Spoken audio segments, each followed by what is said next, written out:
All right. Welcome to my stream. I'm still pretty new at this, but enjoying it. I just want to do some more of this and see how it goes, and I'm just streaming it because I can share it with people. So, I got this working. Hopefully, the audio is good. I have a lot of trouble with the audio. It's behaved strangely, but I think everything's good now. Finally, so I'm gonna go ahead and play this game and see how that goes. This is called Sabre Wulf. This is on the ZX Spectrum, and I'm using my MiSTer to play it. And I'm just going to play it and see how far I can get for a while. Play it for a while and see how far I can get. So that will be cool. Okay, see, I gotta get past that guy. I don't want. Oh, did he go over there? Oh, there's another one. Okay, cool. Okay. So I'm going along. Wow, why is he like everywhere? Weird. All right. Well, I'm starting to get kind of decent at this game now. Last time I played, I got to 21%, and I thought that was a really good stopping point.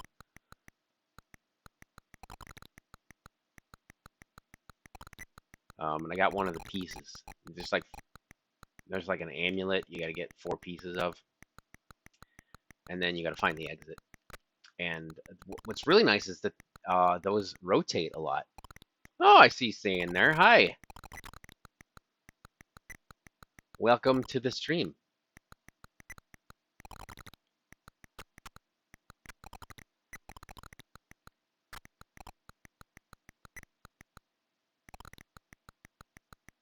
One thing about this game is that the sections all kind of look alike. So it gets quite confusing. Okay, now down here, the Sabre Wulf is over here somewhere, if I remember correctly. He seems to be always in that same spot. But sometimes there is a randomness element to this where they change where the pieces are and things like that. Let's see if I can get past this guy. Nope. Darn it. There's the Sabre Wulf, and he will go after you. He will get you. Ah. Oh, he got me.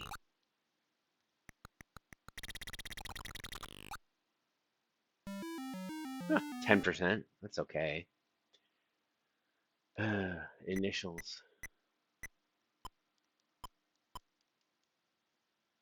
Just gonna reset anyway.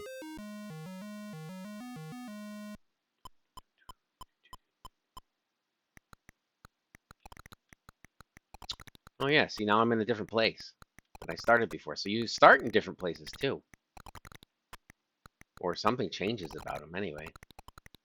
See, I want to get up there. There was like 2 extra lives up there. Oh well. Yeah, so there is an element of randomness to this game. More than just like random enemies showing up. But they show up quite quickly. It's very strange. Oh, the yellow one. The yellow one's not good. It makes you sit down for a bit. Oh, I got the pink. Ugh. Pink reverses your controls. Okay.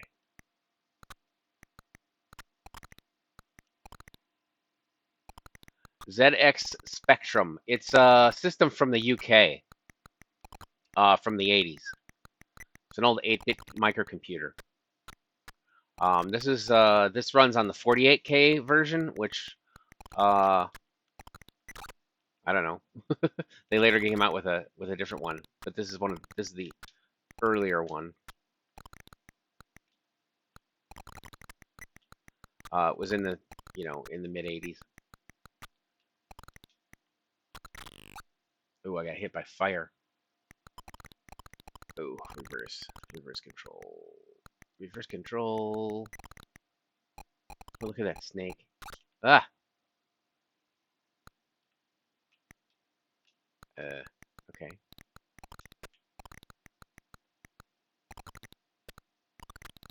I have no idea where I am, and this area looks like exactly like where you start out, but it's not.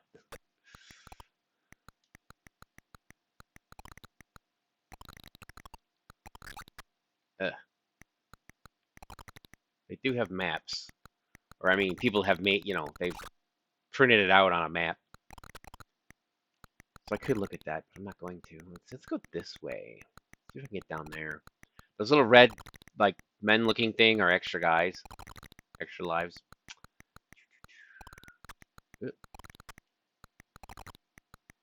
Oh, okay, that's dead end there.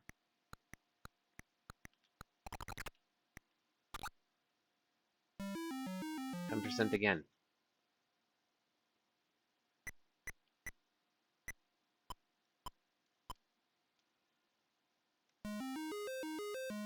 So I started playing this game at the recommendation of Red McKnight on Twitch. He goes by.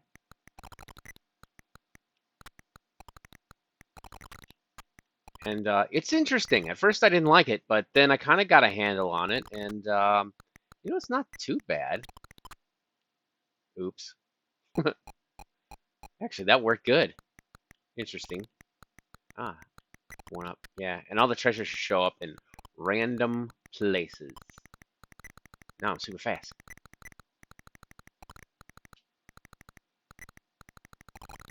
Nothing there. Oh, I got biffed. Alright. Let's go this way. Oh, yellow would have been bad, probably. Because it stuns you. You go slower if you hold down the button all the time, but it's good strategy because you're less likely to get killed. It's one way you can get through.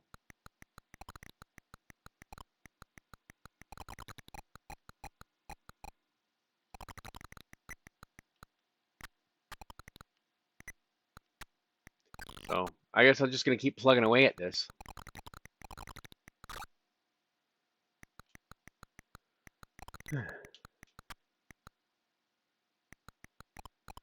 One of these days, maybe I'll get better at it, a little bit better, and beat it. I don't have any save states or any of that fun stuff. Oops, that was not good. So there's a little bit of technique to this that I haven't quite mastered. About, if you come in on one side of a guy or something like that, you can get him. Alright, now Sabre Wulf is down here. The trick is... Let's see what's up here. Oh, nothing. Ah, there he was. Darn it. Oh, 11% there. I'm improving. I'm improving gradually.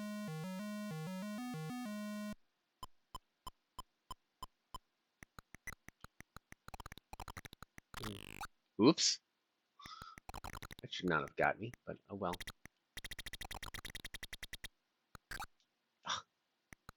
Alright. I can escape the rhinoceros zone. Rhinoceros zone? I don't know. Not really zone.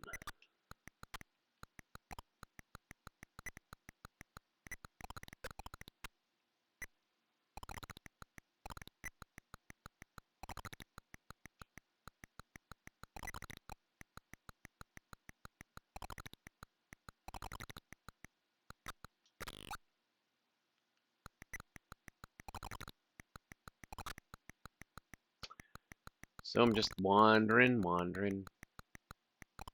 Not really a lot to say about this,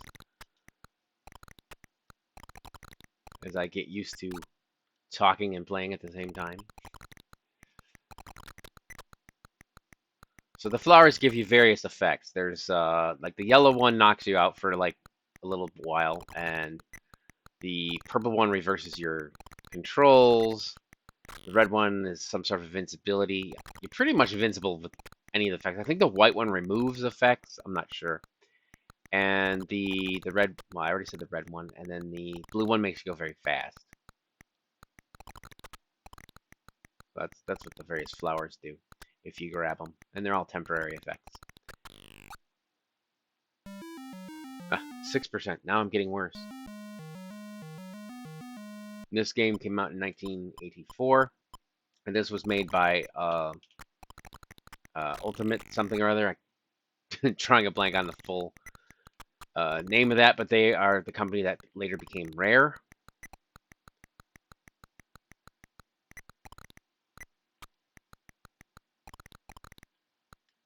see, we don't want purple. Okay, let's see. Can we go? Ah, that didn't work. White.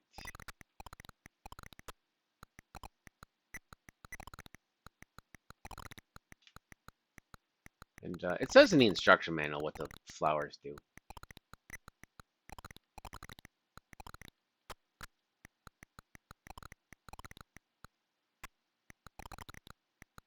But you know, this isn't too bad of a game.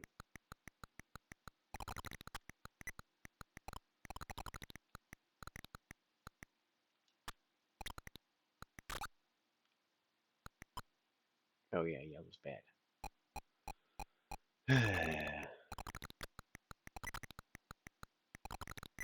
Hey, extra life.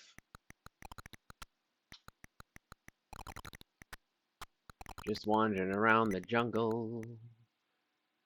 The MiSTer can pretty much play anything. Yeah. There are limits. Because when you get to the newer systems, they're too big for it to handle. It isn't so much that it doesn't have the capabilities, is that it just doesn't have enough space, you know, to put the. So I mean, it doesn't have the capabilities, but it doesn't have enough space. It isn't a matter of what you. It isn't a matter of what you could do with it. It's just that there aren't enough gates for it and all that. But yeah, it can do MiSTer. It can do the area. It is MiSTer. It can do ZX Spectrum. It can do Spectrum Next. It can do lots of stuff. It can get up to anywhere up to the generation that has the PlayStation is probably that's as far as it can go. It can do PlayStation. There's a Saturn core out that doesn't work very well, but it's not done yet. So it's not like it's because it can't do Saturn necessarily. It's just not there. There's a oof. Oh, that's funny.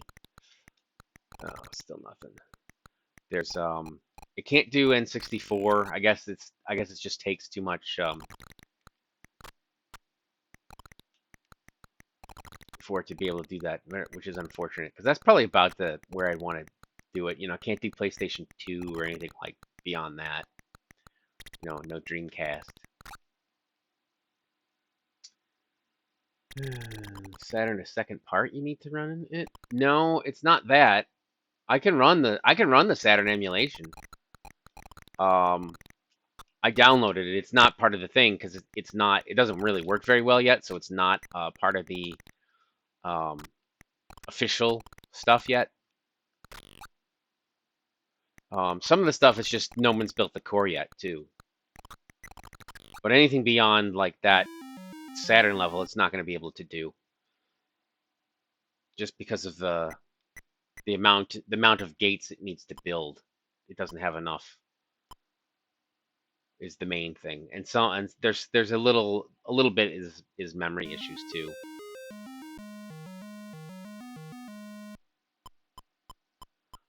There is talk about the Saturn. You can do. There is a Saturn core that can use the like you can get a second memory stick for it, but I think they've made it. It does work with the single memory stick, which is what I have, and it works. It's just I haven't been able to get the games to load properly. There's probably some games I could get to load. I don't know. But I tried Metal Black and I got it to run once. Like it was like the first time I tried it, it ran, and then after that, it's not run at all for me. And I have not changed settings or any of that stuff. It just doesn't want to run anymore. So it's very inconsistent, I guess, as far as how the core does. But you know, it's not ready yet. That's why it's not an official release. So there's you know no reason to feel like, oh, that's terrible or anything like that. It's just not ready yet.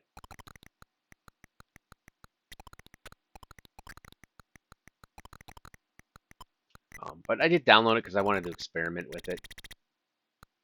and just see what it was like.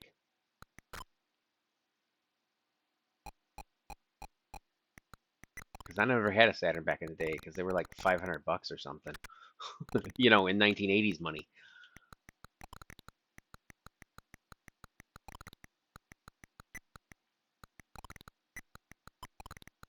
I think maybe it was like 300 or 400, but it felt like 500. Might as well have been.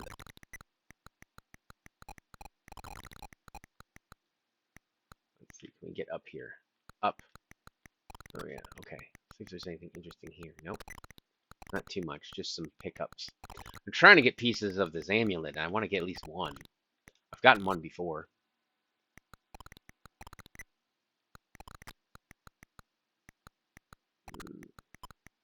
But they're in different places.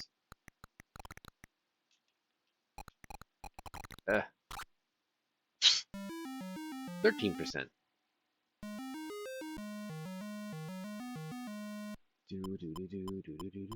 But yeah, games. I think I've kind of reached the limit of what I can do with this game, other than, you know, if I get better at it and get to the end or something. But it's kind of repetitive at this point. So last week I got one, especially when I got my personal best. I got 21% and a piece of the amulet. I was like, okay, that's enough for now. That was time to change, and I changed games at that point. And I played the Snake Escape, which is a really fun puzzle game.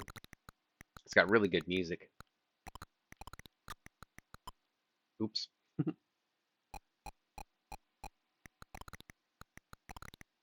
Let's see if we can get something. Ah, darn it. It's a little bit hard to get into these. Really? Come on, get up there. Oh, and there's nothing there. I'm going like fast. It's weird. Oh, that's right, because I let go. If you let go of the thing, it goes faster. Right.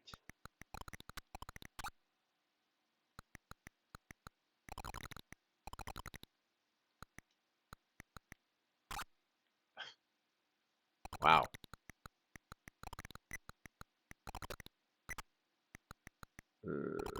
I could grab that ring, but it's not one of the things you need to get through the game. It's just a bonus for score. And I've never beat the hive, which is oddly set at 102,275 points. I don't know what my best is, but you'd have to go back and look at the recording for it. I do have it up on YouTube, so it's not like, you know, you only got 2 weeks to see it or anything.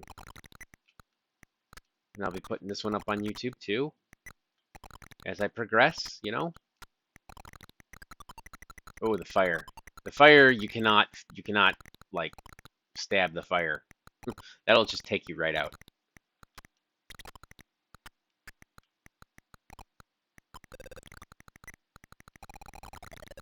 Yeah, this is what we need. Yes!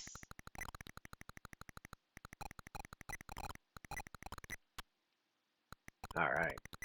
Oh, extra guy. You like that? And we're gonna go up here. Nothing up there. Just money bag. Money bag. Oh, purple. Nice thing about purple is you are... yeah, see? You can't get killed. Did I go up this way before? I don't know. I think I did.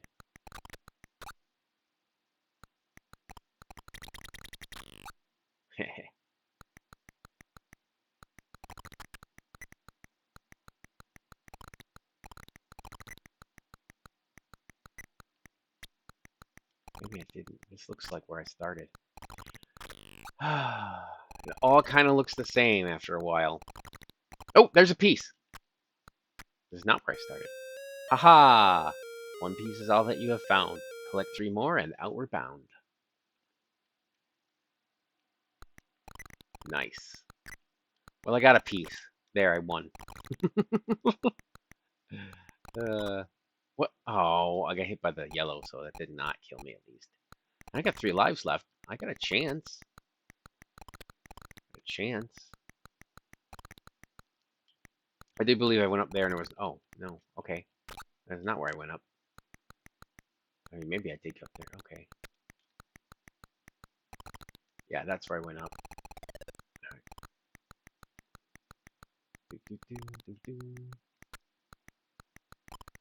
Red. All right, let's go. Oh, I should try to go up there or something, because I don't think I went up this way. Yeah. I think this is where it came from. Maybe. I don't know. No. So I would have at least collected one of those. Oh, rhino. You can't kill the rhino either, but you can defend against it with the sword, and it will just go, whoa, that guy. That's the Sabre Wulf. He will get you. He will get you, and he comes after you, too. Ah, ha, ha, ha.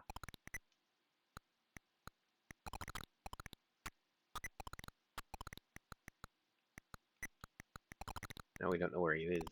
He could be this way. Yep, there he is. Oof. 12%. But I got one piece of the amulet, so yay.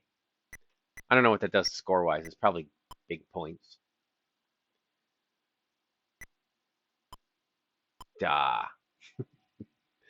Yeah, it is very colorful. That's one of the things about Spectrum games. They're very colorful because there's a limited palette, so they put all the colors in, but it's these very vibrant colors like you know, the cyan and the magenta in there.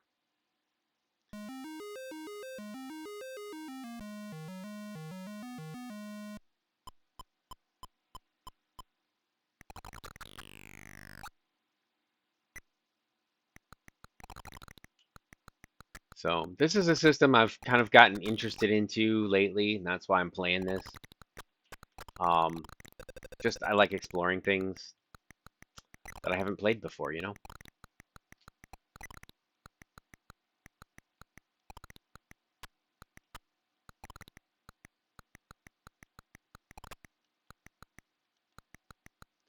And partly I'm getting into this stuff because I have a MiSTer, so I can play a lot of things. And I'm kind of using this. I was using some of this, especially if there was a game that was like Game of the Month in the RF Generation Shmup Club that was on the ZX Spectrum. You know, I was using that as an excuse to get into these systems that were new to me. It's like when they did Viewpoint, that's when I got into playing Neo Geo on this. I used that as an excuse, so to speak, to get you know, that course set up and working.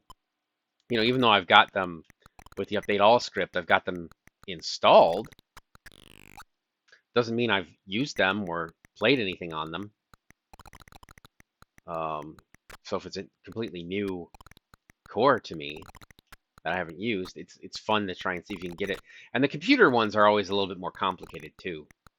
Most of the consoles are just you boot them up. I remember having some issues with the Neo Geo at first. Can't remember what they were anymore. I think it only likes very specific kinds of ROMs or something like that. The ROM sets. But once I found out ones that worked with it, I was good. All right. Haha. Sneak by him. Wow, I'm not doing very well at this go. Let's see if I can avoid him. Oops. Whoa. Ah! What happened there? I, like, skated up. Didn't want to. Oh. Okay, I guess we don't get around him. Last life. Nope. Extra life. Second to last life, then. And there's the Sabre Wulf behind me. One of these is just, you can just go right up into it. And there's a thing there, but...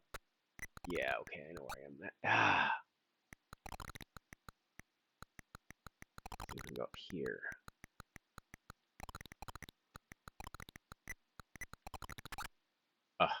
Game over.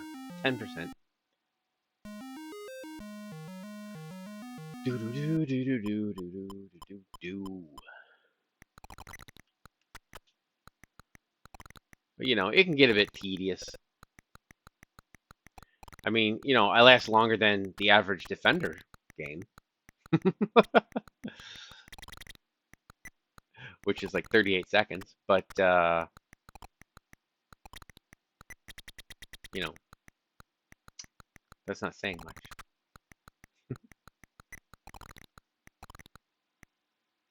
Yeah, yeah. It takes some getting used to. Takes some getting used to. The first time I played this, I think I got 0%. I like died in the first room. Yeah, there are tons of systems. I mean, there's some. Oh, look, I already got a piece. Yeah, there's a computer called the Thompson, and it's like was exclusive to France pretty much because it was French made, and so um, there's there's not much there wasn't much exposure outside of France with that system. So that's something that's neat. There are a few really neat games on it. It was I think in some ways more basic than the ZX Spectrum, but it wasn't bad for its time. Game over. I only got 6%, but I got an amulet piece.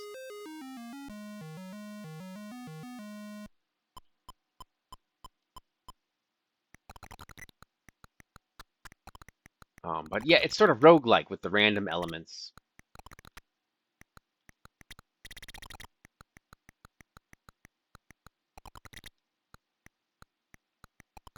It doesn't really have a permadeath other than, you run out of lives and it's game over, but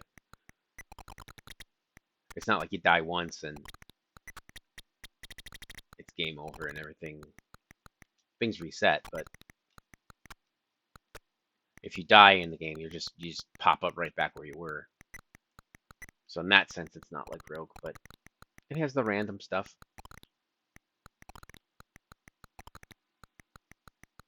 There is nothing up here. Oh, I did not get the sword out in time. That's the other thing. It's got to be facing the right way. Like if you're going this way and something comes behind you, it'll get you.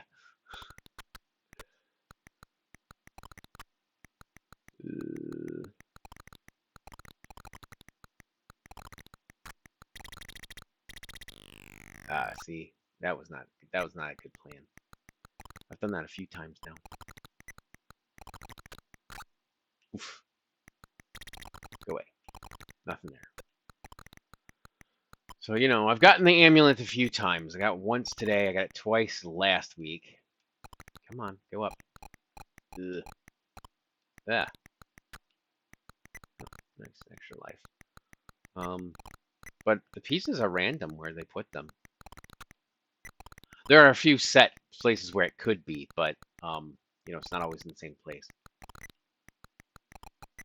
Like it's not going to be on one of these screens. It's going to be on one of those big screens that has a big opening in the middle. I think I've been this way before, and you can't get out. Oh, let's go up here. Yeah, see, it could be here. Like an amulet piece could be in there. But not here. Or it could be in this where the hut is. Because the hut's not always there. Too bad you can't go in the hut. That'd be fun. Recharge or something. I don't know. Not sure what you would get in there. It's not like you can get ammo or anything. Oh, there's the Sabre Wulf. Oh, he got me. I was running away. He's scared of me now. What?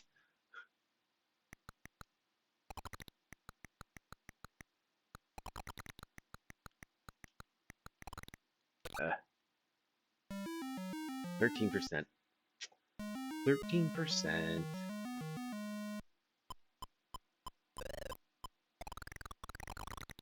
But yeah, last week I started playing that snake game, and that's one of those you could just keep playing forever. Well, I guess until you get to the end, but it's a puzzle game, and it's really absorbing and addictive. So you can easily spend a lot of time. It's one of those you can spend a lot of time on it and not realize it. Oh. Oops. And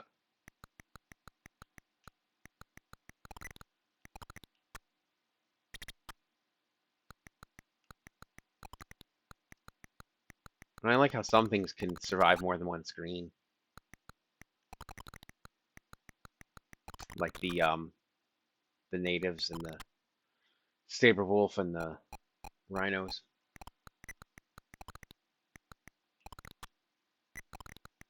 Some of them will follow you, and some of them will just, you know, they go to the next screen, and then you can see them. Wow, 5%. I'm getting worse. It's just random enough that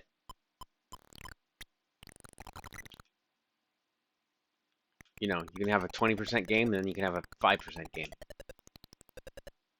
Come on. There we go. Let's go this way. Seems like you can always go this way. And the other way always gets you locked out.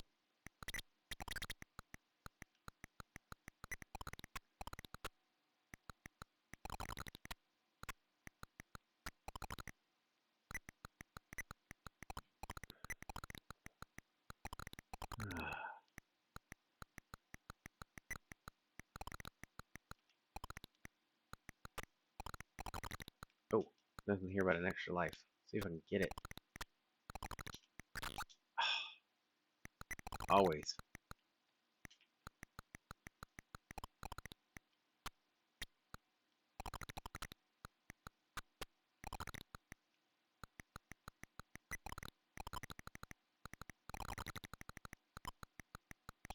This is not where I started. Aw. That was kind of weak. No amulet pieces, huh?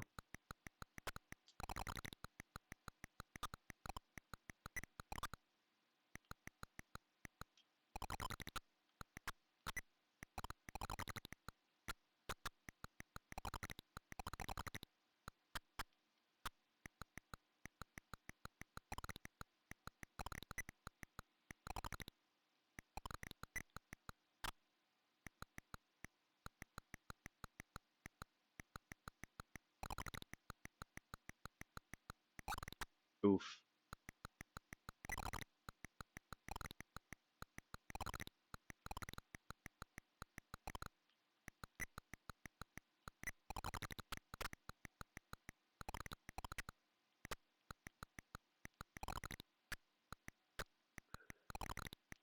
But yeah, the only real, oh, but only, but one, there's, ooh, I never got that piece before. How does the MiSTer work with the Saturn? Is that hardware or software? Well, the core, what the core is it is programming for the FPGA stuff, which is, I guess, technically software. It's software engineered hardware. It's kind of like flashing a ROM, or not flashing, like flashing an EEPROM or something like that. So the hardware sort of takes on that device or system, and I'm not gonna make it. Game over. I can show you. Oops, I'm E now. All right. All right, I can show you. I can load up. I have to go into, this is computers. I'll show you. Console. No, it's not in consoles. It's in. It's an unstable because it is not ready yet. And here's the Saturn one. See, I just loaded up, so I don't have to connect any different hardware or anything like that. But it's kind of depending on who you talk to and what they consider it. And I tried these various games, and none of them seem to load, I think. But here's the Saturn.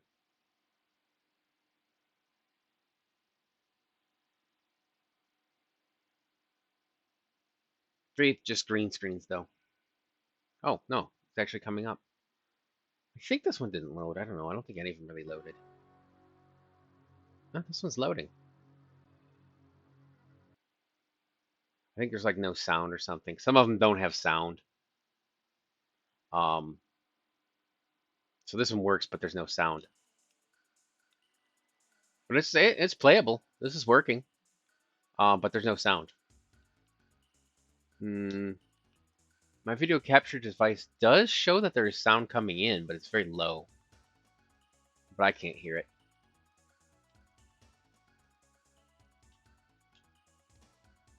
try and adjust the gain on that. Let's see. Let's turn the gain up. Oh, there. Now I can hear it. So there is music and sound on this one. But sometimes the sound doesn't work right. Sometimes it's only like the music will come in or the sound effects or whatever. Or it'll fade out or it'll be glitchy. Or I'll play it next time and then there's be no sound. You know. But this seems to work. I mean, it's playing. I can move it around. It's responsive. So it's functional for some games. I could never get Metal Black to load except for that one time.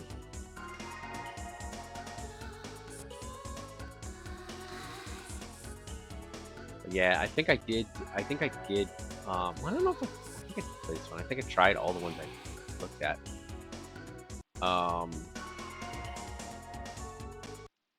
Whoops. Yeah.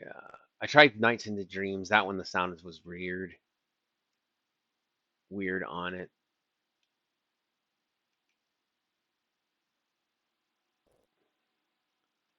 But and then of course the software is the games. You know, you get the ROMs.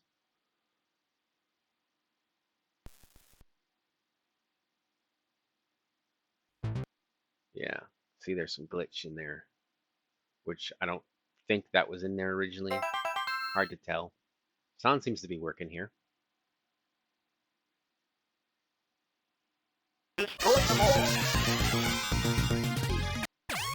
Pick it up for multiple. Well, this does seem to be working now. Pick it up for. Yeah, see? Pick it up for and now the sound's gone. There's no sound at all now. So it is glitchy.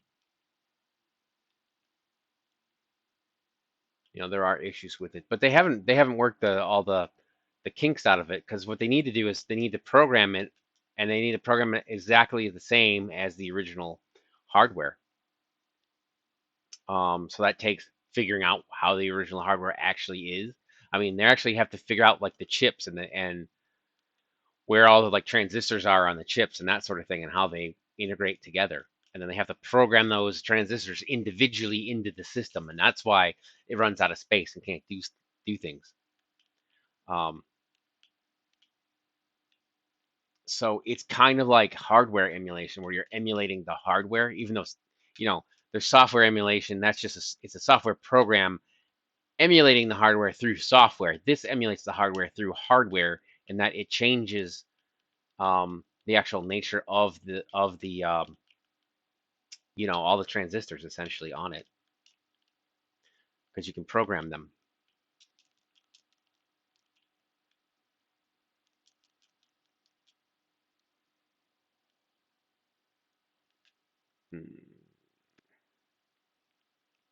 I think Strikers didn't really load very well. Just playing with it a little bit here.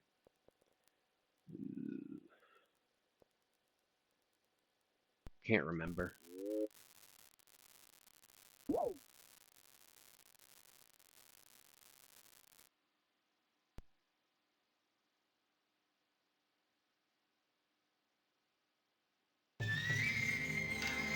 I do remember picking my I picked the Flying Pancake, I think.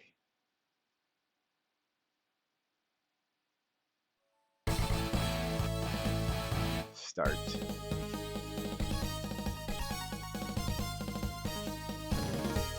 Whatever. Just want to get into the game.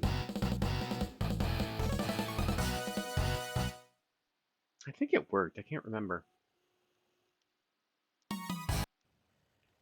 Yeah, and now the sound cut out. That's what it was.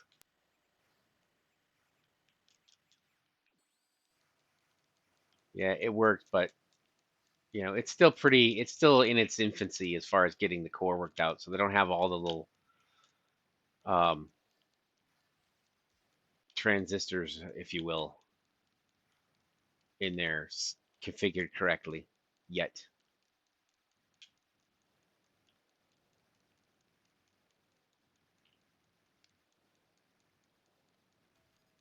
But it's very neat. It's very neat what it can do.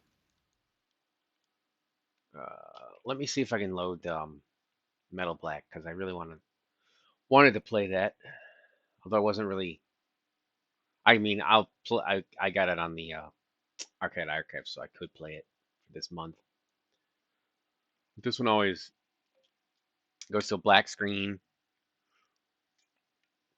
and then the thing comes in like that. See, that's glitchy. That one L had a glitch in it, so it's not gonna load. I know it because it should come up and say Taito. And then there was another screen that was always glitchy. Yeah, nothing. And that was the only one that ever even loaded for me. Was that one? I think this one is at 1M, and I don't know what the difference is. But I don't think it loads either.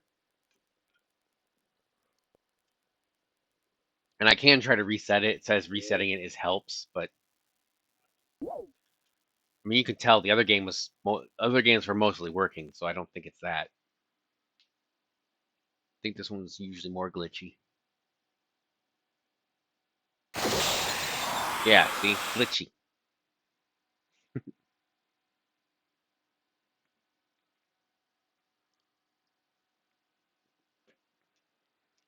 Yeah, I got nothing. Oh, I blinked. Screen blinked. Saturn game prices, yeah, they're expensive. So that's the Saturn. So it is unstable, that's why it's in unstable. It's not ready yet.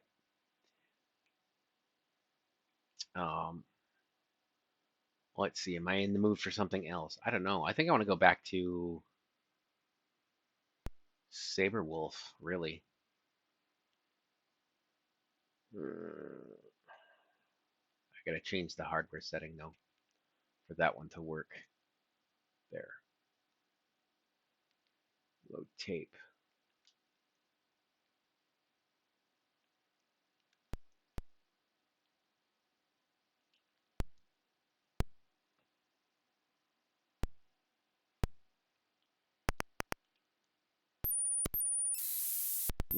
I do have Apple II. I don't know if I have any programs on it. I can do that. I will change my category to retro then,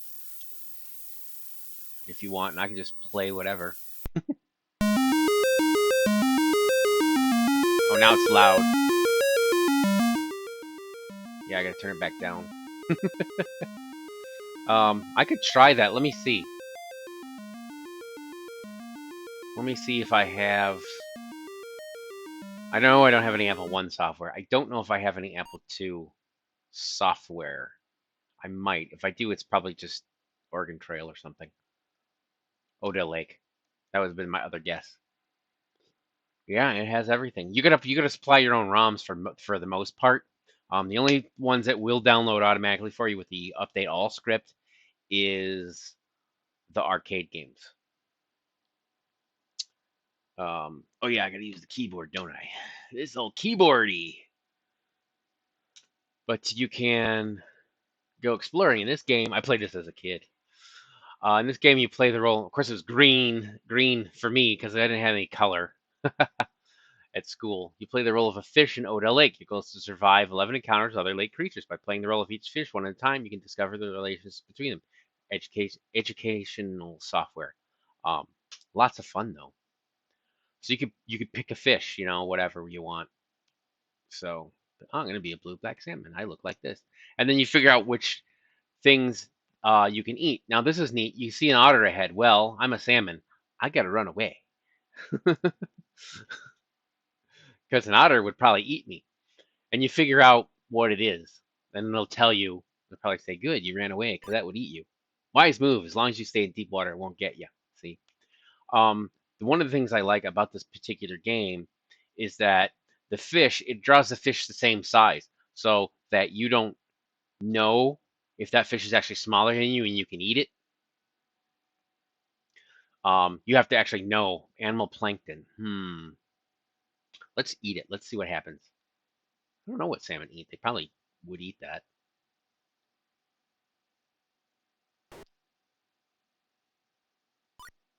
Yeah, see? I think animal planktons, I think almost all the fish will eat that. Bottom organisms. Ignore. Oh, look at that. Little snails and things. Yeah, I don't think salmon are going to eat those. There are foods, other foods you like a lot better. A chub. Um, let's ignore it. Sometimes you want to chase them away because they compete for your food and stuff. Or you can eat it. That one's actually does show it's being smaller. Won't hurt you and it doesn't eat the same food. That's what I figured. Osprey. Escape. Osprey will definitely eat a salmon. Group of insects and insect larvae. Let's see what happens if I go eat it. Why not?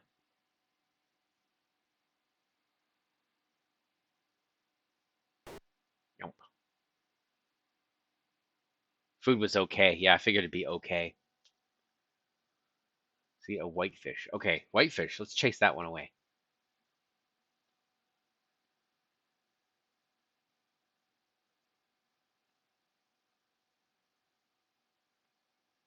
There's no need to chase that fish. It was not a competitor. Oh no!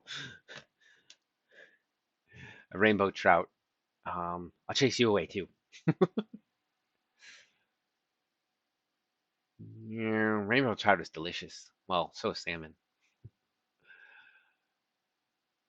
No need to chase that fish. Dolly Varden. I'm gonna try to eat it. uh, Chomp. I knew it.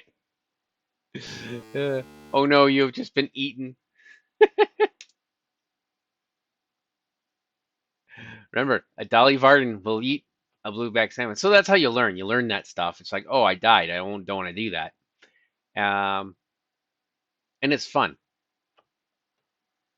I really liked it. I just, even as a kid, I just thought it was great.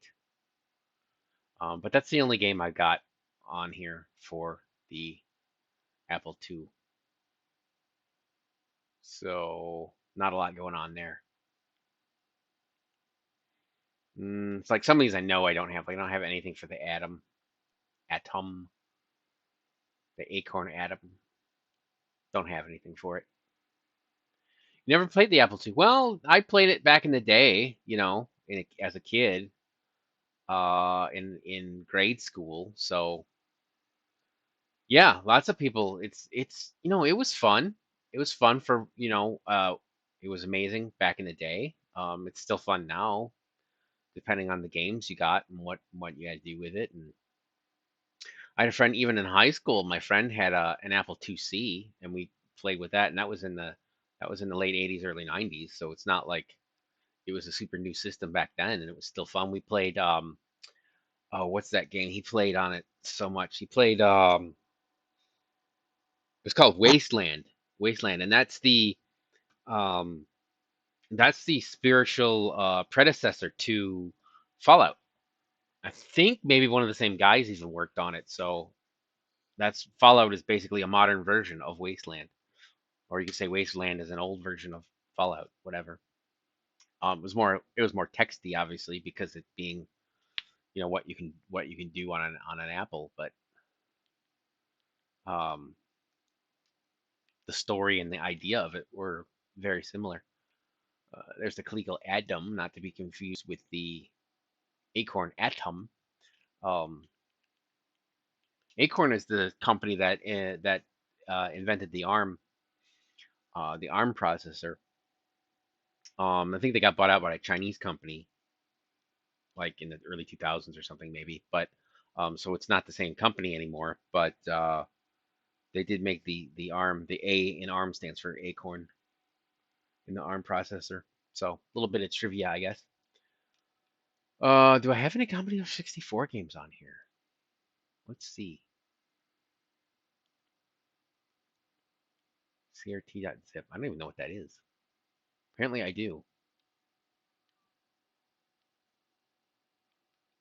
I got a Spelunker and an Eye of Horus. Music discs.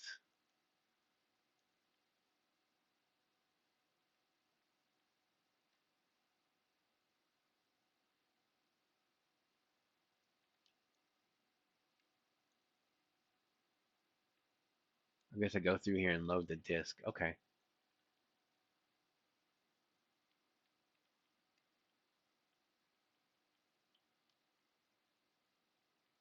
I'm not sure. I just loaded this up from somewhere. Oh, look. Oh, I got this one. Ha! Super Mario Brothers 64. And then, what is it? Load. Star. Or is it 8 comma star? I can never remember that. It's probably a button I press, like F2, and it'll automatically do it. No, not F2.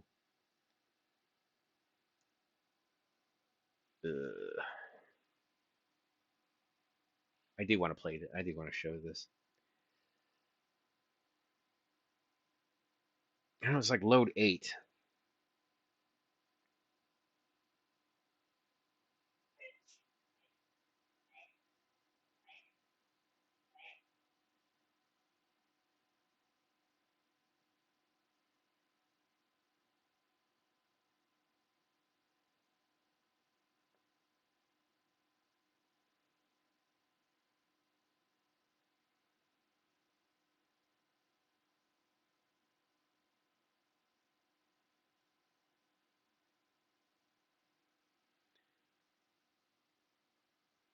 All right, just one moment.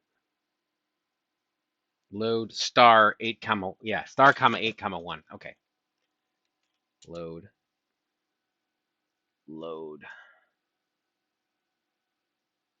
I forget what it is. Is it 2? Yeah. Star. There. Oops. Searching for star, and it'll find whatever is there on the disk. Ready, run. Super Mario Brothers 64! This is a homebrew that somebody did. Super Mario Brothers on the Commodore 64, and it works. And why am I playing a 2-player game? There's only one of me here. I can't remember if there's no run. Seems a little fast. The music, anyway.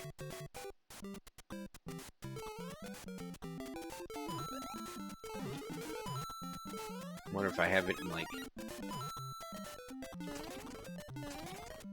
you know, PAL mode or something. Never got into the 7200? You mean the 7800 or the 5200?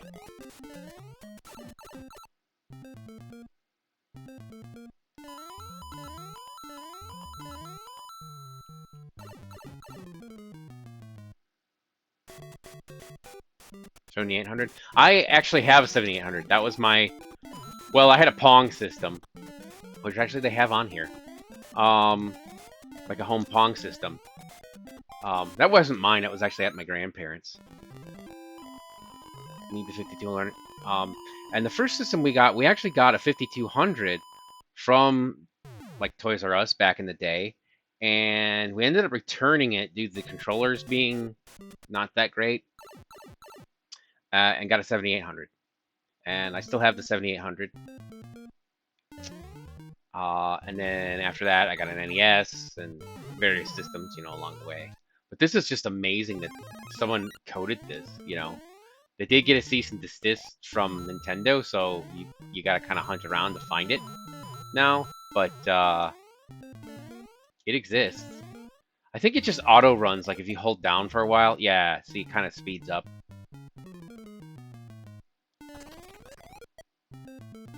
But this is pretty impressive that someone was able to code this. Hey, Guru Game Boy, or Game Boy Guru, I should say. Good to see ya. I've been playing other stuff because Saiyan was just asking about various stuff, so I'm kind of just showing off MiSTer now. So I changed it to retro, but I did play quite a bit of Sabre Wulf earlier. This is on the Commodore 64. Believe it or not, this is the C64 homemade game that Nintendo did give a cease and desist on, so the guy pulled it off his website, but I was able to track it down. And it works. It was running a little slow right there, but it works. It's really good. Very playable. Yeah, it's very impressive. The music. It gets the music going at the same time and everything. You know, it's a little slow. There's only one button, because Commodore games only had one button, so you can't run. You just hold down the button and it kind of speeds up a little bit. There's no, like, run button. I don't remember how you do fireballs. Unless there is a second button that I'm not aware of, but... Let's see. No. Okay, the second button, okay. Oh, they're reversed. Oh, it can run then. Okay, cool. It's just they're reversed on my controller the way I have it. So, B is A and A is B, so it's a little bit awkward to play. You know, based on how I'm very familiar with playing it the original way on the NES. I could remap it, but I'll just fall into the pit. No, there's two buttons on the controller that are working. It's B and A. But I'm getting very confused now. Game over. Alright, that's enough of that. Anybody have any picks? Want a system they want to see? Or do I just go to stuff? A lot of these, let's see, I don't even have, like, this. I don't even know what that is. I don't know what that is. I've never heard of the Einstein. Electrons by Acorn. I don't have anything for it, though. This is like some Eastern European thing, as you can tell probably by the spelling. I don't know what that is. Never heard of it. In fact, I didn't even know that's a newly added, I think. I don't think that was even a core until recently. Spy Hunter on C64. I might have back in the day. In fact, that may have been where I originally played it. I played it more on the NES. I remember renting it. It was decent on the NES. I played it in arcades too. I think at least once, but later. That is not the Atari Lynx. That's the Lynx computer, because I'm in the computer section. I might have Spy Hunter. Let's see. C64 version is solid. Most of the versions of it are solid. I think even the ZX Spectrum version of it is decent, from what I've seen. Let me see. See if I can find it. The one disc. These are one disc games, I guess. I'm not exactly sure. This was someone else's archive. I'm not sure how they organized it. Spy Hunter. Let's go to S. Oh, Infocom. Spy Hunter. SP.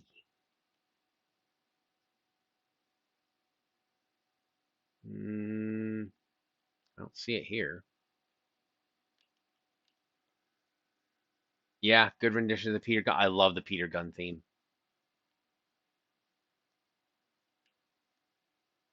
Homebrew and non-TOSEC. No, that's not. Whatever it is, it's not a disc type. Let's go into the multi. One and multi. Maybe it'll be here. SP. There's Spelunker. Spy Hunter. All right, there we go. Load. I know there's a shortcut for this too. I just don't remember what it is. Comma 1. You have to remember that the star or the quote is above the 2. You got to go shift 2, not. So it's a little bit awkward depending on what you're running, you know, what keyboard you have.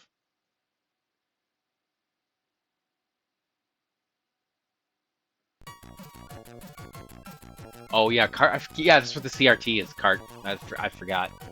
I'm so used to. I've only run discs on the Commodore 64, so I never had one. I had friends that had them when I was a kid. So like tape, was like never a thing. I didn't hear about that. You know, loading discs on tape till probably the late 90s. And I was like, what? That's weird. I was like, it makes sense. You can store data on it. It's a magnetic storage medium, but it was just weird. Alright, now we play the which controller do I use game. It looks like... We'll just see if there's a... Enter seemed to do something. Unlimited time. Yeah, I don't know. It's probably got a trainer on it. Sure. Why not?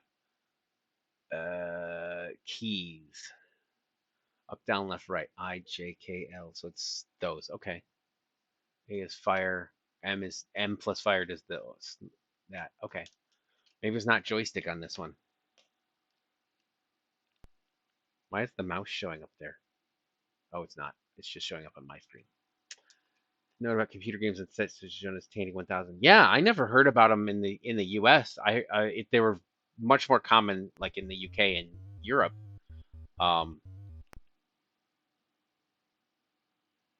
Key or joy? Oh, there we go. J, novice or expert novice. Let's see if I got it in the right thing. But yeah, I didn't know about them back in the day. It was much later when they weren't a thing anymore, you know. Oh yeah, nice. Let's see. Oh, okay, you gotta push forward, okay. Forward makes you go faster, okay. Ugh, that guy wants to blow me up. Oh, must be the invincible guy. Ah, no points. I blew up a civilian. And then I ran into, like, it's not even a median, it's just a between area. Oh, how funny. Yeah, I went late. Ha, I blew up my own truck. I went lazy and just went retro. So I don't have to, like, look up all the games. So I'm going to be flipping around. Yeah, you like that. I blew up my own truck. I used to remember you're not supposed to do that.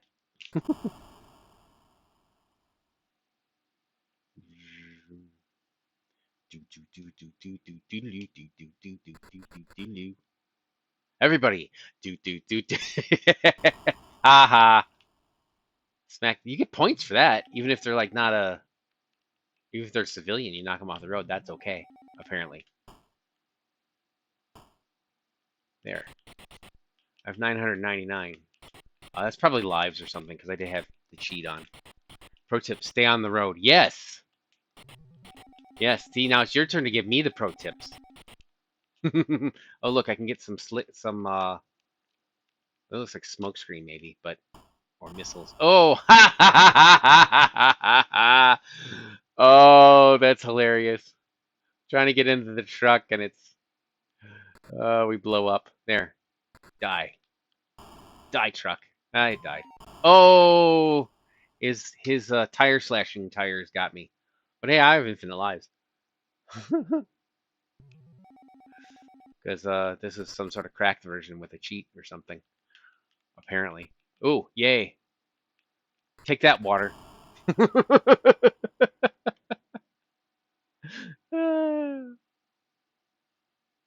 I love having fun. Ugh. Ugh, there. Bridge on the left. Did it say bridge out on the left? I think it said bridge out on the left. Oh. Or maybe I should have gone to the left and got in the boat or something. That's okay. I've got infinite lives. Why does it look like there's a shotgun in the lower right-hand corner? What's that about? I think that's supposed to show that what weapon I have equipped, but I don't have any equipped. Bridge something something left. I don't know. I'll go left and see what happens if I go into the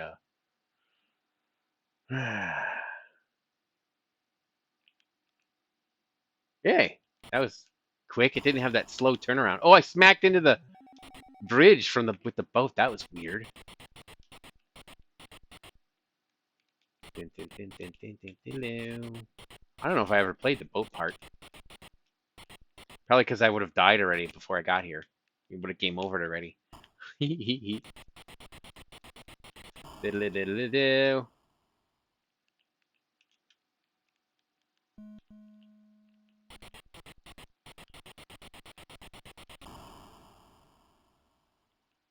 But yeah, let's see how long I've been going. I've been going 1 hour and 5 minutes. 5.5 minutes now. But I'm having fun. It's probably enough of this game, though. You guys are probably bored of this. I'm going to go back here. Oh, look at that. And there's like a weird ladder on top of that truck. I don't know what that means. Oh, I got the oil! Oops. Well, they don't anymore. That was when we used to play it on the NES. My friend would go, and then the music come do do do do, and he'd be like the slickster because he puts out the oil slick. And I thought that was so cool. I was like, yeah, I'm the slickster. Oh, that was something.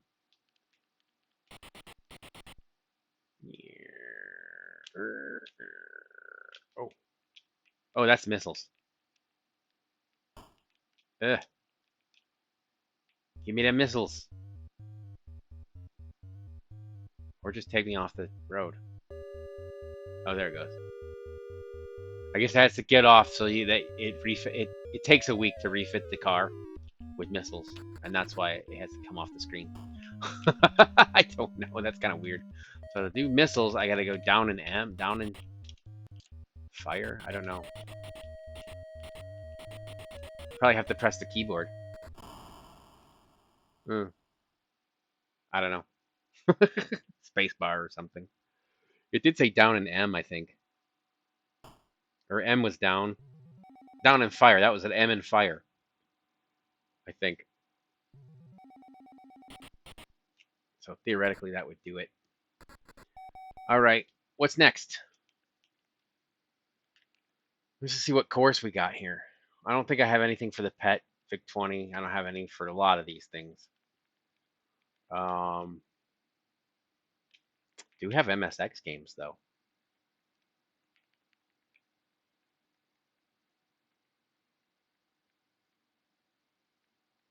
Yeah, I don't have any TRS-80 games. I don't think I have anything. I don't think I have any 68K, but it does load.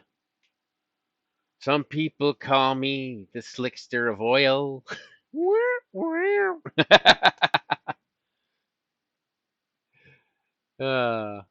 See, it loads, but I don't know how to use it because I can't, type in Japanese. Let's go back to the Spectrum. 68, yeah, it's a very impressive system. It's like an Amiga on steroids. All right, now I'm gonna go back and Snowbug. Go back to this one so that I can load the game that I started with.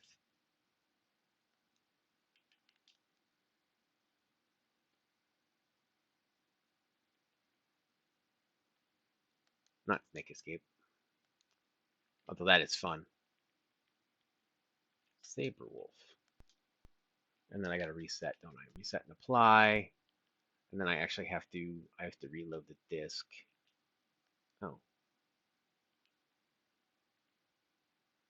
Wait. Disk? Tape. There we go. And then I have to load. See, that one has a shortcut button. I know what that is on this one. It's F10.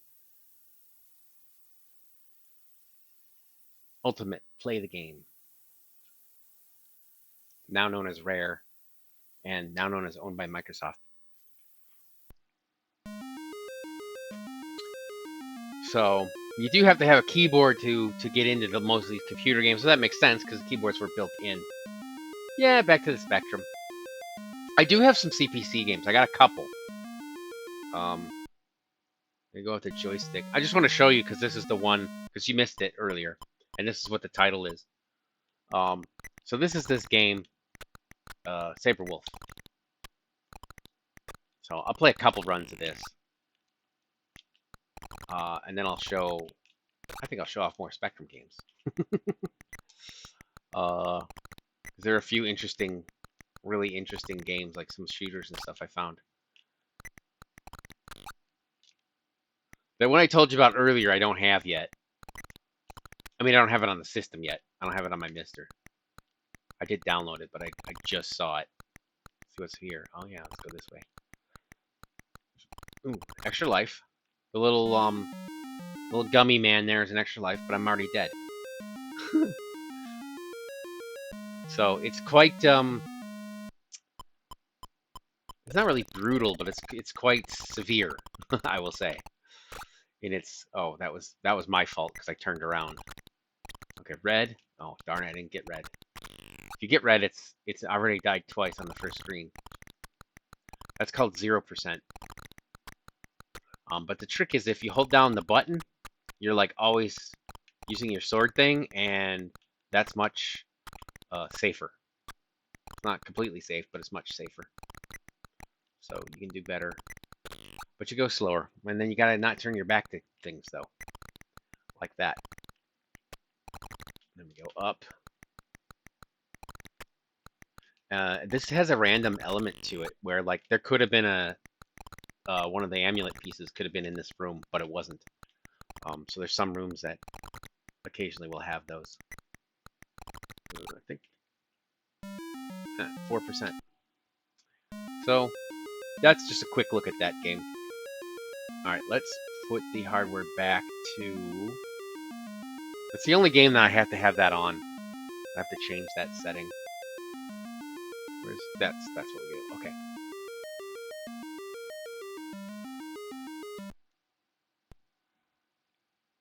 Alright, tape loader. Let's do this. Load tape. Let's see. Valley of Rains is pretty neat. I'm going to show you Redshift, which is supposed to be like Galaga 3, I think. But it's like a home version, homebrew adapting thing. Yeah, okay, did that. Enter. Redshift. English. I think this does use joysticks. I think we're okay on this.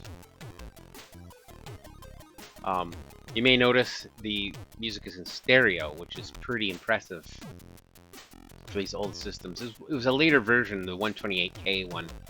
I think it had 2 of those AY sound chips in it. So they would do one for the left channel, one for the right channel. Let's see. Click enter. This is, you know, would be interesting, but we want to get into the game. Alright, controls. Yeah. So, Kenston joystick. That seems to be the most compatible with things. Start. Easy, normal, hard. Last selected. Ready, press A key.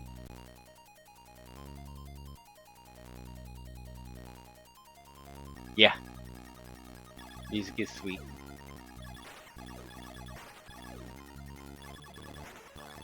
Of course, I haven't got my turbo turned on, so I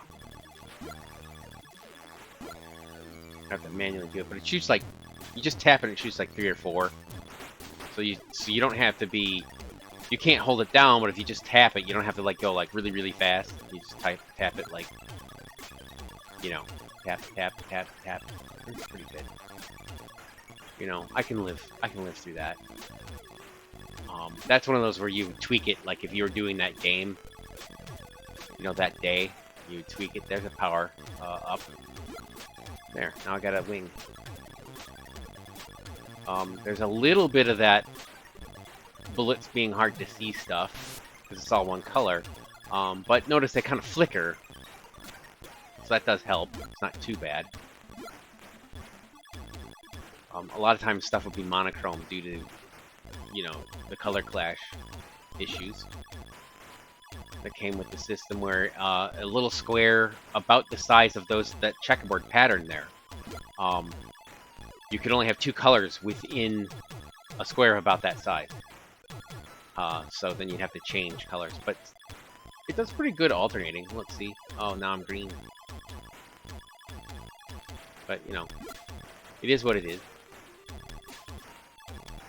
I got like a little extra sort of missile-like thing from that power-up.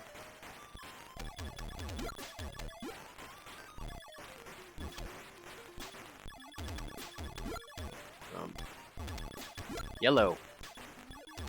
And that's one thing they would do is they would vary the color, so it wasn't monochrome the whole time. It would change colors. Kind of a neat, you know, compromise for not being able to have like full color like natively. Now I'm white again. Oh look, there's another wing. Yeah. Now we got the full power. Oop, I got hit a little bit. But see, that just knocked my shield. You can see the shield in the upper right hand there. It's like 2 circles. There's my shield, and now it's built back up to 3. So it gradually rebuilds, but then I got hit again, and it went down again. As, you know, as it does often.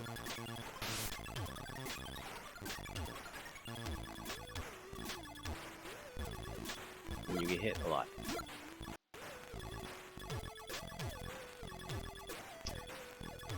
But this isn't, you know, it plays fine.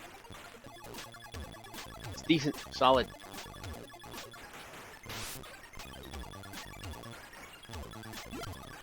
There, now I got full, I think I got full power-ups, I think. I got like the 2 cannon thingies or whatever that spit out those little X's. They're homing. Yeah, they're homing in on stuff. And then I got the 2 wings that shoot out. I think this is the boss coming up. It's kind of sped up. Yeah, this is the boss.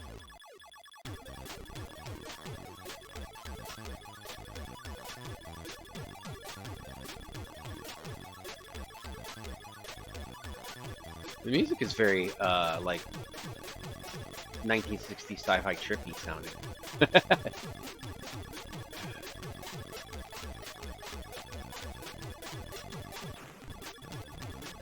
Now if I can get his other thing there, that would help. And then go for the middles. Oh, we got the edge. We got it. Galaxy liberated. Wow, that was a small galaxy, or an easy liberation. Oh look, I got points for unused bombs. I'm doing the allergic to bombing.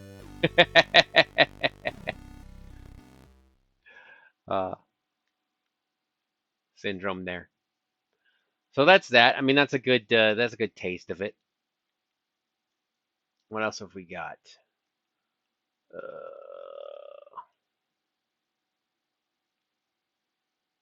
There are a lot of UN Squadron's not great. It's better than the Amiga version though. Let's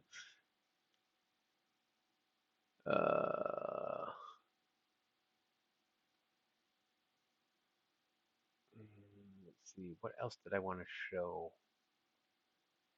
that was neat?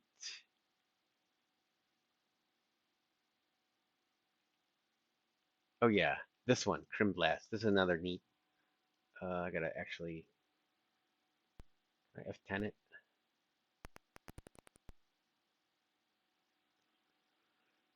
Better on this. Well, the Amiga port is just bad. I'm not sure if this has music in it and I'm in the wrong mode. Hang on. Let me do this. Let me do a reset.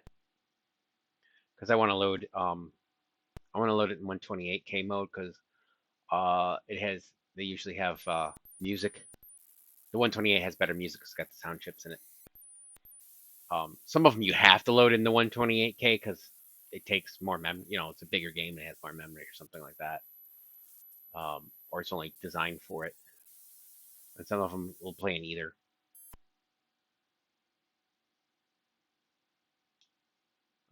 But there's a few that I've coded that will only work in like the 48K one. All right, I'm gonna hit enter. Here we go. Keep the attribute flashing, yo. Okay. This has pretty good sound. Chrimblast. Oh wow, voice. Control keyboard, no. Control Kempston. Play game. This has got good music. This is pretty slick. Most of the really good games on here, not all of them, but most of them, or a surprising amount of them, I should say, are homebrews. You know, more recent ones. Cool. But it's a Christmas theme. You gotta collect the presents. So you get like, I think you gotta get 9 of them to get to the next level, and that's like your goal. And in the meantime, you can like shoot things.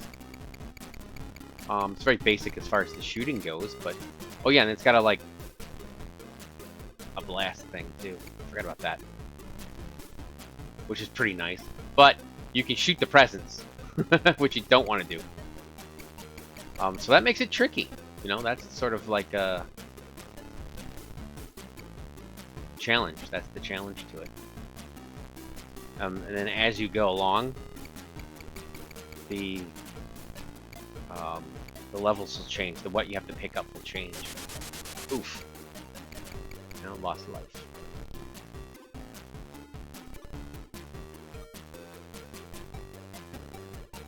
There. I got another life for that. I don't know. I think that was a score thing. When I picked up the present.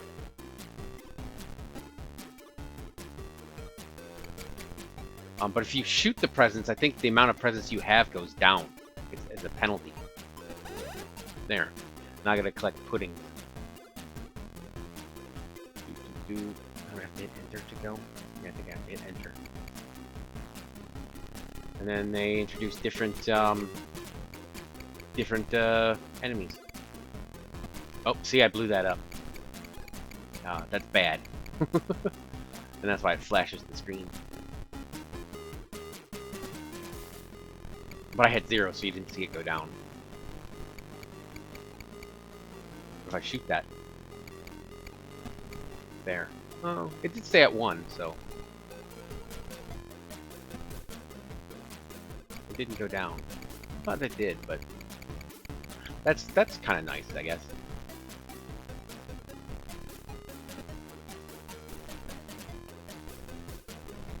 Or maybe it doesn't go below 1. I don't know.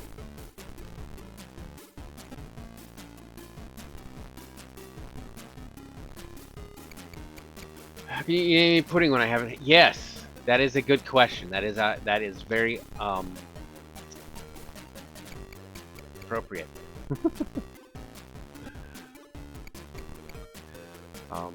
There are some games that are like that. I think I don't think.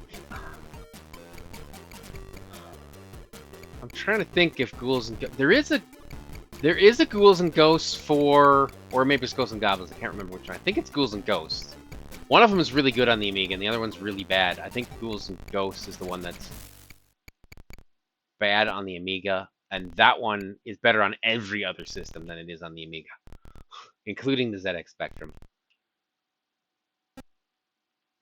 I mean, I haven't played it, but from what I've seen. Obviously, my favorite one is Genesis.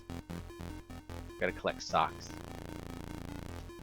It was just poorly ported. It's terrible. It does not have the music. It doesn't have the original music, which is the best part of, maybe not the best part of the game, but that's a huge, vital part of the game. Is that original music that it had. It doesn't have it, and right there it loses points. You know, that alone knocks it down. Oh, bricks. Obviously, that isn't something like, if the game played well, I would still not score it a 0 or something like that, but I'm going to take it down at least a notch, if not more.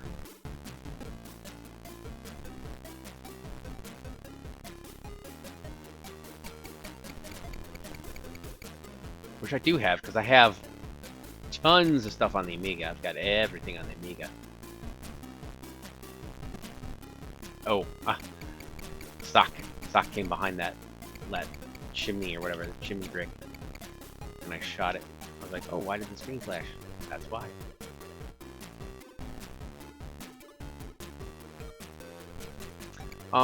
But you know, if the game goes fast or something like that, you don't even notice the color clash, even though it's there. Like this is actually pretty good with avoiding color clash. It's got a few tricks up its sleeve, but see, like when that thing goes behind the bricks.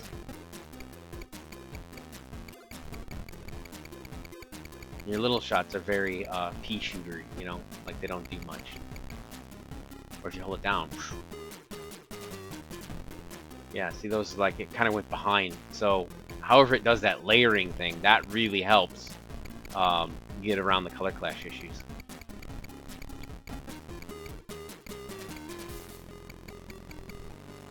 But it's pretty easy since I've only played this like once before.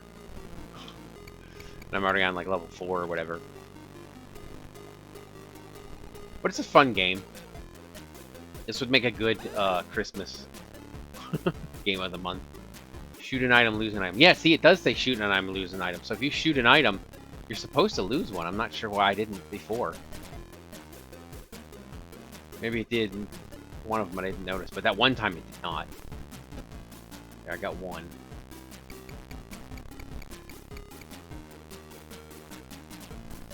If I shoot that one, you see it goes down to 0. That time it did definitely go down to 0. Whereas before it did not. Oh, obviously, it doesn't go negative, so you're not -1.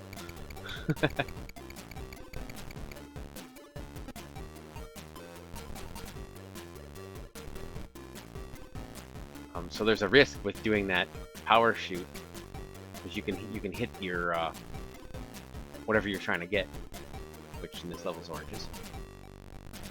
The other thing is, see how it's kind of flickering? That's a trick.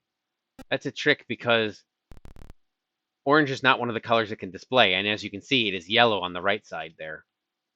But it's flickering between yellow and red to make it look orange, because orange is not a color that the Spectrum can display. It's got white, black, magenta, red, yellow, cyan, and I think dark blue. Yeah, like dark blue, like in the HUD over there on the right. I think that's it. Did I get up to 8? Those color tricks are always fun. Yes. Yeah, I like it when and then those things I think are supposed to be pink, so they're blinking between like magenta and white. Not just the blinking thing. Oh, see, I lost the thing there. Those are just cyan to me. They just cyan. But you know, it's slightly Christmassy themed, and it's not super taxing.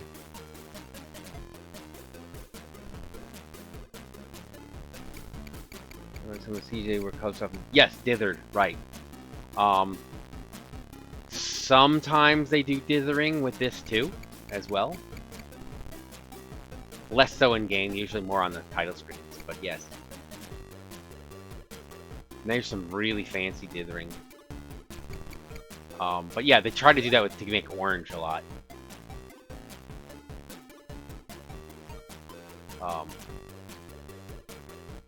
Because you can, I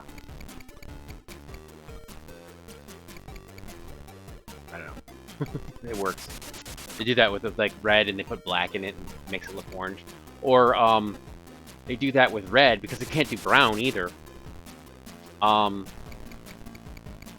So trees are always red, but they kind of dither it with black, and it looks orange, or it looks brownish. Ugh. Now it's finally getting tough because there's a lot going on. There's a lot on screen here now. It's a neat little game. 5 lives, eh? So you gotta like be clever to grab the stuff. Well, that thing was going nuts. Oh, I missed it.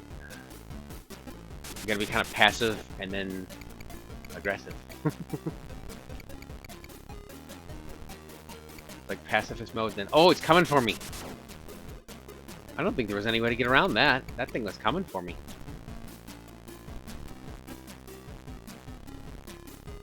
Oh, yeah.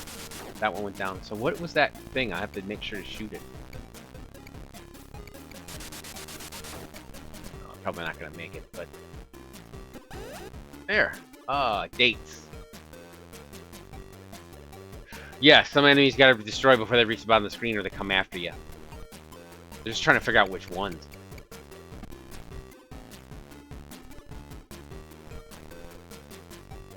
That one probably, no? I don't know. That guy, that's it. He was like an egg. Christmas over.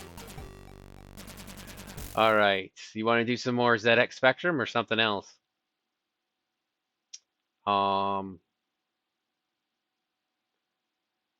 I want to load. I do want to load. You know what I'm gonna do? Load tape. I am going to do the Snake Escape because I like it, but I'm not gonna play it. I'm gonna just do a couple levels.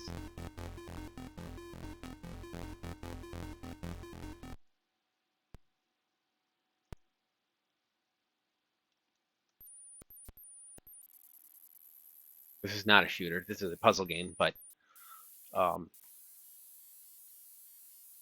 it's a lot of fun. And it has 42 levels. That could be a reference to Hitchhiker's Guide, I'm not sure. Yes, this is impressive. The sound is great.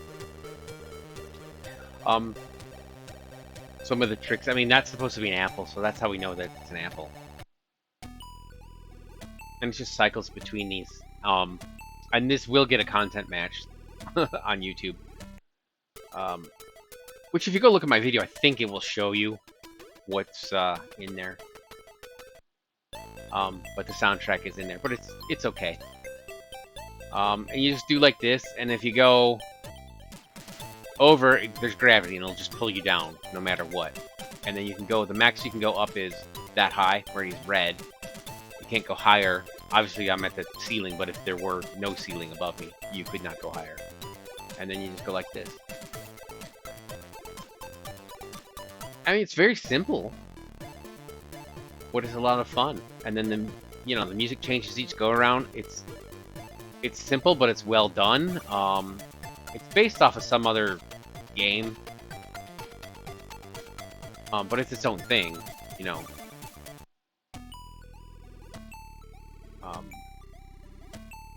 And the trick is to figure out how to get to it. I'm making it look easy because I've done these levels before, but you know, you get to the apple.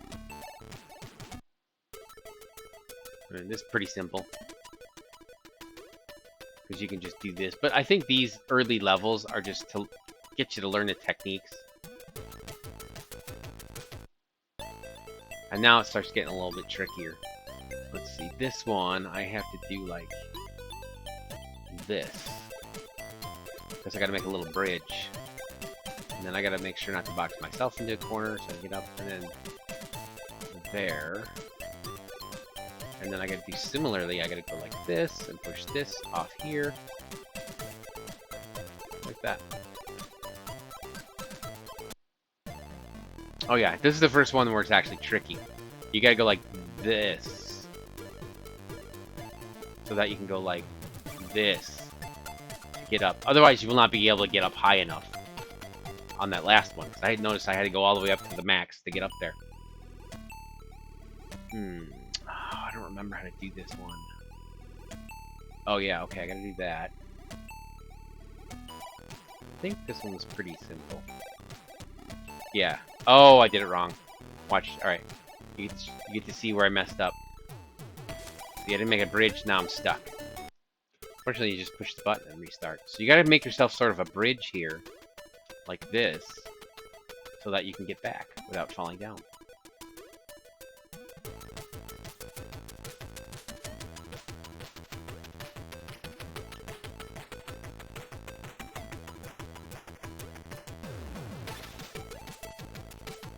There, alright.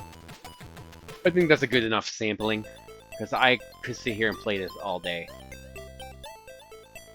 till I get to it. It's addictive like Lemmings. And if you're a fan of Lemmings, you'll understand what I say when I say that. If you're not a fan of Lemmings, you won't get that, but I love Lemmings. I remember playing that game one night, and it was like, oh, maybe we should stop. Oh, the sun's coming up. Yeah, never got into Lemmings? Yeah, not everyone gets into Lemmings. I don't know if you've played it and it just wasn't your thing, or you just never played it. But I loved it. I played it with a friend, and again, it was this Amiga thing. He had an Amiga. I went over to his house, and we played it one night, and this is, we had a day off of school, so we were playing on a Tuesday night. This was back, I don't think they do it that much anymore, but we used to have Lincoln's birthday off, because I'm in Illinois, so it was Lincoln's birthday. We didn't do President's Day, we did Lincoln's birthday. So it was, and it was fun, because you get a day off in the middle of the week, because it was actually on the birthday. So we were all, it was like a Tuesday, and, you know, I got to play late on a Tuesday night, and we were playing this game, and we just, you know, playing for a couple hours, you know, on a Tuesday evening, and the sun's coming up. Oh, you need to go back to it so you can review the Game Boy version. I don't have a manual. Oh, yes. You will get stuck without a manual. Yes, it's especially on the Game Boy, because the Game Boy doesn't have the mouse interface, you know? The mouse interface is what you need. Well, it makes it easier. I don't know if the Game Boy version is... I haven't played it, so I can't say whether or not it's, like, bad compared to other versions. Let's see. I do want to play some other Spectrum games, I think. Oops, I just reloaded the Spectrum again. Alright.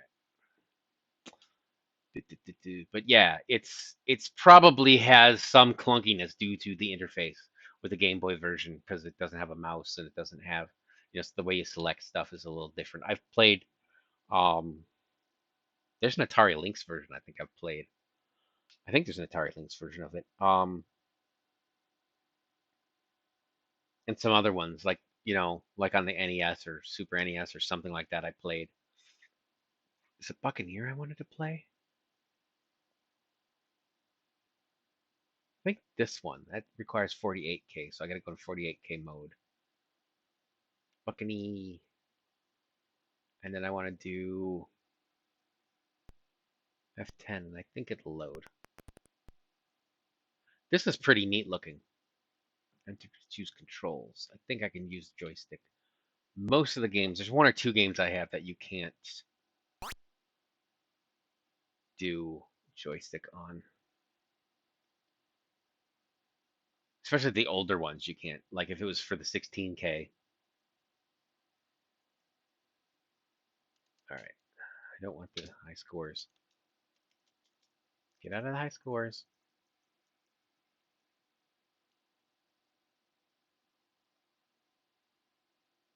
Yes, alright. This is pretty impressive with the parallax scrolling that it has. Oh yeah, I think this one you can only have like one bullet on the screen at a time or something. Yeah, that's what it is. So you don't have like turbo. You just got one bullet.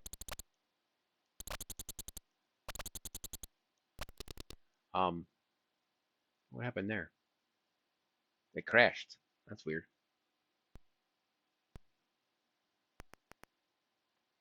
Never had that happen before. Yeah, a pirate game, exactly. Don't know why it's called that, but it is. Yeah. Let's reload it. It probably had to reset. Firebird.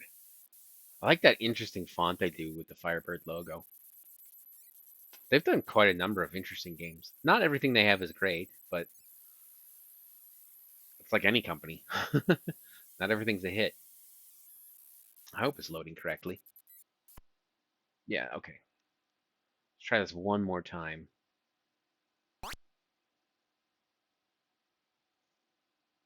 S to start. Alright. But yeah, it only does one bullet at a time though. So if your bullet is still, like if you miss, you cannot shoot again until that bullet is off the screen. But it's really impressive with the way it has all that parallax scrolling, you know, all the different layers. I don't know how it did that. Huh. Well, I must have some setting because it crashed again. All right, that's enough crashing. Could have sworn I got further than that before. But it's cool. It is cool. I've seen it, so I know it does work normally. It just must be something without. Oh, Battle Valley. This one's interesting. Let's reset.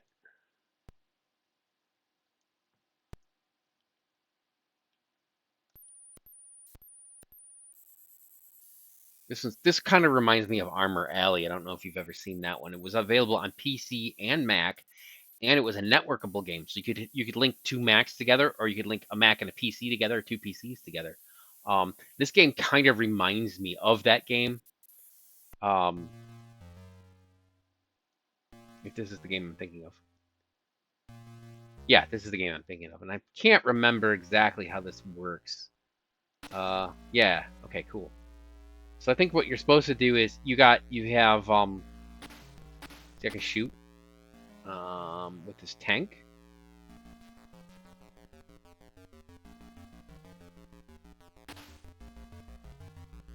It's pretty neat. It's pretty neat. You know, go forward and back, and then if I want to turn around, I double tap the shooting button. Then I can pick a direction, or I can go back this way.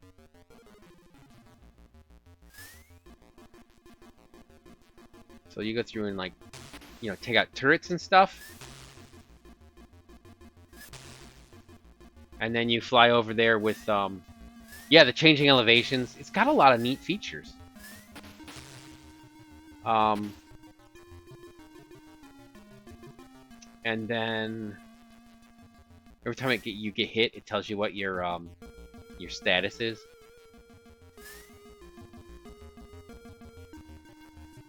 I'm like trying to clear out these encampments or whatever, these emplacements, and then I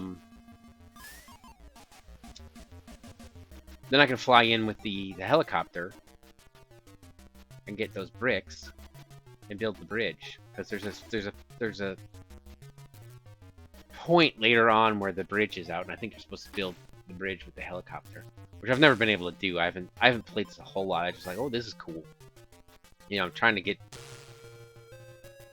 Trying to explore games, but there's a trade-off between exploring all the games and actually like getting good and playing it. Yeah, see, that's where you're supposed to build the bridge, and then you got a helicopter,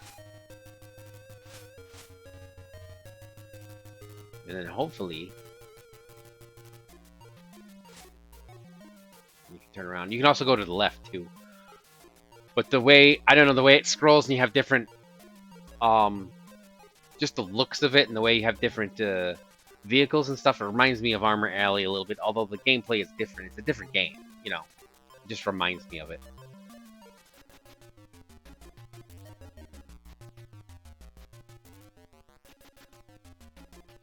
And Armor Alley was a two-player game. I think you could play against a computer too, but it's basically, you know, a side-scrolling like this sort of real-time strategy game. But you had more weapons. You'd have like those trucks that have the missiles on them. You could send those out and stuff like that, and trucks and whatever. And I think you're supposed to pick up these bricks here or something. Oh, I guess that blows you up. I don't know. I guess depending on what you press, you get a different thing.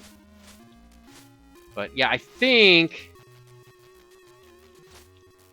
I don't know, I think you're supposed to pick those bricks up and plant them or something.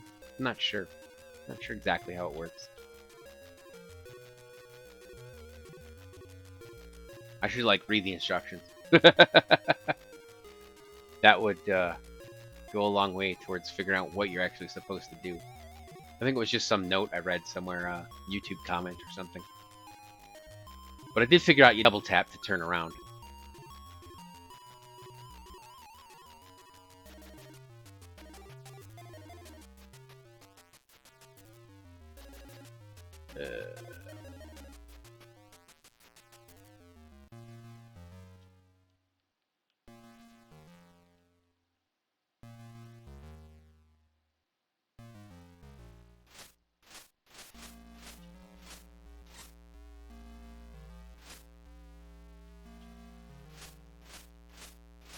I don't seem to be able to do anything other than shoot, so I'm not sure. Maybe there's a button, you know, like I hit M or key that you gotta hit. You know. Sometimes these games, you know, you do everything with one, but then you gotta hit. See, you're supposed to, I think you're supposed to fill that in somehow.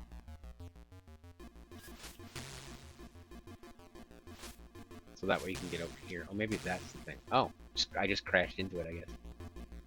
Oh, it glitched out a little bit there. I don't know if that's the emulation or what.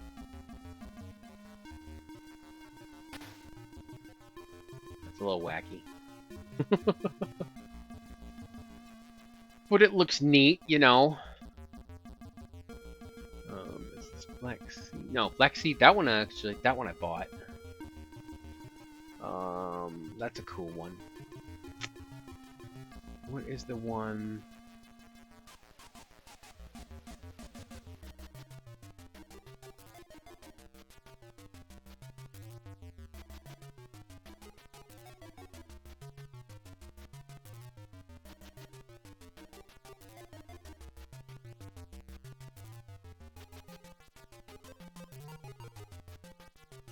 Type. No.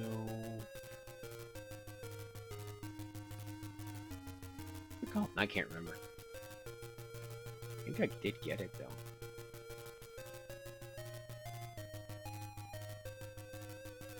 Do. Oh, guys. Up, left, right.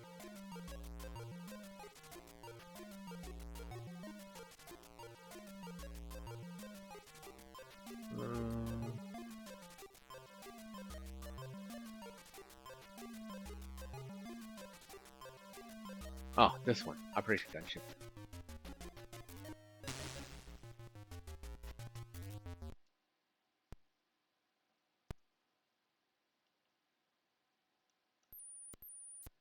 This one's kind of neat.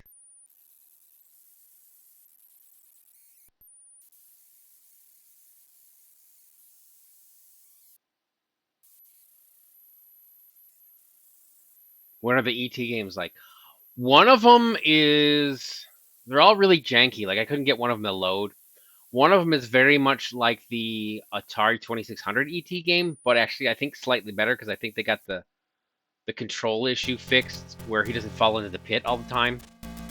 And then the other one is really, really janky, and I couldn't get it to run. It's written in BASIC though. I could mess around with it, but I couldn't get it to run very well. Fly low and fast, yeah. This one might be keyboard only. I think it is. P is pause. I don't think you can joystick this one. That's... Oh, I just did quit. Space or fire to start. Yeah, spacebar is shooty. I gotta stop doing that. What are the, like, move around controls? I don't remember. Why is it going so slow?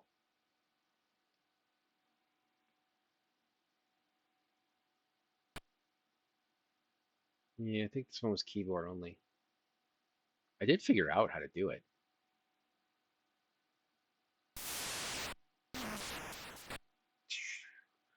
But it's neat because you can fly around areas and you gotta pick guys up like that guy. I gotta pick him up and rescue him. Oh, there.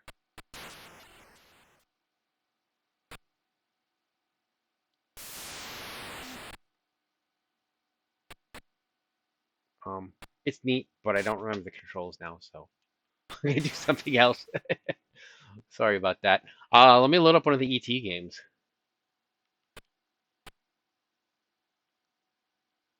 Yeah, because I got them out of curiosity. This one only runs in 48K mode.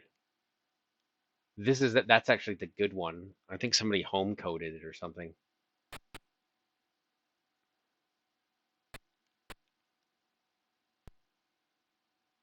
But if I hit this, it should load. It has audio. It has like sound.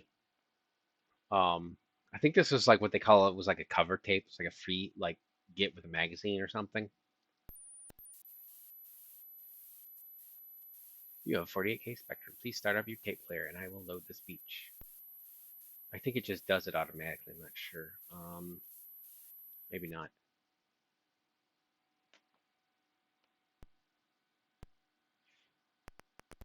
I gotta restart. Okay, please press the any key. I think this is also keyboard. Oh, there it goes. I think this is also keyboard only. And they call him Ernie instead of Elliot. This is the instructions. Yeah, Q AOP. Or bottom row, end of manual. No. The game people present E.T.X, the extraterrestrial Zargon by David M. Webb. But it's got voice. Kind of neat. Which game?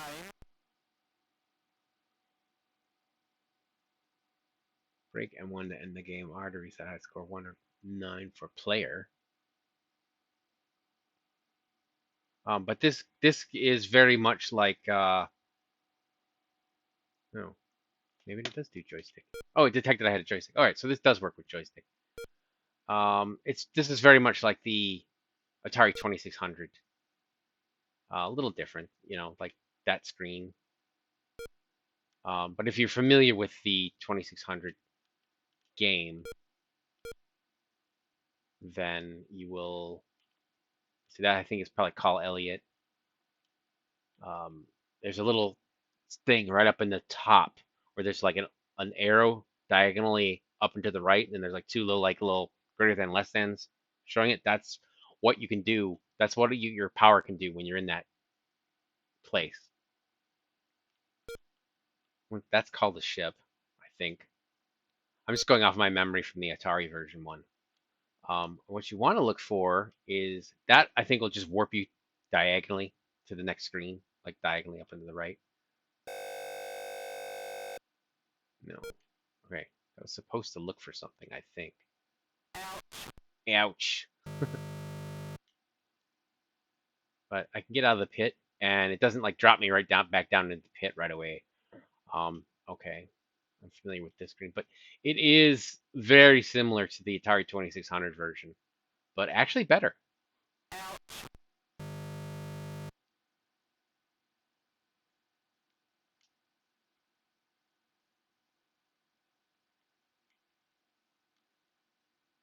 don't know what the heart does. Oh, there. And you're supposed to wander around. There is one. Maybe that's it. I don't know.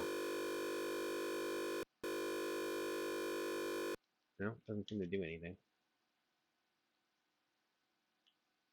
There's one that's supposed to be like it tells you which pit your phone piece is in. And then you fall in that pit, get your phone piece. And once you get all 3 phone pieces, then you can phone home. And then the ship comes and gets you. That's basically it. But yeah, it's very similar. I actually did quite enjoy the 2600 game I had as a kid. I still have it.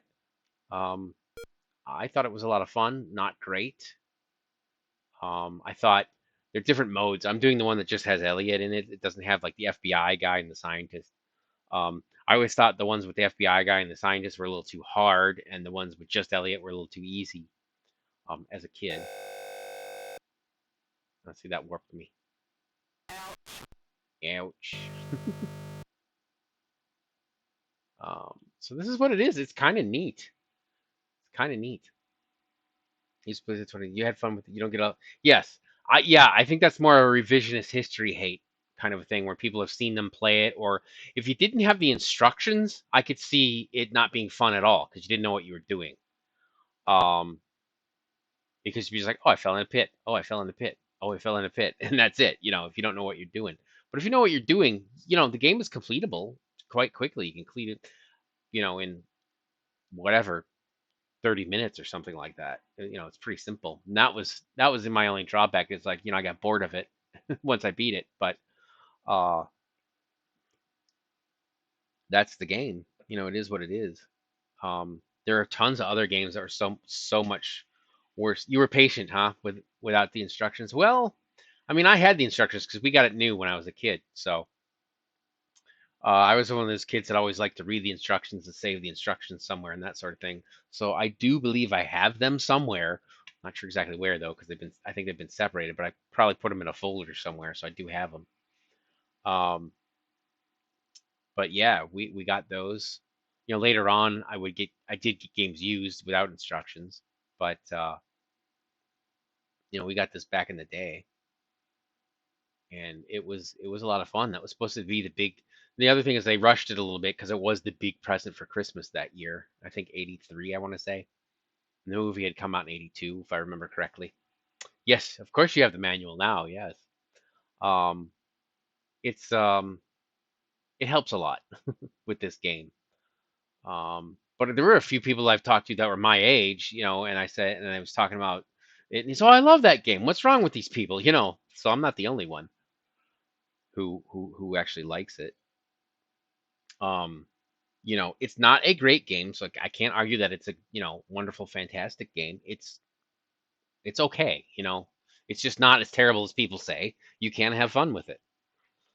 Especially, one of those if you know the instructions or you vaguely know how to play the game, and a few of the things, it really helps. And back in the day, it was pretty much cutting edge too. So if you think about that, you figure out how. Yeah, you got to find the parts of the spaceship. It's once you find one, it's pretty thing. Actually, you find the parts of the phone, but yeah, to call the spaceship, yeah, not having the manual. Um, once you fall in a pit and you actually find something and you realize, oh, it went up into my inventory, you kind of get the gist of it. But I don't know what that's supposed to do because I just kind of skimmed through the instructions. But in the 2600 version, as you'll remember, you do something and it will show you where the phone piece is if it's in one of those, and it'll blink in there, and then you go fall in that pit and get it. Now maybe with this one, it's not it doesn't do that. So I'm just gonna check them all out. This is the most I've played of this. Um, it took a lot just to get this working at first. So that's what I did at first, was get this running and then move on to the next one. Okay. So there's nothing in there. Nothing in any of those. I did find a flower, I think, once. Go up, go up, go up. Oh. No, it didn't show anything. I don't know what it does. It's like the... Don't know. Nothing in there, though. There was always one in this... Almost always in this... see, I did fall back right in, but I think that's because I went up. Press the button, then do the joystick. There we go. Yeah. Well, that was the problem. Is your entire creature was the like hitbox. So see, you fall in just if your nose touches it, and not your feet are not touching it, but you still fall in. That was one of the things that was annoying about it. There is a ROM hack that somebody did. They hacked it, the Atari 2600 one, to eliminate some of those things and make it more playable. All right, I think that's enough ouching.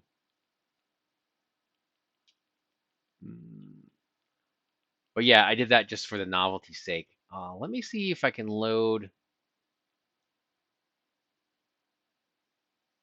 I think it was this one. Oh, there's Elliot coming to revive me after I died. He was kind of small looking though. All right, I gotta do this.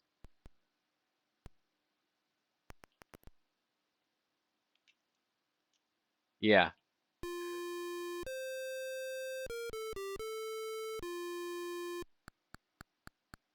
And I can't quite, and I think this one is keyboard only.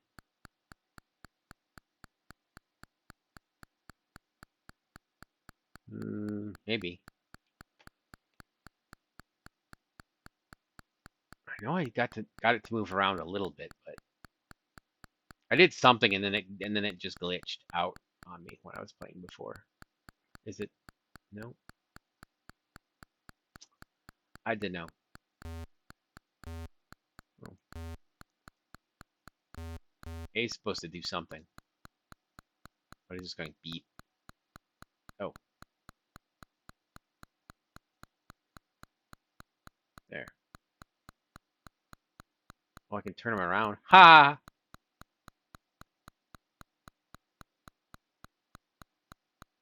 There. There, I fell down a pit. Yay!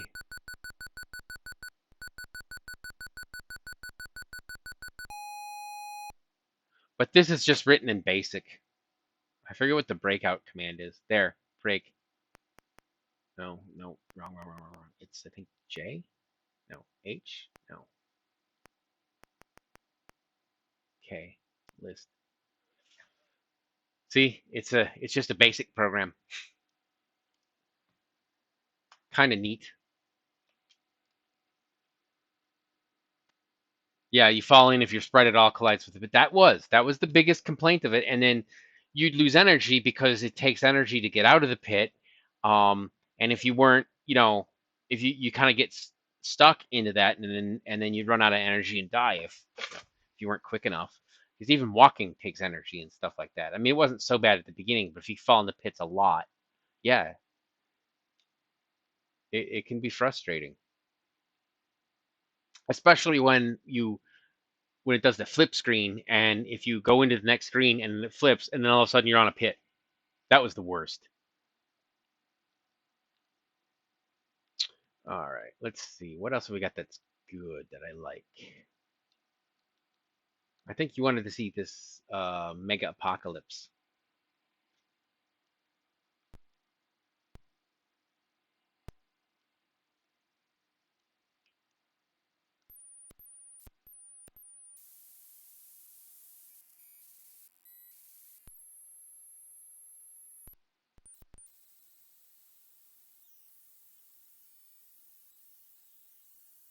That's the countdown for how long it will load, like 1 minute 11 seconds. But I got the fast load on, obviously, because those seconds are faster than Mario seconds.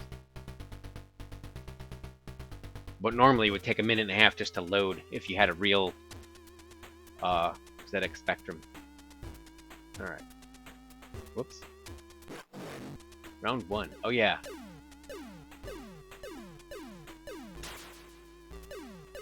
It's very weird because it has this spiral thing, and like the gravity sort of changes when that spiral changes.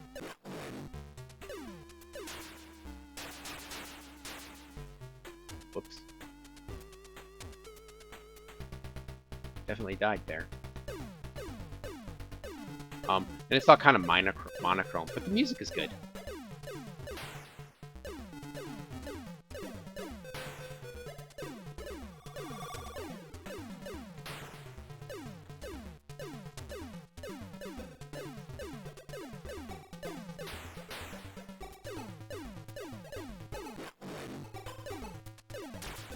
So like, I think it feels like it's trying to be gyrus. Yes!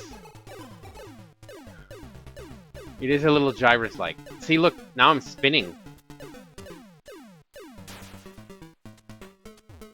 The spiral is a neat effect, yeah. And that does somehow affect stuff. See, like, I'm spinning. I don't know why. Gravity's going all weird. See, that's gravity. Why that rock was spinning around like that, that was a gravity thing. Gravity was pulling it. Well done.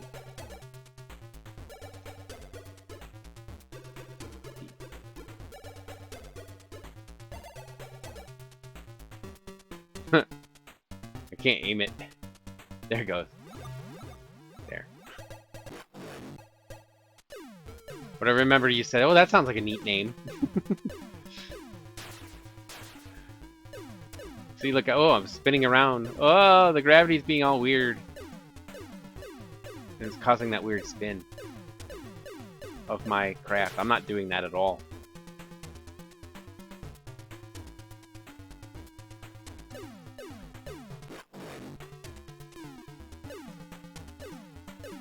So it takes a little getting used to, I think, with that spiral going like that.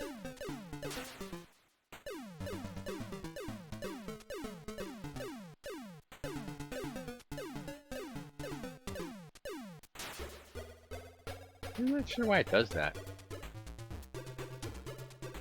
But it's some sort of weird gravity effect. No.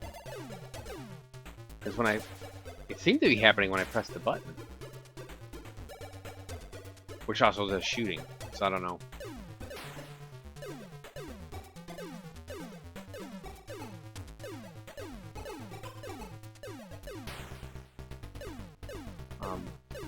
Lots of interesting things, you know, on this system. And it changes color, so at least it's not, you know, always the same color. Even though it is monochrome.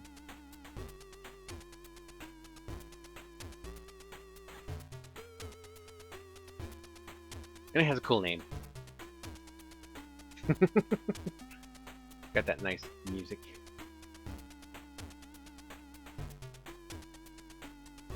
Let's see, Retro Invaders, that's kind of Space Invaders like.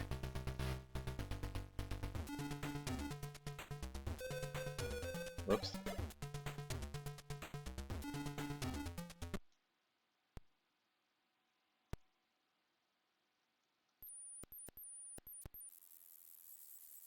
But different. See, it's doing some dithering there with the red. The red and the yellow.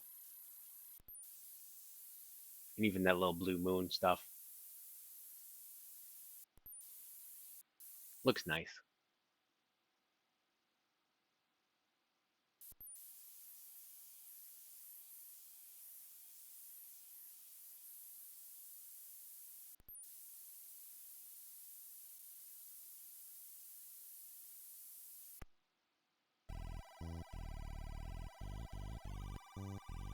I wonder if this is keys only. This might be keys only.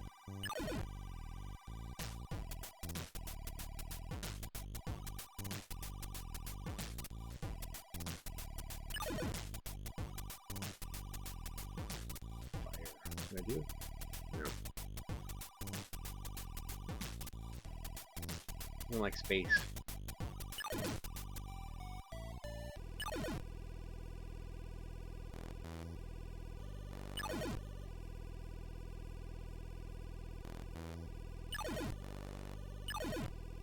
Left, right. Fire. Hyperspace. Pause. Who did that?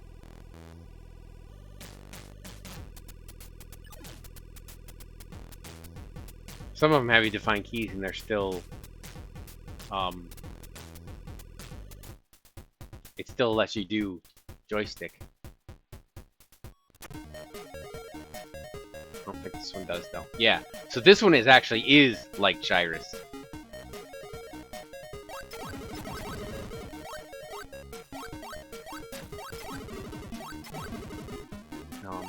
It's pretty nice, and it has some music.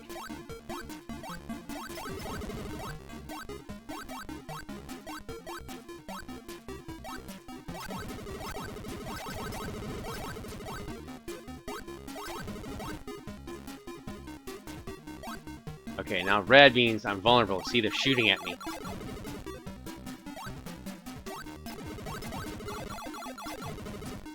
Yes, try not to run into the bullets. Pro tip. Warning, armed enemy. Now they're unarmed. Oh, well, there's still bullets coming out, so I don't know what that deal is.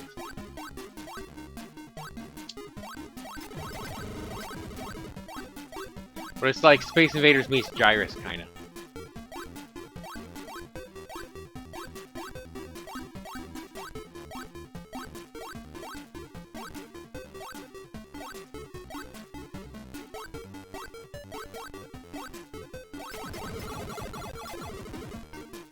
So it's pretty neat.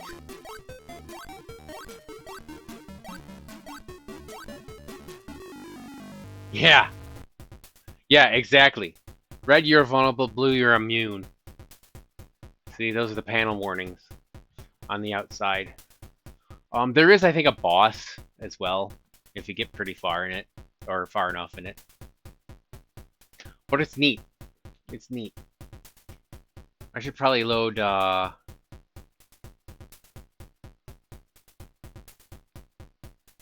That's a really cool one. I should load, I'm gonna load the Valley of Rains, because I know you saw that and you were impressed by it. And, it is impressive.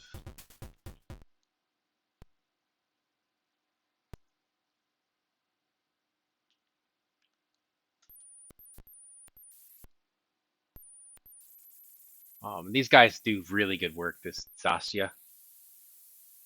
So you look at, there's a lot of dithering going on there, and it's just a really good effect.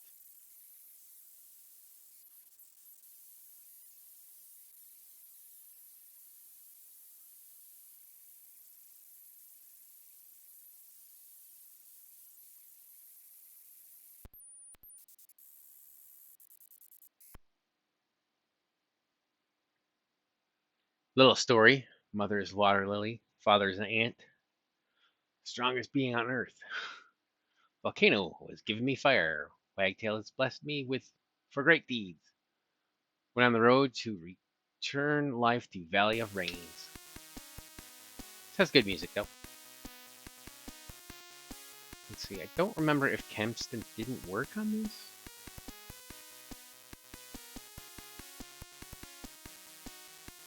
Yeah, I think I had to go to Sinclair on this one for some reason. Whoops. Joystick. Sinclair 1.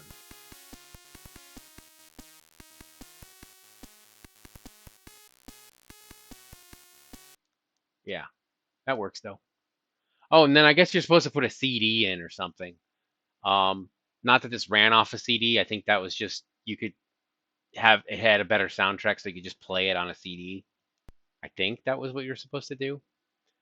Not really sure. I know they have some like, they've done that with emulators now with like Genesis games, where you put a CD, or um, Super Nintendo,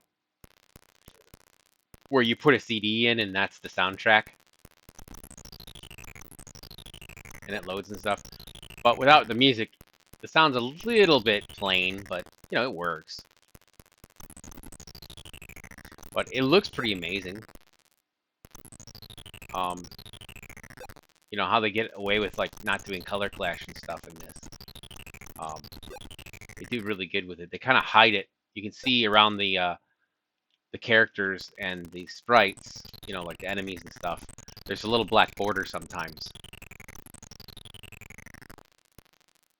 And then they use some layering and such. And you see those trees, they're not brown, they're red. But they kind of look brown, you know. There's a dragon. And this is a decent game though.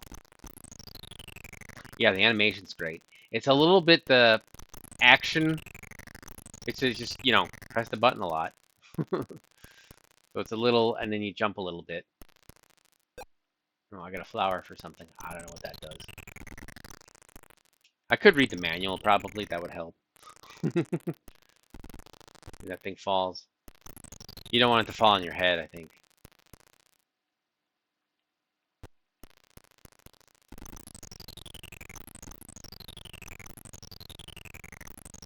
But I'm not doing very good, you know, avoiding getting hit and stuff like that. And I guess there's a time limit. You can see the timer there. That's why when the one thing dropped, it was like an hourglass. That was probably like more time. But you run and jump and stuff like that. I think this is a boss or something. Or, well, kind of. Kind of like that dragon was. Oh, he still hit me. Oh, I got something out of that. Well, I didn't get it yet. I missed it. Darn it. There are some neat power-ups, too. Like, there's one that gives you invincibility, I think, for time, and stuff like that. And I know, like, I think here? Oh, there, I got something. Oh, dual shot. Well, that's nice. What's in this barrel? More stuff. I'll get this weapon now. You know, I haven't learned what all the weapons do, so there's that. I don't know what the flower gives you more life? A little more life. Flower gives you life. There's a shield. There, look at that. I got a shield running around me. Look at that. That's pretty slick. And I know I've seen there's a bit somewhere where there's like a gate. You can go through there. You know, like you press up and you go through a gate kind of a thing. Yeah, here's that gate. I think you can go in there. Or you have to get the key, maybe. Or fight these guys. I can't remember.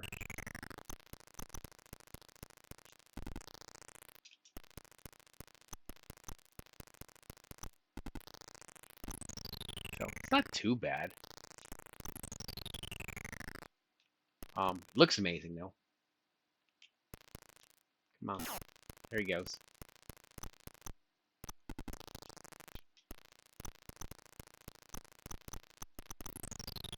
Yeah, and then the gate opens.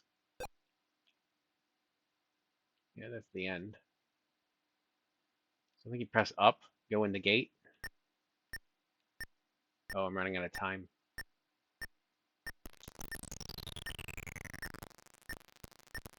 So, you know, it's not too bad, and it is beautiful, like the way those stone brick columns there for the fence are drawn, especially when they move. I mean, that looks great. Time is up. Oh, I didn't save the world. Level 1. I'm probably gonna start all over again, though. Yeah, I think so.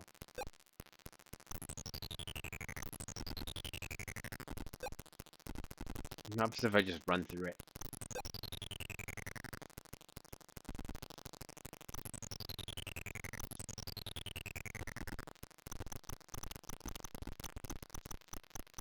You know, it's not too bad. I'm warming up to it.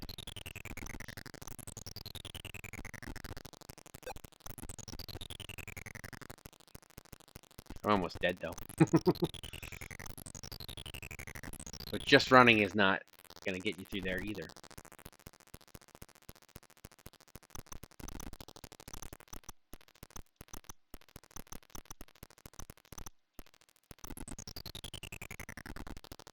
I can't jump very high. I think that's the part that's annoying.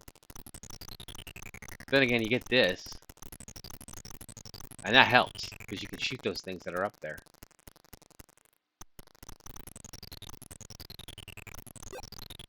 More time, kid.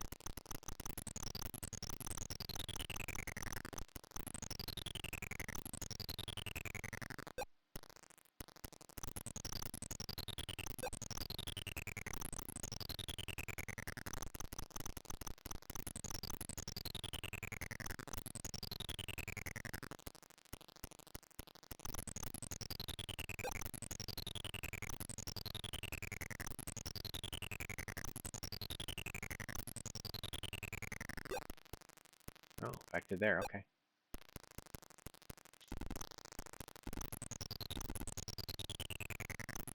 Come on, crow. There it goes.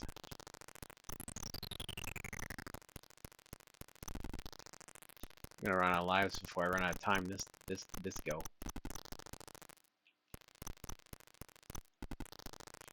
Ugh.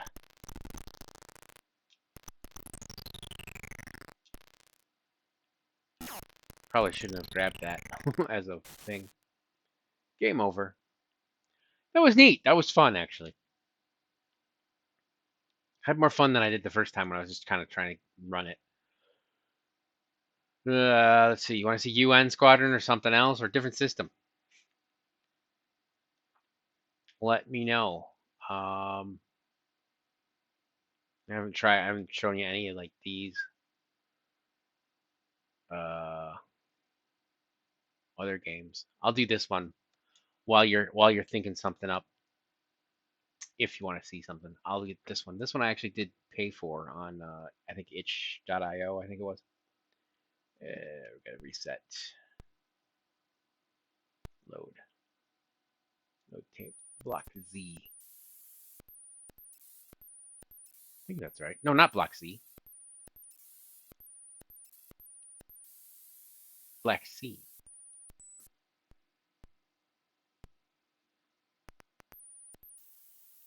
Actually, let's do this. Let's reset. Load the right game. Black Sea. Black Sea was cool too, but that's not what I bought. So this is done recently, like in 2021 or something like that. You want Dragon Breed? Okay, I'll do Dragon Breed next.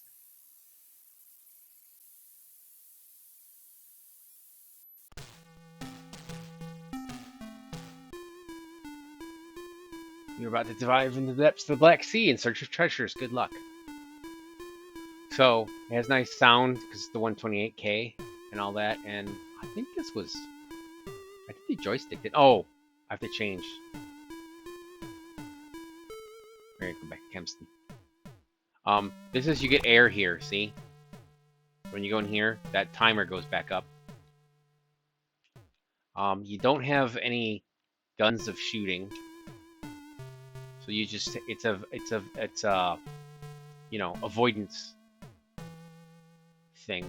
And then there's like a treasure there. There, I got a treasure. Oops. See, now I'm getting crushed.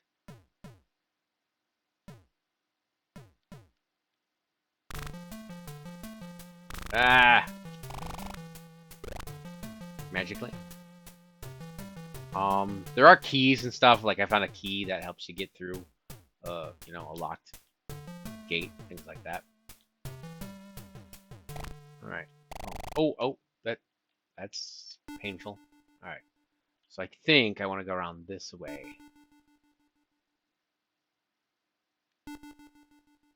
But you know, it was a couple bucks, and I didn't pay like a whole lot for it. There's a bomb or a landmine. Oh, it crushed me. Not a landmine, a sea mine.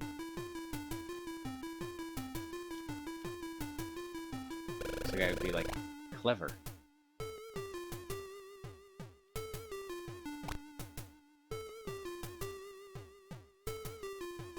I guess that chain. Whoops. I guess the chain doesn't hurt you. Yeah, there's the locked thing. Again, I'm hiding in there. It's kind of, you know, you're hiding there, and you can blend in because you have the same color.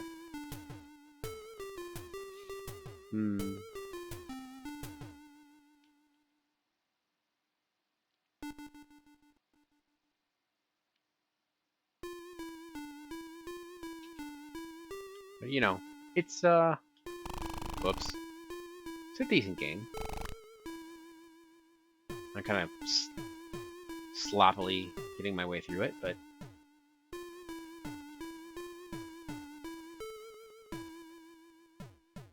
it's neat. I like exploration, so that was the appeal of this game to me. These wacky jellyfish are wacky. Yay, gold bullion.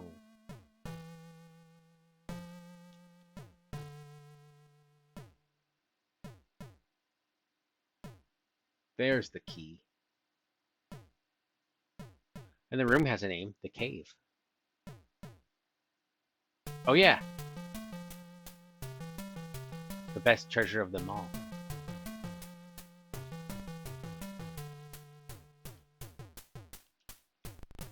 Ah! If I can get to it. Game Boy console.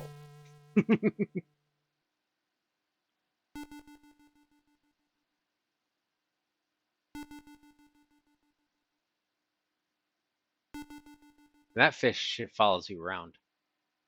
Yeah, I knew you'd like the Game Boy console.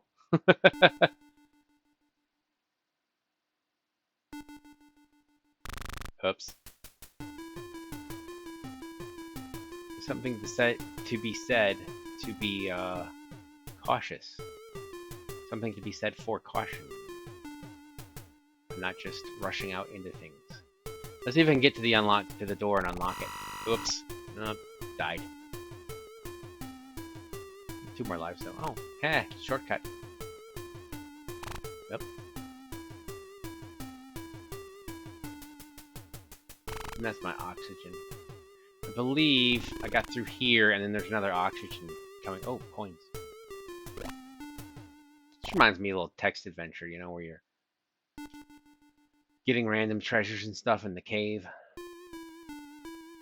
I can't remember, but I did see another, like, oxygen tank here somewhere. Don't remember where. There's a diamond. Eh. I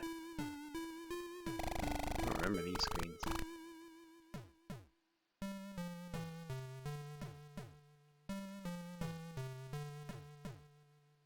Alright, so that has an edge.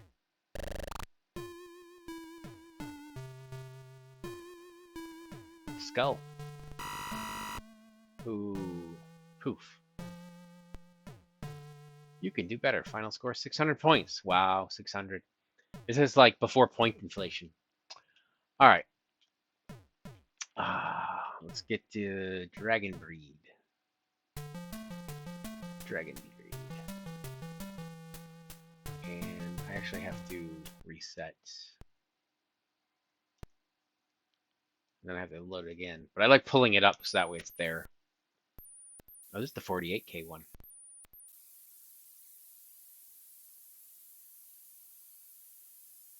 Is there a... Hang on. No, I only see 48K. Okay. Maybe it only was 48K then. Rewind. Get ready to load. Oh yeah, this one loads weird.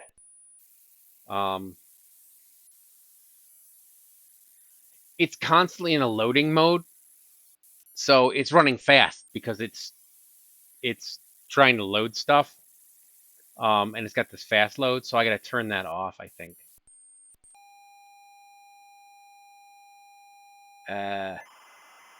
Yeah, now it's loading. So what I want to do is I want to turn off the tape sound so you don't hear that constantly. Enter select key. I think I can just use the joystick, yeah. So here it is. It's actually functional. You know, it's stripped down a lot as far as colors and stuff, but it works. It does what it's supposed to do. If I can do this. Oof. I'm not good at it at all.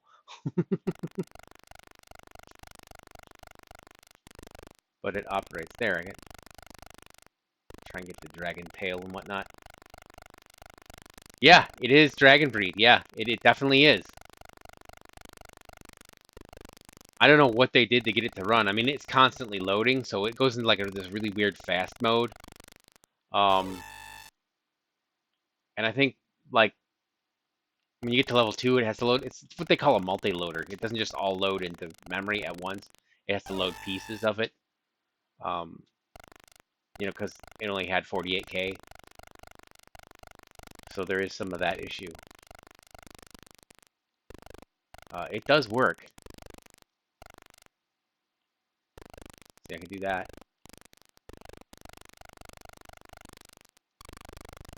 There, now I'm red. I think that's the power up.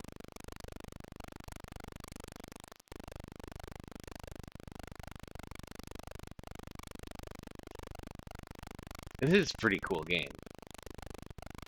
And it works. You know, it's pretty basic. Because it's, you know, it's an old system with only 48K, but...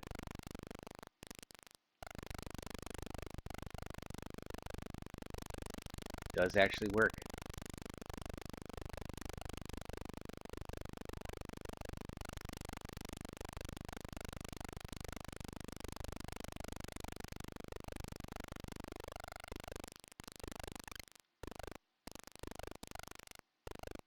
Earlier, I think before you got on, I was showing Sayan, the Saturn stuff, and I got some stuff to load, but then like sound would cut out in the middle of a game and stuff like that. It's pretty wacky. So it's still very, very unstable.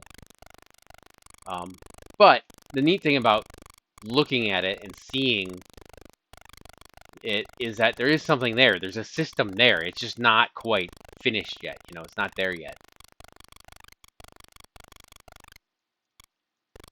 But that's the way it is when it's still in the like pre-alpha stages.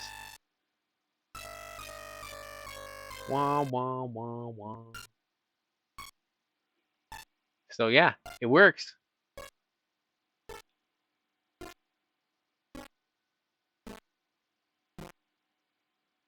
I love that musical Drago breed. I love that musical countdown. That was pretty cool. Interesting. There's a bug fix because Dragon Spirit had, if you could get to level 8 or whatever, it broke. You couldn't get past it or something. I think it was level 8 or something like that. So someone fixed it, like retroactively fixed it, so you can load that at 1UP. What else do I have that's neat?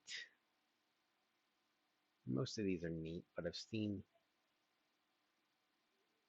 This one is cool. I could not get it to work right. It's the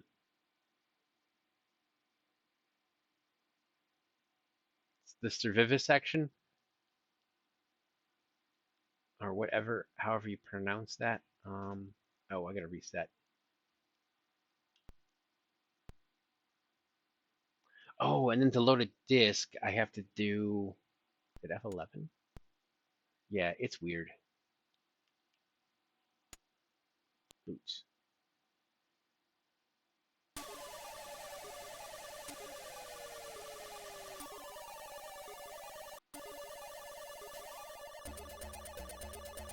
But I got this just for the music.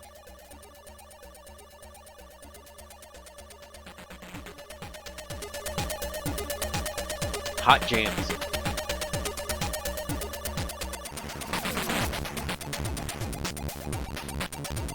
Honestly, I would just go get the music. I would just go get the music. If I could. I looked for it. I didn't find it like separate. Some of these do have separate, so you could get them. I couldn't actually get the game to work though.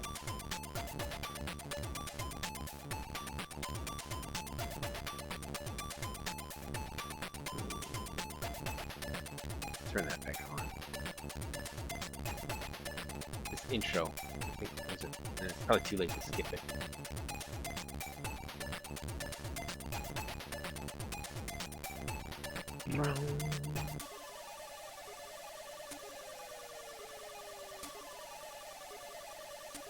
I think it locked up once I got into the actual game when I played it, but the music was pretty awesome. Yeah, read error. But the tune was great. It says read only track or whatever. So there's some sort of, I try to ignore it, but nothing. But I just wanted to listen to the music anyway. Yeah, it just reset.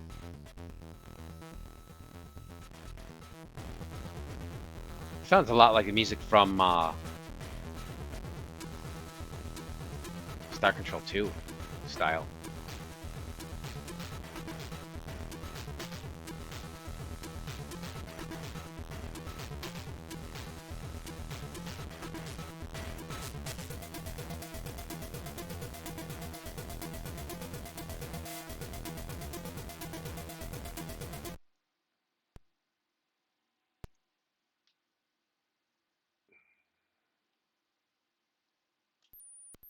This one's really neat. This is like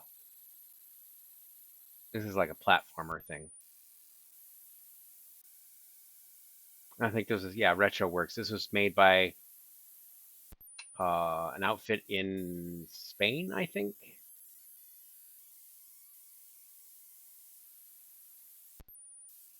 And they made several games, and they're all free. And I'm looking, I'm like, this game is awesome. Why is it free? How can I give you money for this? It's good.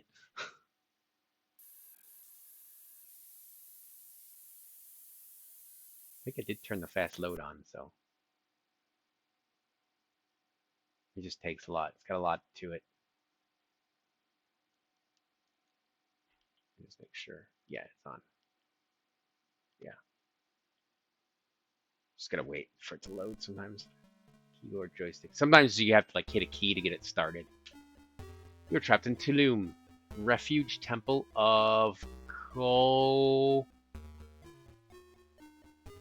I can't read that. Plagued with danger and treasures. Escape with them or perish there. Stage 0. I did turn this. I put this on joystick, did I not? Yeah. Joystick is not working.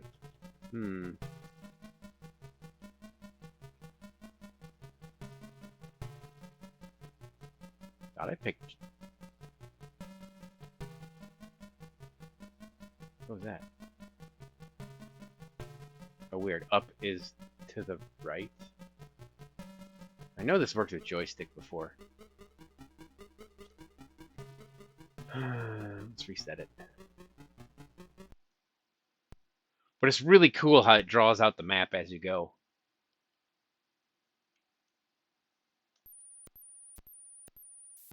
I think I pressed the wrong button. That was my fault.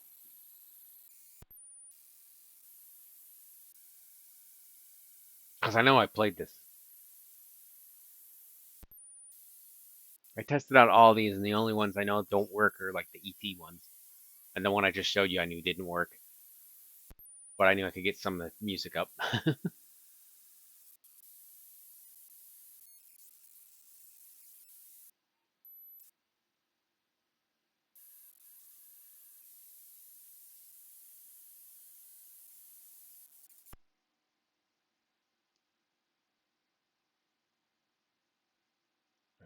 Enter.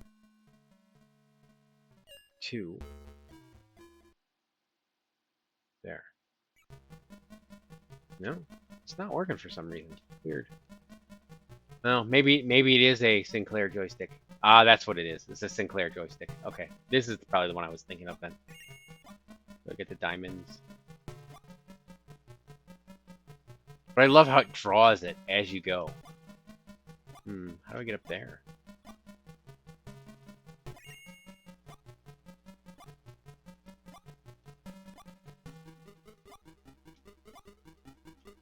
Don't know. There's a diamond up there.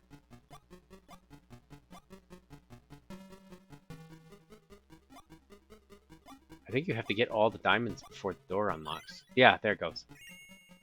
Hey. But I just love the way it draws it out. Oh, that's bad stuff. Can't go in there. So, you know, you can't see it. It's got that neat cave exploration aspect that I really like. And oops. You can climb up these. There. And then there's guys that chase you like that guy. There. Oop.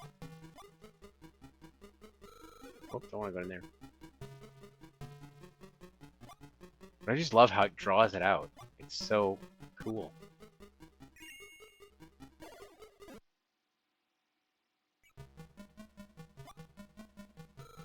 Ah!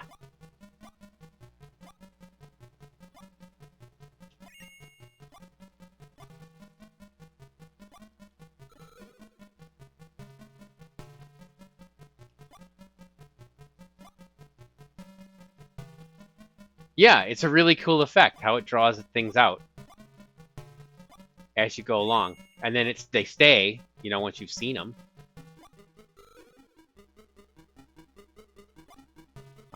It's not the fog of war kind of thing, but it's the, you know, like they do in Command and Conquer, but it's that exploration aspect of it. Oh, he's coming. Oh, haha. Stage 3. Ooh. Ah. I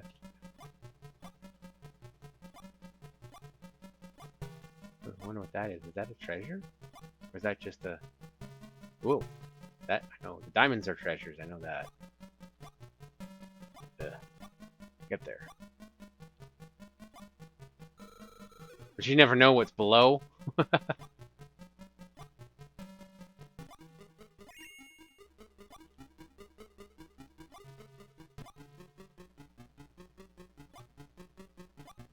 Alright, so gotta get it this way. Okay. Oh. You know, and you can't see where that guy is. Ah. Oh, I didn't get it.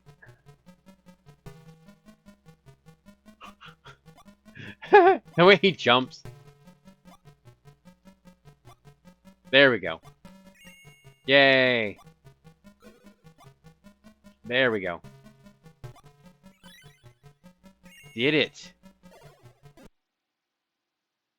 Stage 4.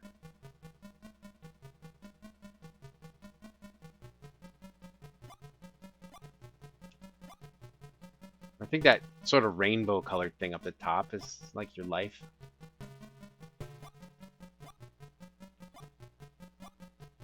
There we go.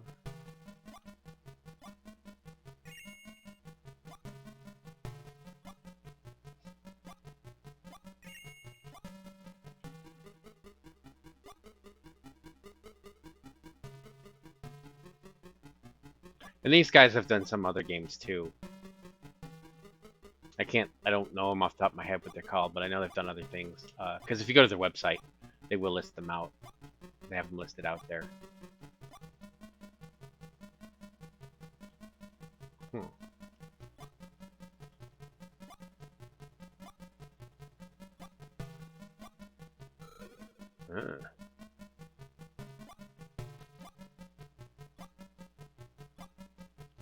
No. Seem to be able to quite get over there. There. Oh, there's more? At least one more. Yeah, that's what I didn't want to happen.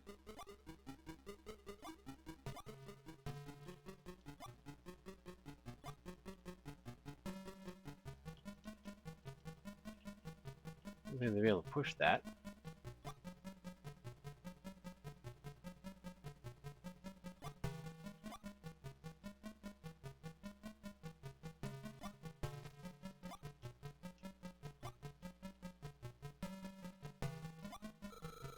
Oof.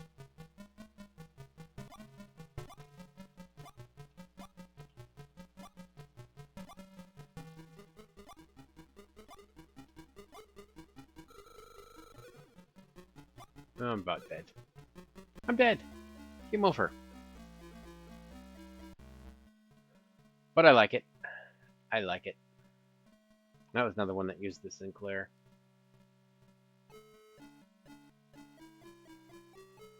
Let's see, is there anything else that I really need to show?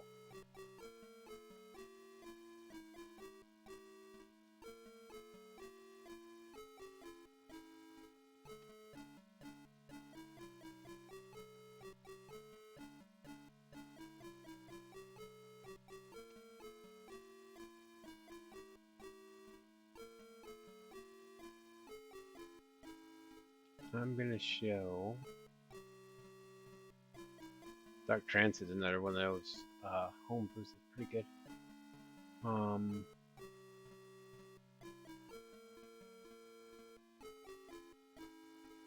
What was the one I wanted to? Let's do Cyclus.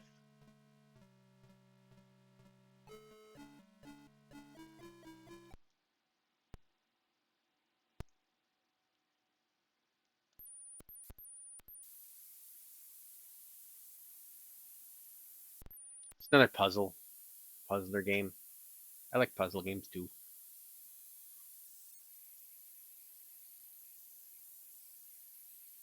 It's by Miguetel or something like that. Miguetelo.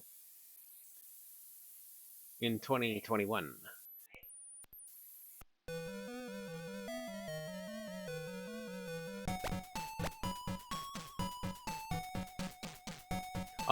It's a little like Lemmings, where the snail just goes, and you gotta, like, get him to the end.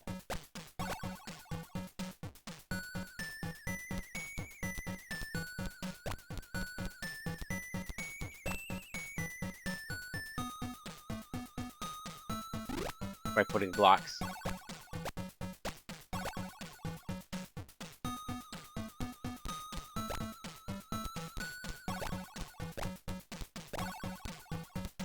There. It gets progressively harder, like any game. But it's pretty neat, you know, for an old system.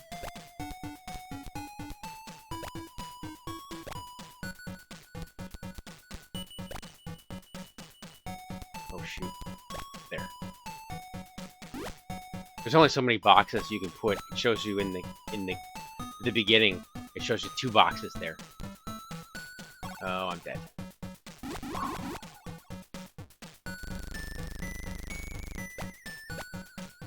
Use a snail. You do like this. Oh, I didn't do that right. How do I get him there? Oh, that's right.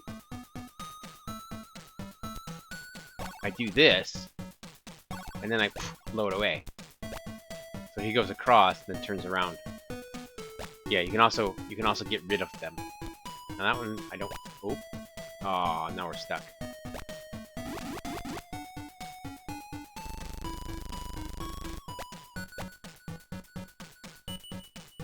So this is another one that takes a little practice, but you know, most puzzle games are like that.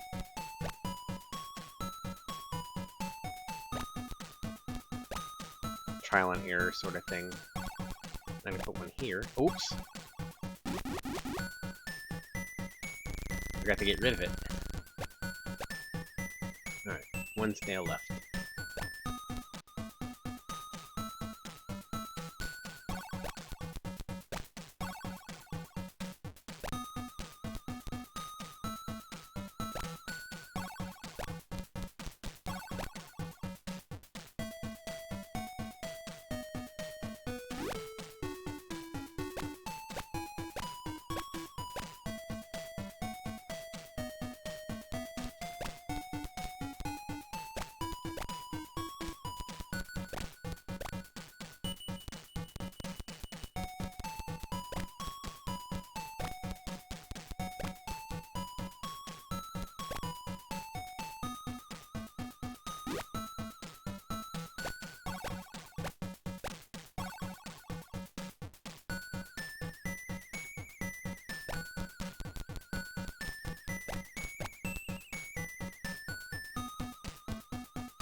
Be careful.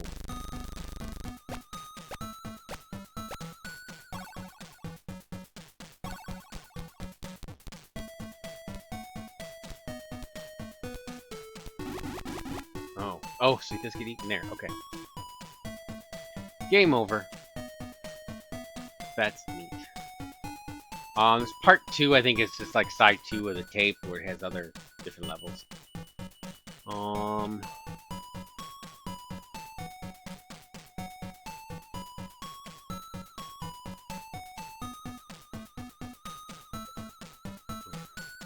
Yeah, it's neat. And then Dirty Dozer is by the same guy.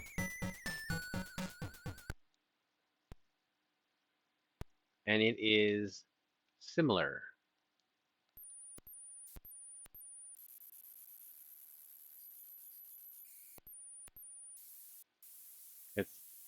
I think it's just dirty because it's like, you know, bulldozer digging stuff. It's, you know, literal dirt. This one was made in 2019, so it's a couple years older. It's got nice music though. And then, oh, this is a little sort of tutorial thing. You can push those blocks, and you gotta just push that middle block to the end to get out. And it's showing like, oh, you can't push it over those blocks. And you can also go around through it and stuff like that. So I will press the key. Yeah, and you just gotta, you know, hold those stuff. I think you can jump in this. Yeah, you press up to jump. And you can take out the... Let's see, so I gotta go with... Oh, I gotta dig this hole out first. Before I can push this block. And you gotta push the block into the square where the goal, the blinking goal thing. And like everything, pretty much, it gets progressively harder.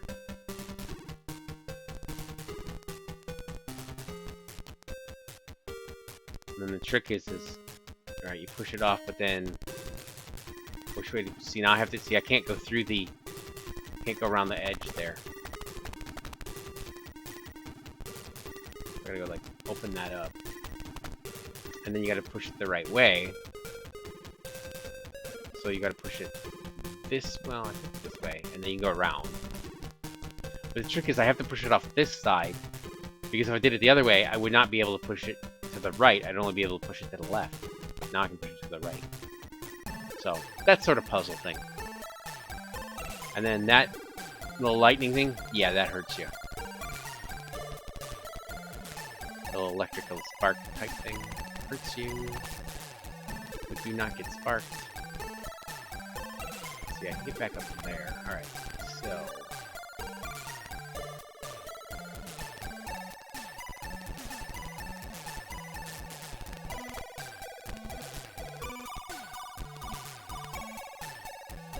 I want to push it that way.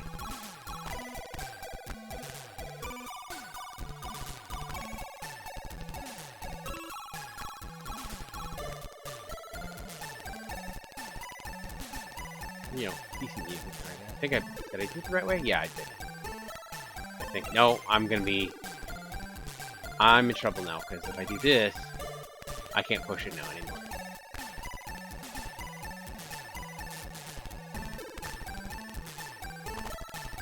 Yeah.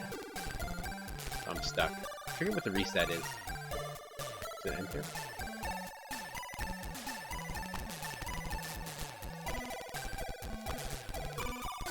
You just go up and get that. Ooh, that works.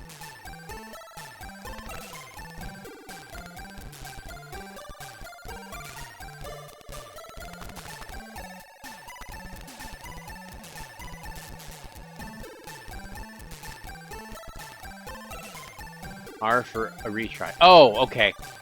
Yes, it does say that. I remember that now. Thanks. Right over there on the right. I remember going, how do I restart? And then I remember reading that last time when I played it. Alright. So we have to push it off this way, I think, first.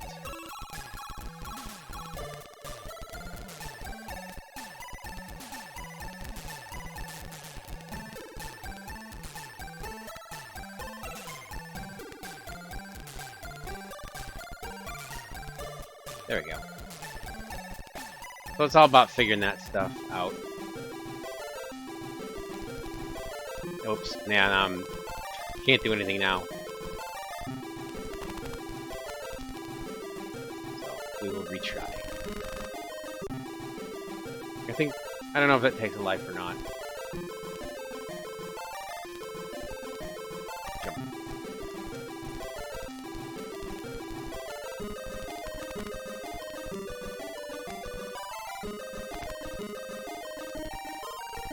That's the only way that can go. Oh yeah, you can't push it over there. That was in the instructions. You can't push it over those, I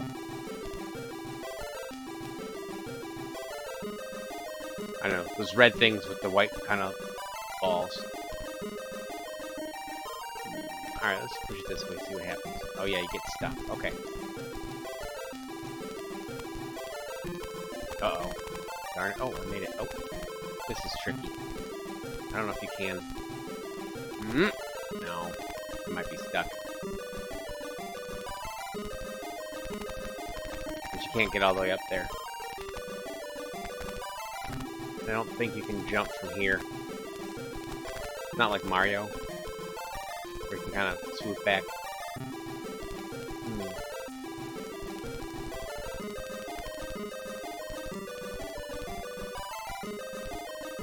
But it's a neat little puzzler. Neat little puzzler.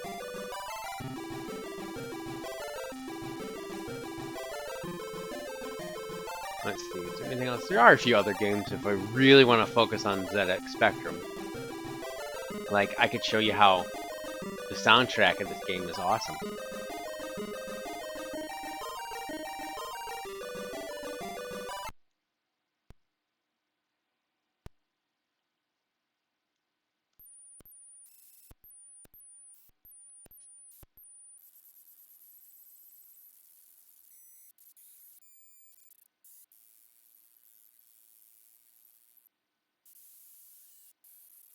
And by awesome, I mean, you know, compared to all the other versions.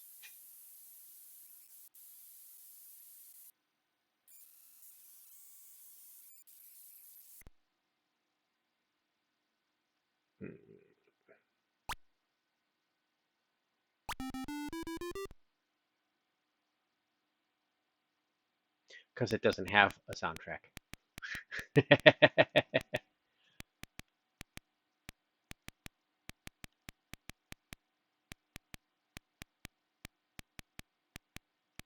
But it actually plays pretty well.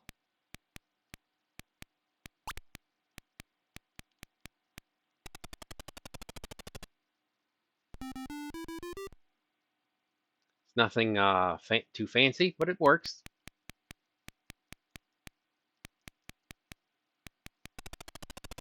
And you just have, this is an older one for the 48K, so it's not going to have like a nice soundtrack to it.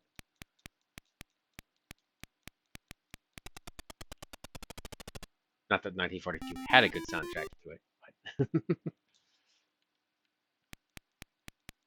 but the sound effects are pretty wimpy sounding. But that's typical.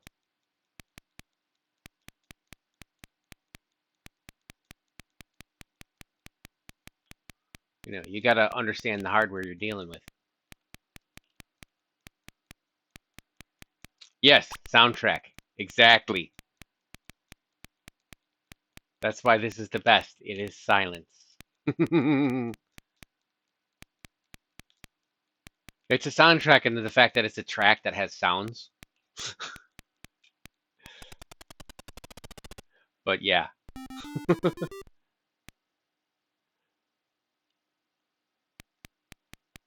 So you have to supply your own if you want.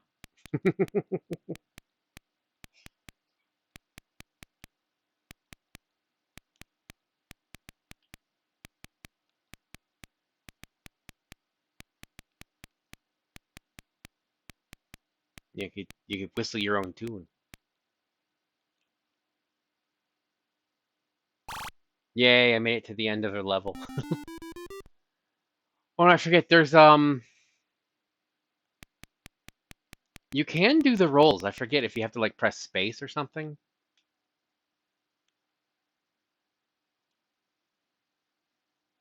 I seem to remember that. It's not doing anything. I think you can do the roll thing. Yeah, the music from Battlefield 1942. Yeah, there you go.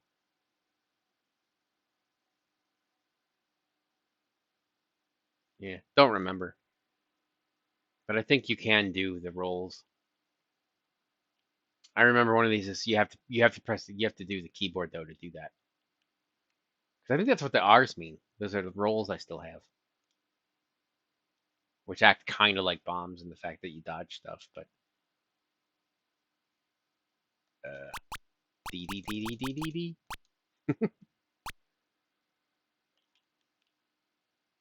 End. So that's it. But I like how the credits are like elite and copyright 1986 and conversion by. I think those are the high scores. Because there's my D's in there. But it works. It's serviceable. You know, it's definitely playable, and it plays like 1942.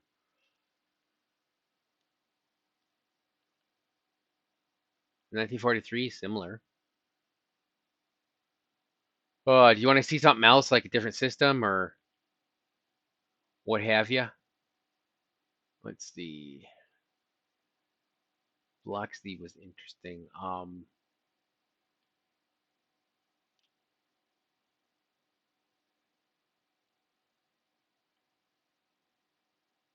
I mean, I don't want to show everything in the first episode, so to speak.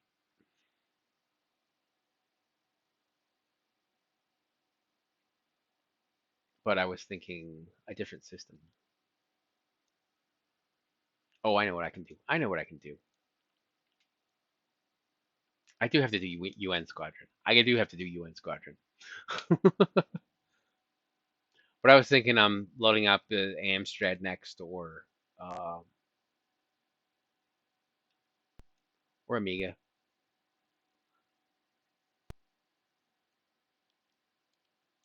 I can show you that awful Ghouls and Ghosts. This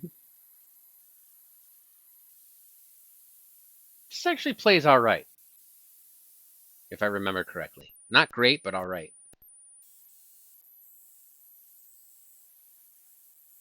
I think this is much more like the arcade game. I think most of these computer ones are like the arcade game, which makes sense because I think it was only the SNES version that was like the NES SNES version. Oh, did I do change control? Nope. Yes. Intros, we know. Oh yeah, I gotta put quarters in. There. Now I can play.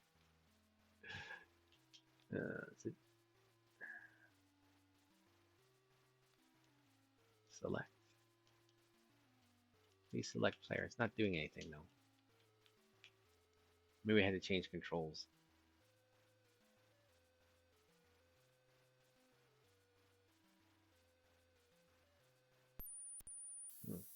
Whoa, I think I broke it. No, I think I selected somehow.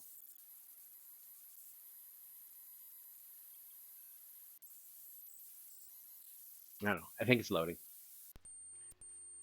Yeah, there we go. I don't think I have. I don't think keyboards. I don't think. I'm gonna reset. And it's Kempston. All right. I think I forgot to select it. Each game's a little different.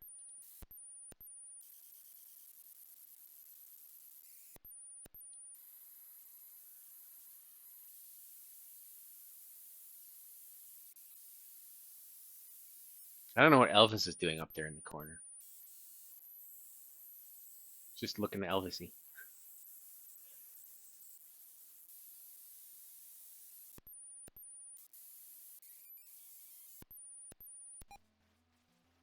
Press the any key.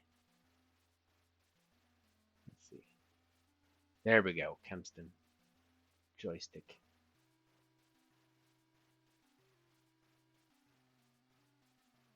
Oh, player 2.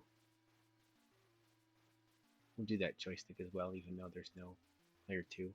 And then we'll add a quarter or a credit. It could be yen or something, depending on what country you're in. Yeah, see, now I can select stuff. All right, now it's working. I gotta have my controller,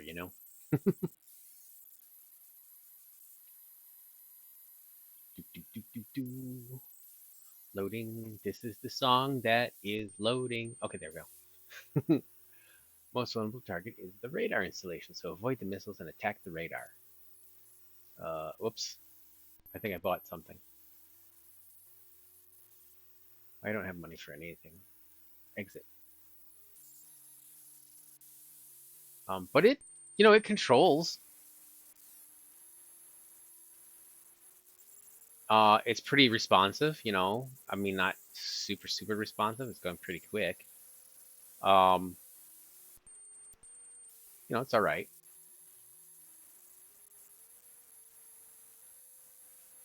Yeah, it looks. I mean, it's definitely the game that it's supposed to be. You can see that.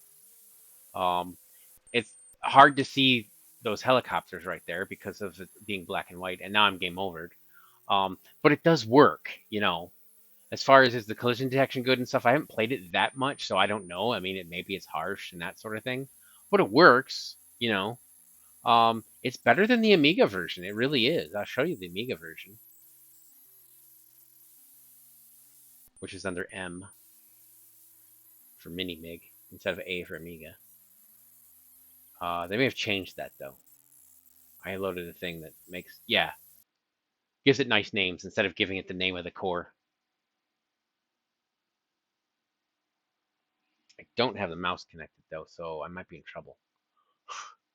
I don't think I need the mouse though.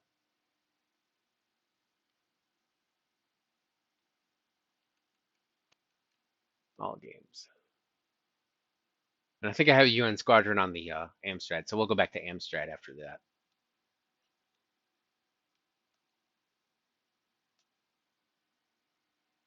WHD load, the old delete to quit. Delete gets you back out of it. It looks pretty. Guy still looks a little like Elvis.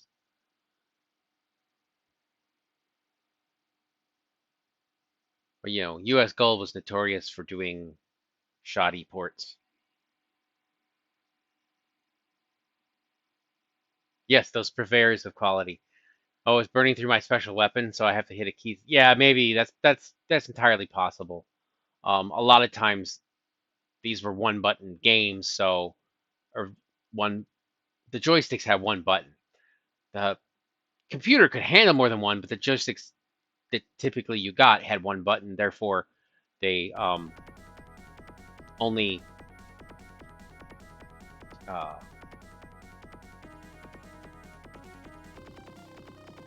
used one button. So if you had to do other stuff, you had to use keys a lot of times.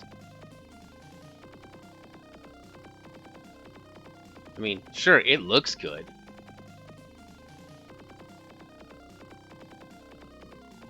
So I'll buy that, I guess.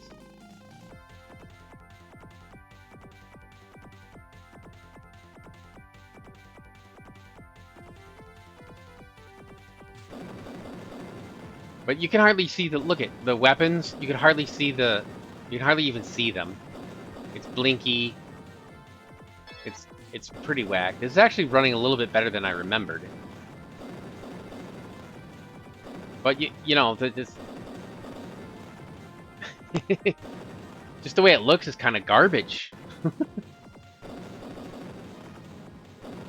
I remember it being really slow, but I don't know.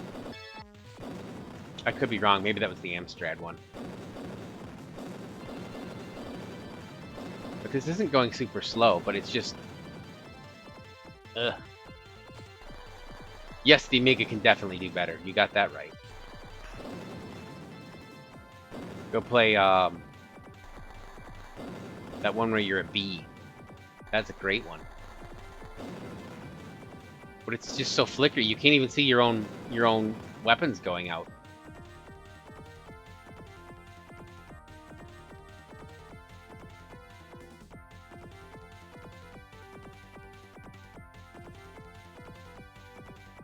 It works, but it's not fun.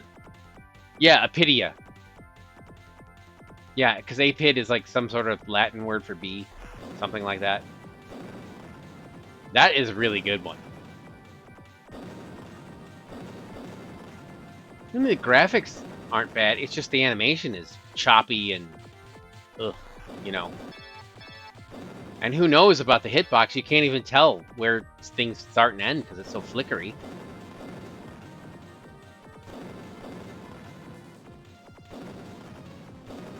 I mean, I think it's supposed to be flickering when you get hit, but,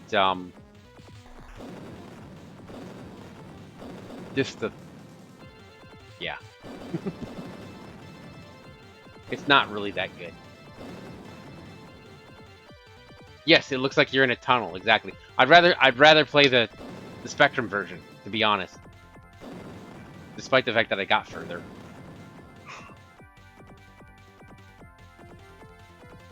Yeah, it's just not good.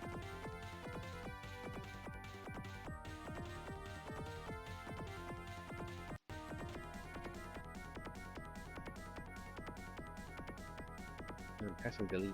Oh, that's backspace. Do I have delete on this keyboard? Oh, I don't think I have delete on this keyboard. forgot about that.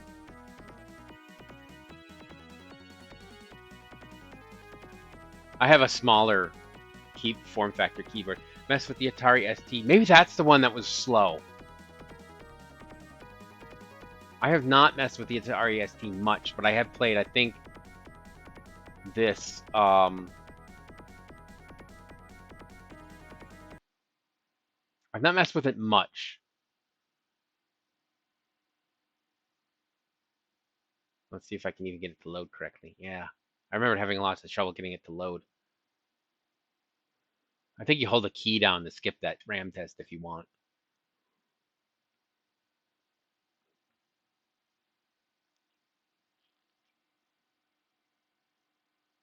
But I think I have this set up so it should load into... Oh shoot, I'm going to need a mouse for this. Because it loads into that desktop OS and then you click the game from there. It says memory test complete, but I think it's testing something else.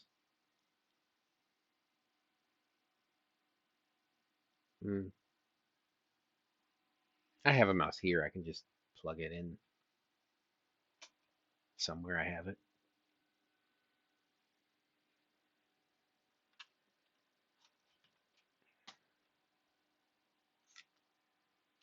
Yeah, I got a mouse, so that won't be a problem.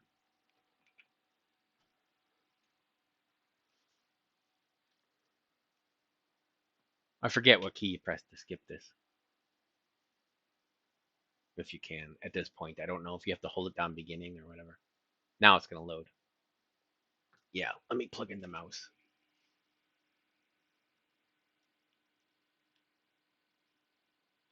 There.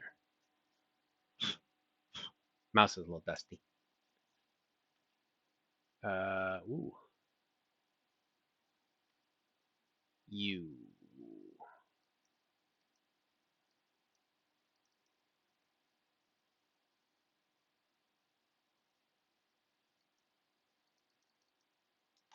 PQR.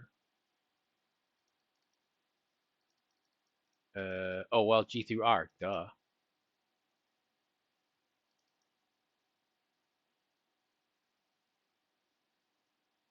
It might be in here. Files? No. No.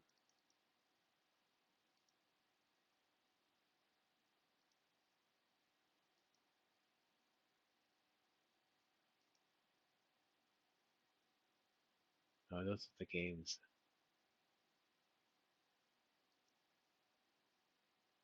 Oh, it should have been there.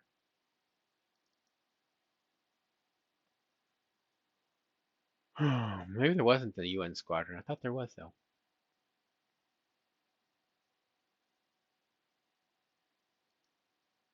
But yeah, I've got a Atari ST set up. Anything you want to see on the Atari ST? Let's see if Killing Game Show's on it. Killing Game Show.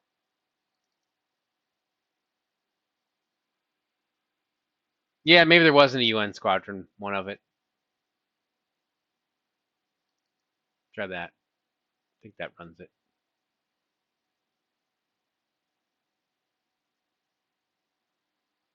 Trainer.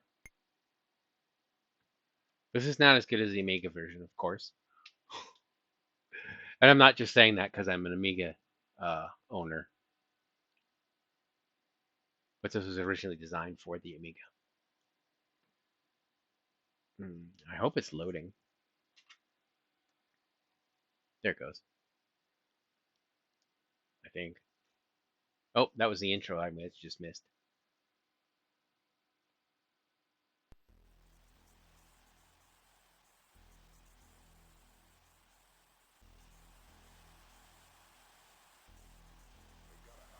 The music's a little quiet.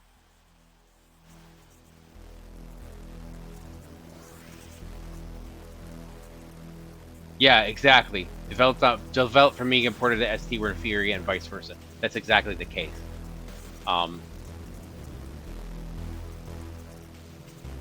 in general, you know. Why is the music going so fast? It's crazy. Maybe it's trying to fast load or something. Because this is a lot of loading going on during this part. At least if the Amiga version is anything to go on. But the music is not as good. It's the same tunes. But it's just not the same. You got 2 channels. Well, probably a few more channels, but you got 2 stereo channels, and then, you know, you got that drum on the right, and the main on the left. But it's just a simple, like, square wave, you know? Or maybe a triangle. Oh, not crashed? Oh, whack. That was weird. Game over. What? Okay, that was weird. Alright, let me turn it down a little bit. Now it's getting loud.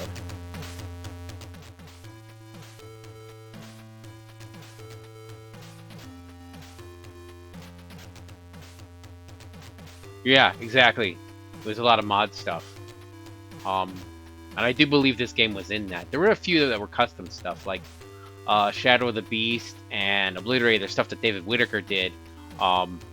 He had his own thing that he did with them. So they were different. As far as it was similar tracker type stuff, but it was a custom David Whittaker style. Oh yeah, but this is the Genesis music is better than this. It's the game it plays. It seems a little bit squished. It's square aspect ratio there. I'm not sure if that's more a result of the emulation type stuff I'm doing, or you know, if that's just the way the game is. Yeah, it looks great. It looks the same. It looks, except for it being slightly squished, it looks identical to the Amiga version. You know, the graphics, yes, absolutely. It's just the sound really that suffers. The playability, it plays the same. It feels the same. This is actually the first time I think I've played the Atari ST version, because I wasn't even aware of it until recently. You know, several months ago. But it plays the same. It feels actually a little bit maybe looser. The other one's a little more tighter. This is looser. I can't, you know, it's not floaty. It's just looser. You know what I mean? Maybe you don't, because I'm just kind of describing the feel of it, but...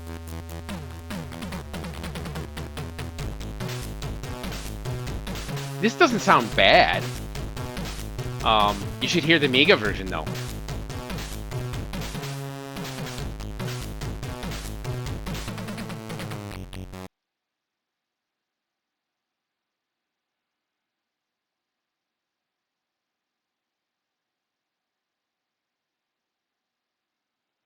Here, I'll do the Amiga version. All games by letter. Okay.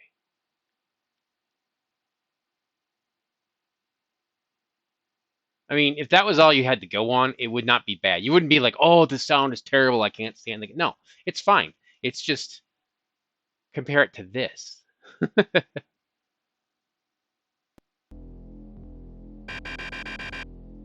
Now, I skipped the intro, so we can't compare the intros. But I believe you've seen the intro on the Genesis, so you know what it looks like by comparison.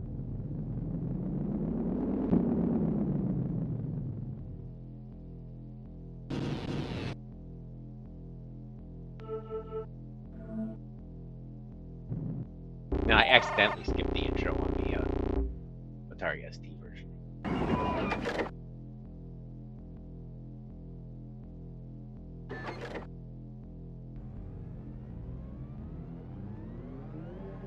But you can see that that's a skeleton. That's like a person, or it used to be a person. It's like half a person.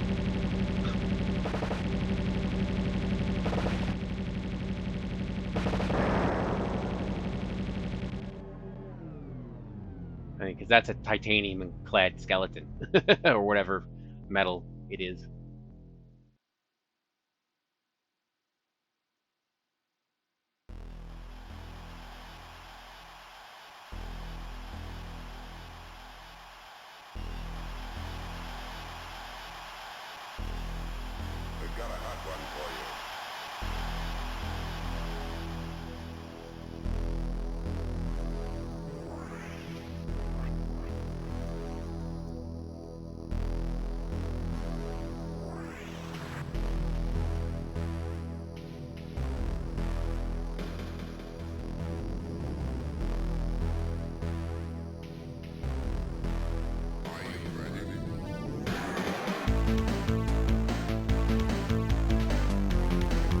That's a lot better.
Longer stride. Give it to them, give it to them.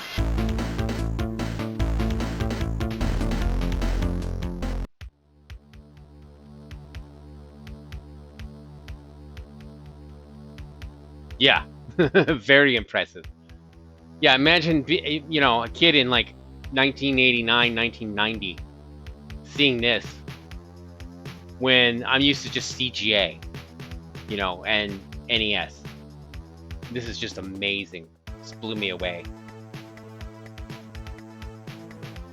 This music kind of reminds me of Max Headroom a little bit. It has just sort of that techno sound. And then, yeah, let me just, that was the demo. That's why it said game over. But you can actually play the demo. But this music is awesome.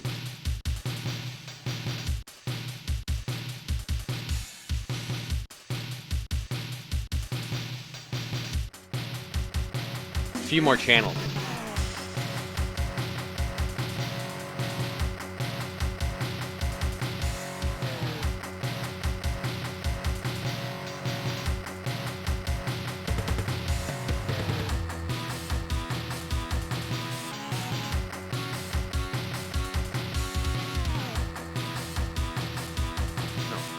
Need that. Funk.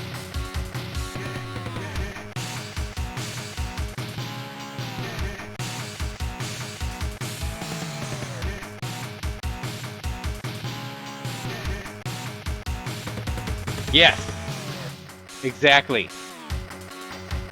But it looks, I mean, it maybe does look a little bit better on the Amiga, but it's, you know, it's not like the looks on the ST are trash by any means. That's comparable, you know, it's very, very good, equal to it, but the sound is just amazing.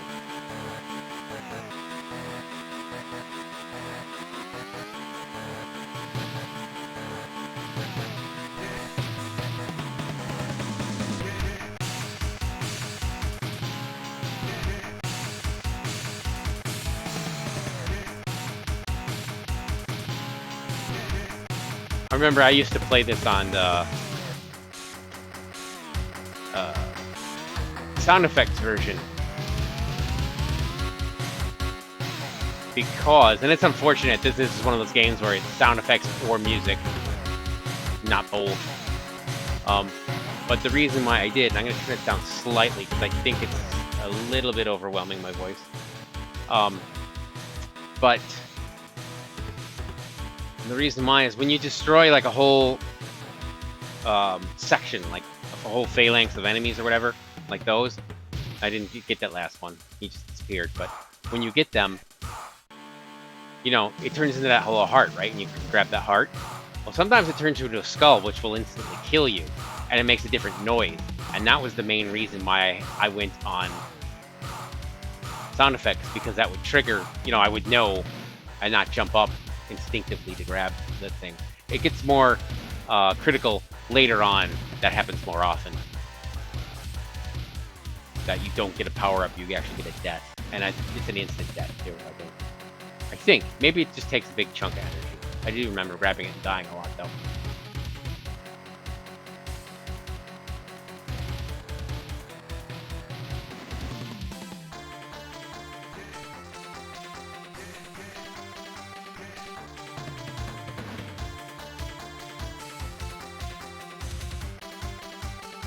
First level completed. I think you got this far on the Genesis one. Let's see. Oh, I need... No, what's the freeze? Oh, well. Oh, I think I need that next round. That's right.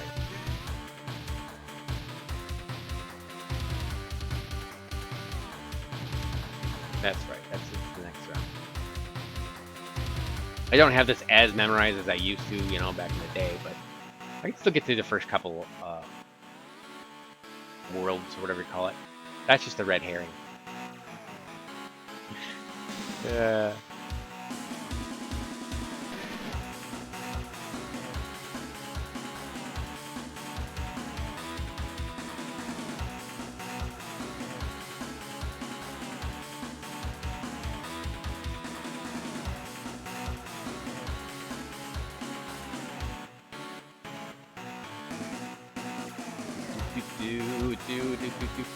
Yes, it's a literal red herring, yes. Well, I mean, the phrase originated, it was a literal red herring, is where the phrase comes from. It was you would distract the dogs with a herring.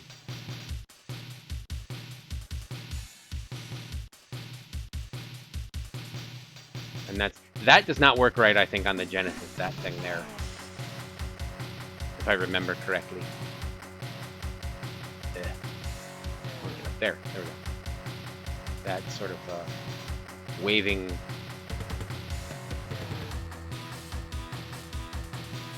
bunch of balls, and that was not supposed to happen. It was not supposed to fall down there. But I think we're gonna make a recovery. Yeah. Get that. Okay. Yeah, ended up right where we wanted.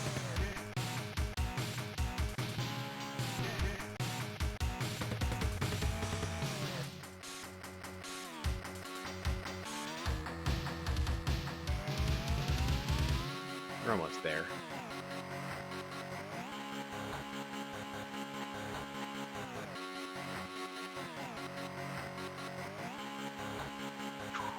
What I like it has that puzzle platformer aspect with shooter elements.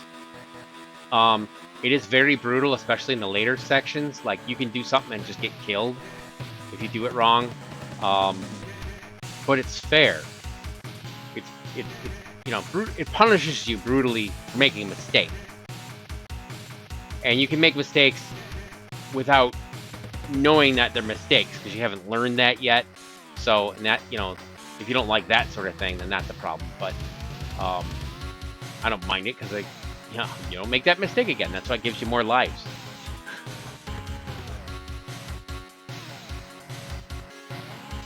Yeah, you need that. Because you need that. You gotta hold the water to grab as many of these down here as you can. Oh, whoops. And then I love this. It replays your life.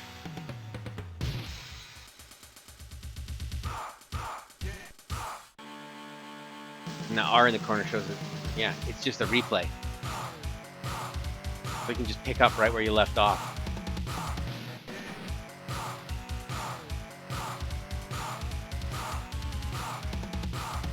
Strike a balance between shooting and freezing. Do that. I think you can get out without getting all of the crystals. I think you just need most of them. Oh, okay. I think round one.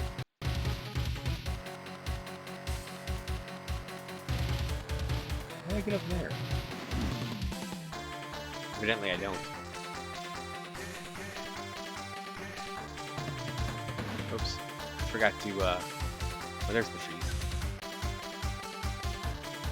I forgot to, you know, have that last life replay.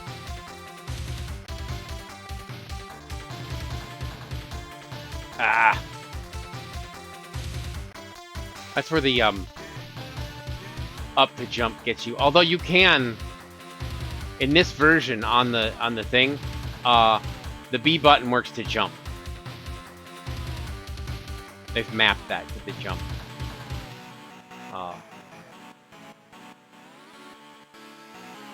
And there are some joysticks that do that too. And I can't get across there. But I'm used to doing up for jump. But it does make it hard to sort of jump diagonally sometimes. Oops, yeah. Yeah, I need to get over there somehow. And I can't now. Oh. No, wait a minute. Nope. Yeah, I was wondering if I could jump down into there. I've done this before. I don't know why I'm messing up. It's been a while. But you need to use the freeze if you want to get those crystals.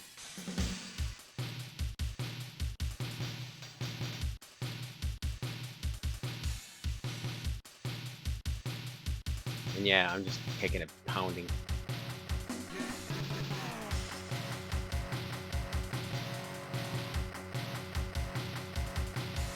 How do I get up there? I don't remember now. No. Oh, I know.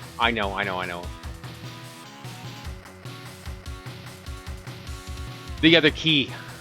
That's what it is. The other key is somewhere. It's not there. It's like here or something. No, that's the triangle one. Ooh. It's there. There it is. That's it. I was like, why am I not doing this?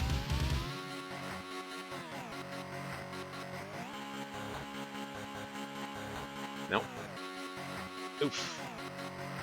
Whoa, that is getting close to the toad.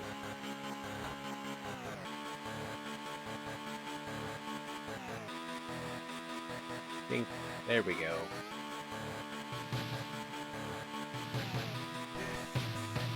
I will take that full energy. Red herring.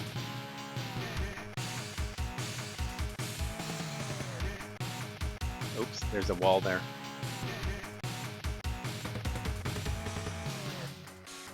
There we go. Lasers. Ah!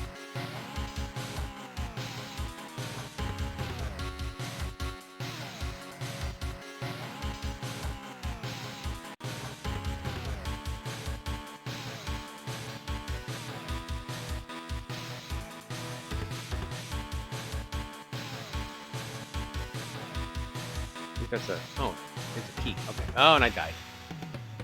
Whew. Ah, see, that's where I should have started over from my last spot. Anyway.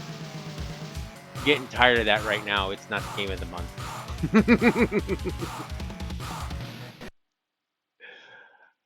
Dead. I was very dead.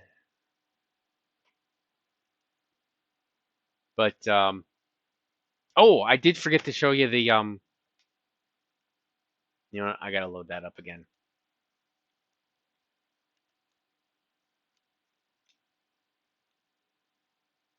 Because it's, I don't know if it's in the ST version, but it's not in the Genesis version.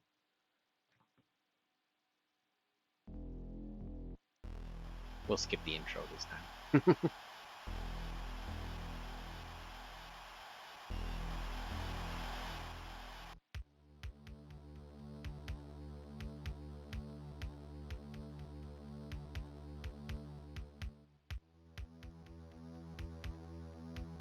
Than sound effects so you can hear the sound effects.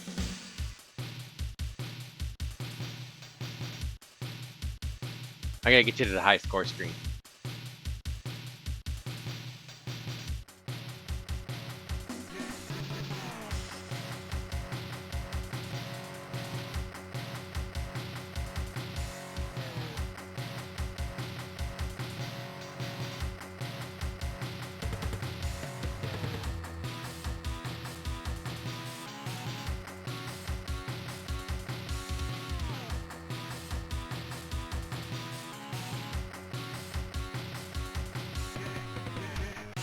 I don't know. I should show it even if I don't get a high score.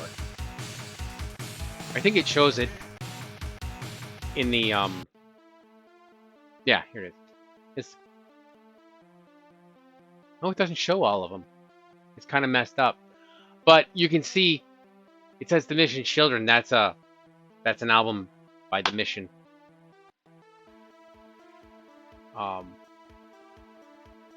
And there are it's probably because it's someone else's copy or something, and it's kind of glitched. But the one I have, if I actually load mine on there, I think still has the original. But you remember I was telling you, it's all but so they had like Metallica and Justice for All was on there, and they had Halloween and stuff like that, and that's how I got into them, was because I saw those things on there. And yeah, it's actually giving me it's kind of messed up in there. And then there is a continue. But I did beat it all the way without continuing once after I, practiced it. It should show the high scores coming up here somewhere. But if I hit the button, it won't. I think it goes in the demo and then goes back. I don't know. I don't know if you really need to see that, but I guess just take my word for it. And then I think what happens is once it dies here, then it goes back.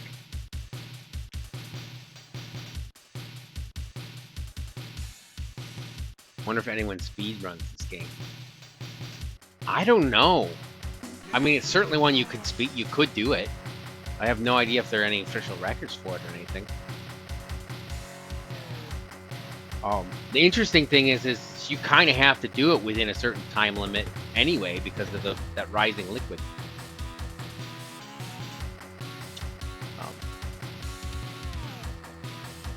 All right, let's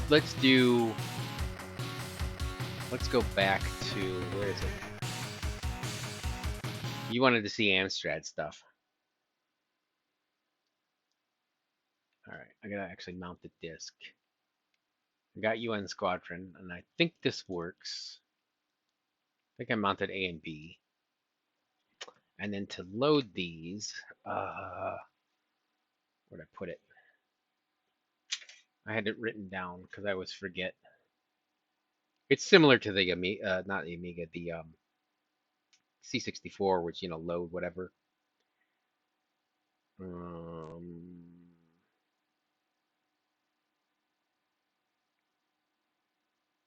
Where'd I put it? I wrote it down.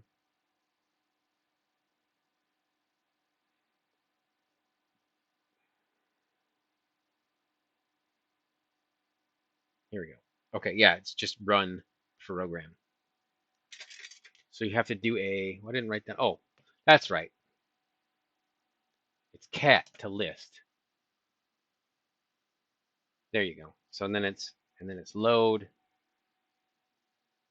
No, it's not load. It's run.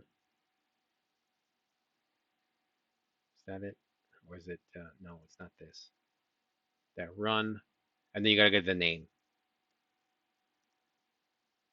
And I think that'll do it. Ah, infinite credits. C or no? No. Apparently this is a Spanish version.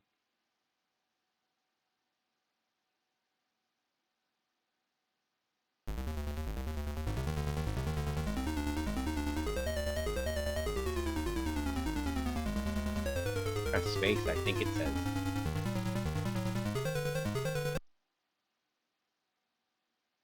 Oh, look at that. I'm sure that's the loader from the cracking group or something that did that. I don't think that was part of the original. Did I press space again? No. I think I did get it to load, but this might have been the one that was really slow.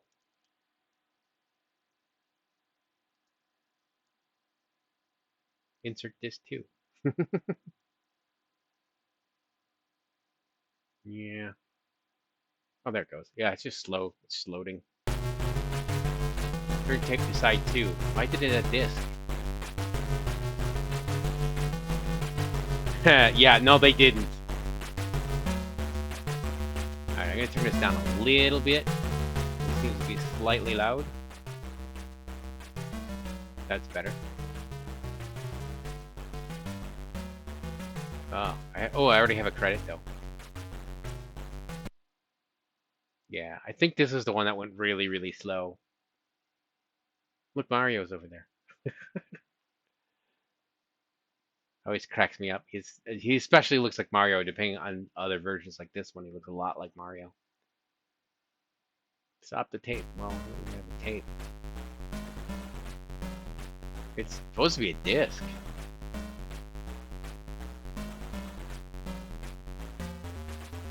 Yeah. It's so slow.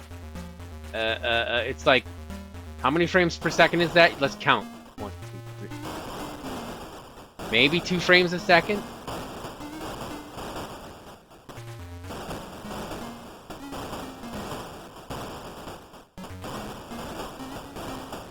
It's pretty awful. I mean, it works, but it's really slow and jerky, and I gotta sneeze. Excuse me. Could not find the mute quick enough on that.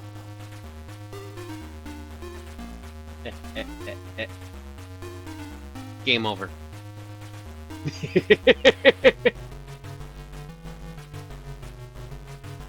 Gotta put some credits in.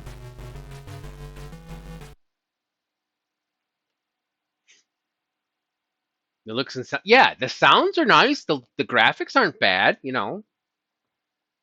But you see how it's you know, it's basically the scrolling and that, and the you know, it's, I don't want to say it's laggy. It's just slow in the control. It's not, you know, I mean, it does as soon as you press it, but it animates so slowly. I don't think there's a huge lag in pressing the button for it to react to you. The music is nice.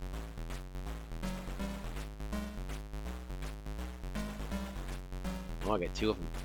Alright, let's get 2 of them this time, because I don't know what I'm doing. But it's, yeah, I mean, it does it. As soon as I press it, it does it, but it's, you know, that's about 2 frames a second, I think. Let's see, 1001. That's about 4 frames a second. Literally 4 frames a second.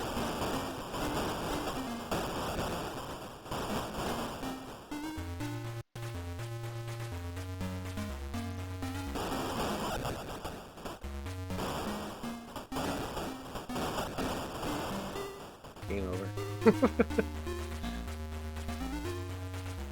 I have no idea if that's collision detection or just because it's running so poorly.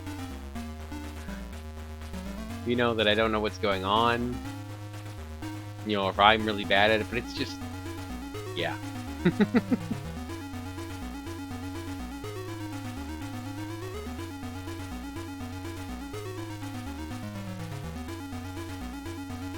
But some of those, it's ick, what is it? But if you were kind of used to the other versions and you know how it works, that does help. But if you were going into this blind, and that's pretty rough. Let's see. I looked these up. There's only a couple I looked up. Let's see. I'm trying to remember how I do this. I'll just reset. I'll remount it. You do cats. You don't have to do cat, but that's just so you know what it's called.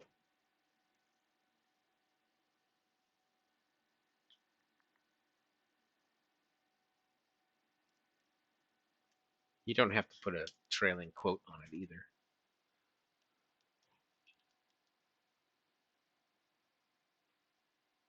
I think this is another, like, one of those platformer things. Let's not do Infinite Lives. It does have a trainer. I don't remember if this is an old game or a new game. I thought this was a newer one, but no, it's an older one, 1986. Press fire to play. There's the keys. It may be keys only. No, it says joystick, left, right, up, down, fire. Okay. But this is pretty neat for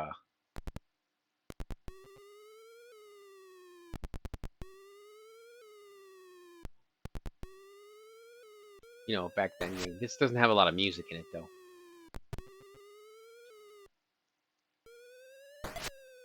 There, I got one, whatever that is. Ooh, I got drilled.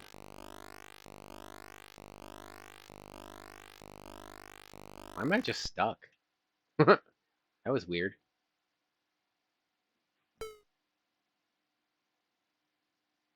But I looked this one up because somebody said it was interesting and it was on the Amstrad, and I was like, I want to try stuff on the Amstrad, and I don't know what to try, so.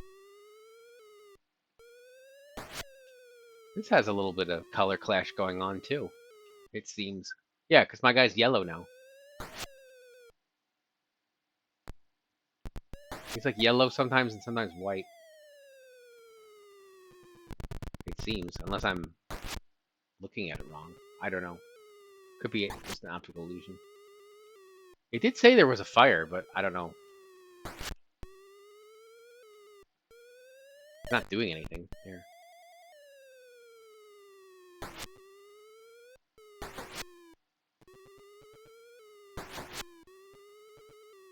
It's an interesting little platformer. Very much of the European kind.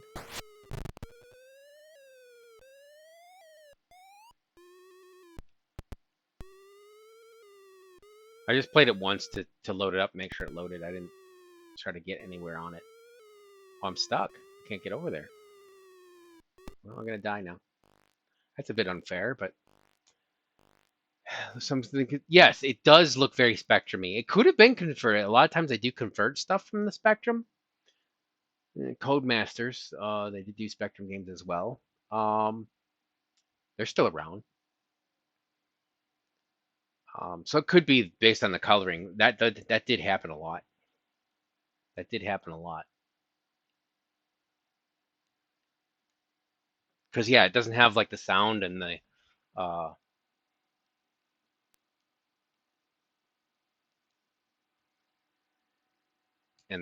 color normally that you would associate with this. And that was disappointing. That happened a lot on the Amstrad, where it was just a port from the Spectrum, you know, and you didn't get that bump up in stuff, so it suffered from it. Similar to the Amiga going from the ST to the Amiga. Because you know they weren't going to rewrite it to take advantage of stuff. Because you'd have to write code that wasn't even there, as opposed to just changing it. So I guess this isn't basic. I played this one a little bit. It's kind of neat. It's great for a basic game. I think this one's more of a homebrew, more recent homebrew. But it looks pretty. Reminds me of Samus and Zero Suit.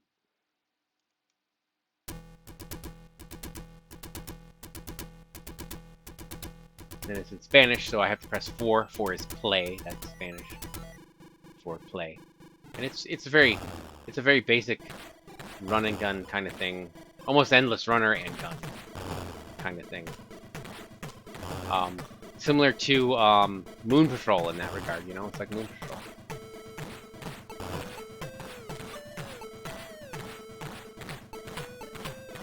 You know, and it's got a pretty lady. It's a bit Moon Patrol, yeah.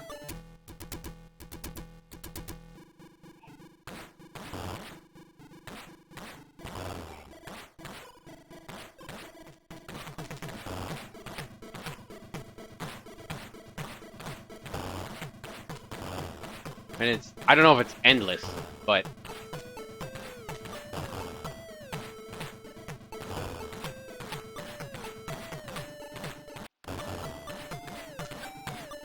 oops. But it's just, you know, you run as far as you can and get your high score. I think I just saw this as somebody was showing, it was a demo video, and somebody was just showing up how to load a game. The hair, yes. Yeah, it's well animated, you know? Yeah, 2015 there. And somebody, it was just this game, and I was like, oh, that looks neat. I'm gonna go get that game. So, I have a whole world of things to look at, not to mention other things that I already have and games I already like, you know, like on the Amiga and whatnot.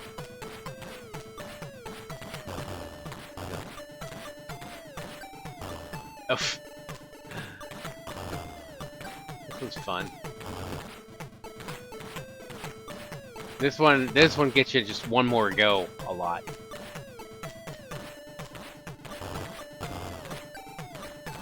Ugh. Not good at that jump.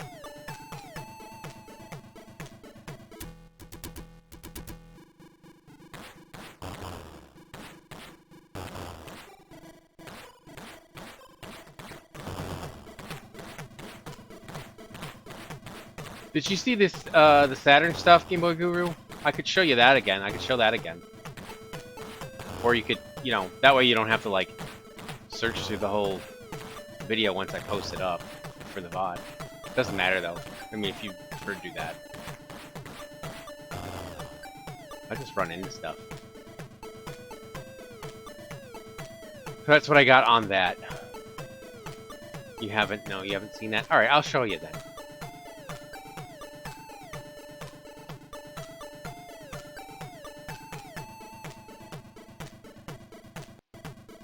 I don't know if there's anything else I have loaded on here that you don't, that you would want to see.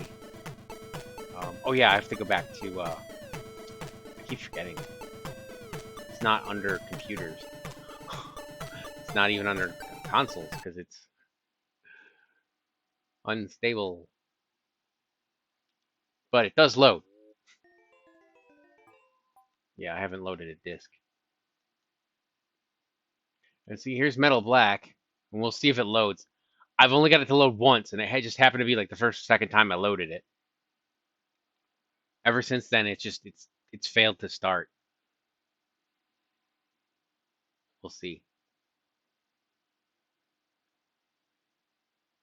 We're even gonna get the intro screen. Yes, but it's all scrambled. Cool. I've never seen that before.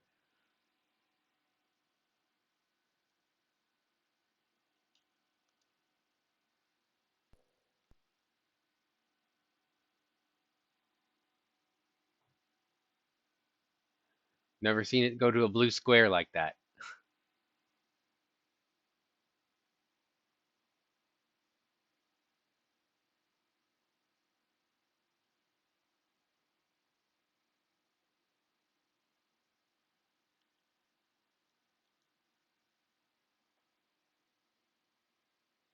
Now it's not loading at all.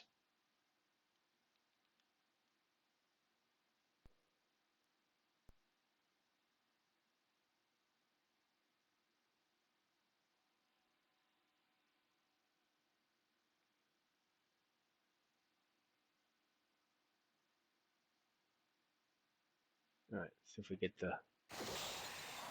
That looks better, but that L is a little glitchy. So it probably won't load. This is usually as far as I get with it. Sometimes it comes up with the title screen and all that, but it hasn't lately.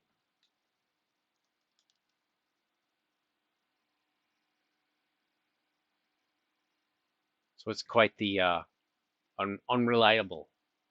But you know, it's an early core. So I'm not gonna complain about this. This works. This one works. I think. I have to see. But then the sound goes away. Oh, I think if you load one of the games, it definitely does crash. It says that in the notes. I think if you try to load Salamander 2, it will crash. So don't do that. But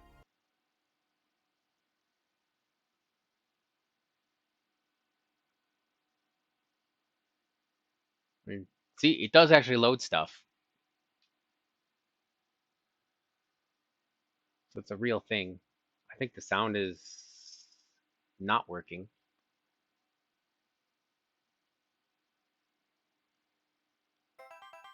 There it goes. There is sound. I think I gotta turn it up a little bit though, because I remember this being quiet. Yep. It just cut out right there, right in the middle of saying destroy. But see, the sound effects are working. The music is not. It was working before, but it's when it goes to speech samples. Like one of the times I picked up something is like pick up for whatever, and then it glitched out there and stopped at that point. So it went a little further that time. But you can see the sound effects. Some of the sound effects are working. But the music cut out. So an audio, it's known that audio is not by any means fully working. That's like the biggest thing wrong with any of the games. I mean, but it does function.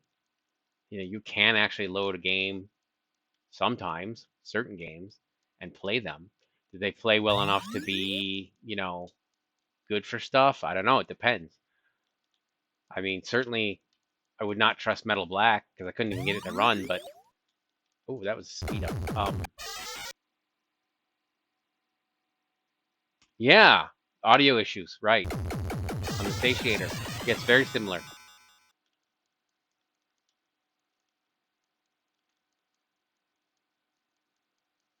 You know, it's not making a sound from my pew pew.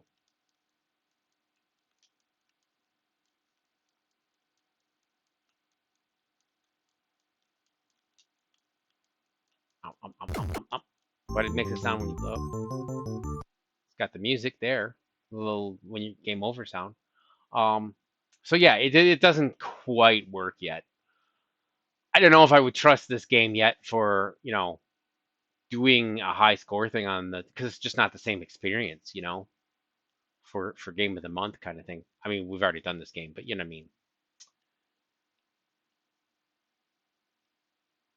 And I don't need to load the core again. I just need to load the there. Strikers kind of works. I'm trying to remember. I think this one worked.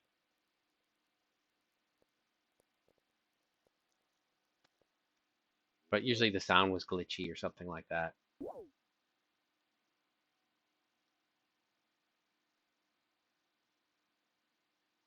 Like, I don't know if that green screen's supposed to be there.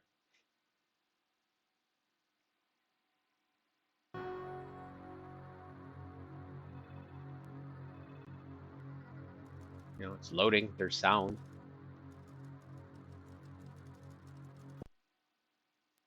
I did actually get this one to start and play.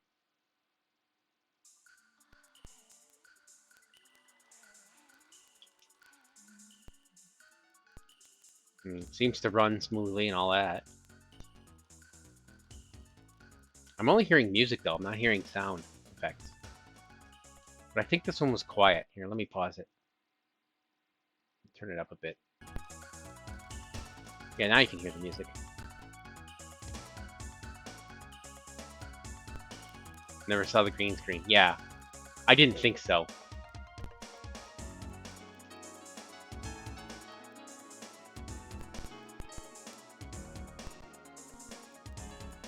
But it runs. This seems to be playing correctly.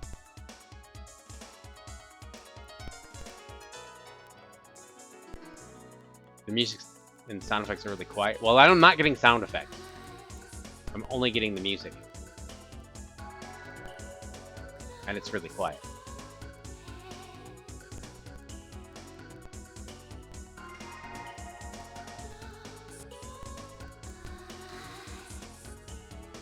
But, you know, it seems to run. It seems to play fine.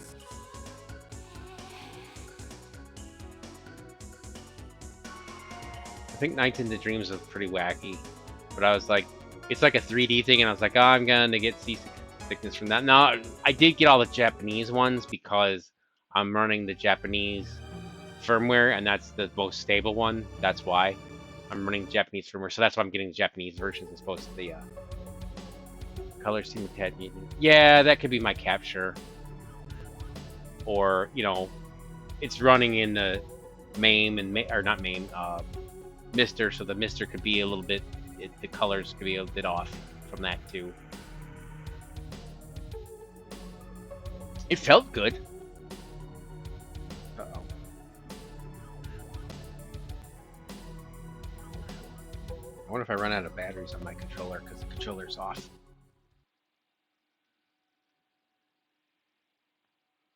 I can plug it in though.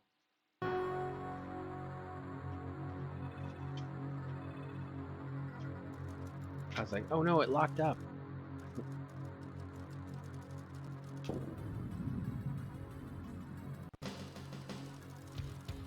Yeah, that was it. It's back on now.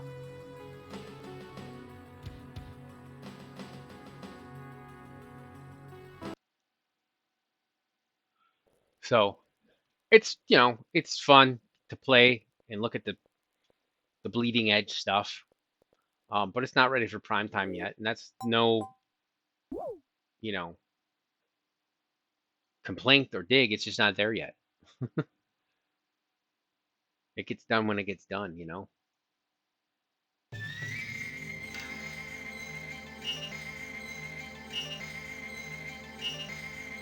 Yeah, it got stuck.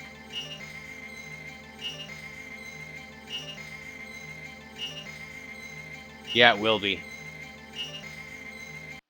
I'll reset that. Yeah, you can get into the game, but I think it crashes.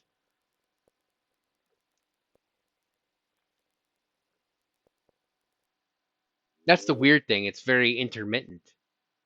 As far as you get inconsistent results, which is kind of surprising with computer stuff. You know, that's a kind of a rarity. Usually it behaves. See there, that worked that time. Usually it behaves in a consistent manner. But I think the fact is, you know, they haven't quite got the core right, so the software isn't behaving the way it would normally, you know, and that's why I think it's acting sort of in a inconsistent manner. Hmm. Does not seem like it wants to load.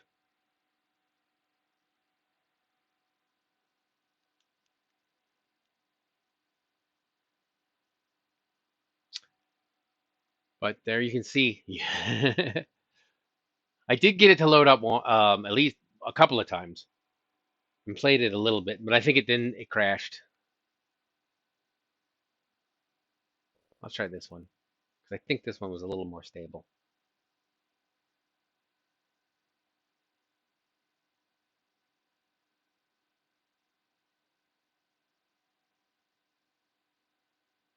So there's enough there that you can play with it and see that there's a thing there, you know.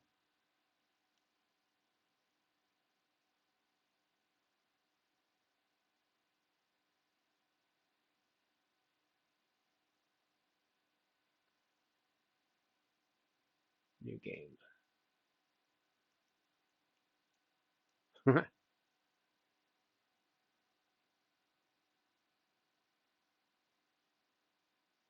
Yeah, there's no sound. I think some sound comes in a little bit later though.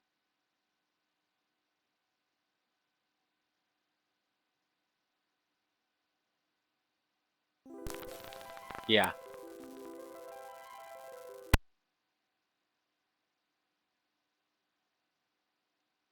So the sound is very weird.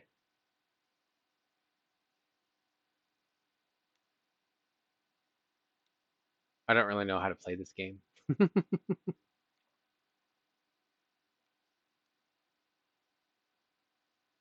And I started playing it. I'm like, oh, this is like one that I'm gonna get seasick on.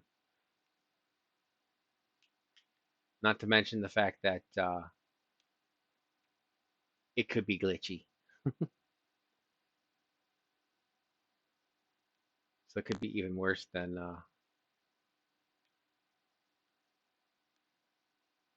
if it worked flawlessly. It is a neat game, yeah.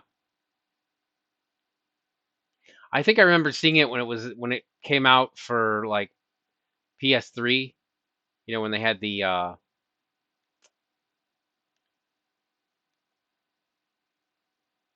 re-releases or whatever of it on PS3.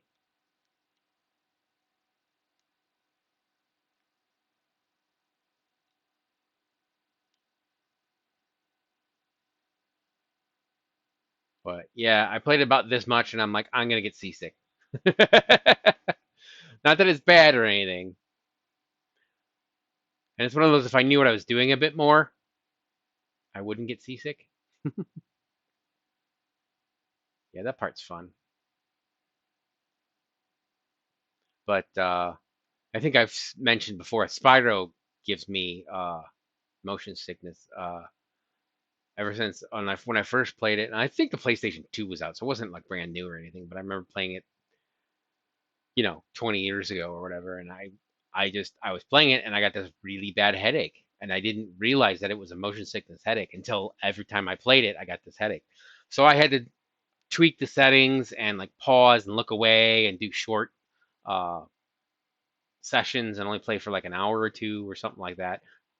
Short in air quotes, I guess. For me, that's short because I'm obsessive and I will play for a long time. I've been going more than 2 hours just in the stream. I'm at 4 hours now. But yeah, and I did. I got through not Spyro 1, 2, and 3. I got through all three of them. I love them. The Star Wars, yes, yeah, Star Wars. Somebody was talking about that, about motion sickness. I don't remember if it was you on one of your streams or someone else was talking about it. But somebody was mentioning that, yeah, if you're prone to motion sickness whatsoever, and I said, yeah, I am. It's like, do not play that game if you're prone to motion sickness. VR can do that too if you're not careful.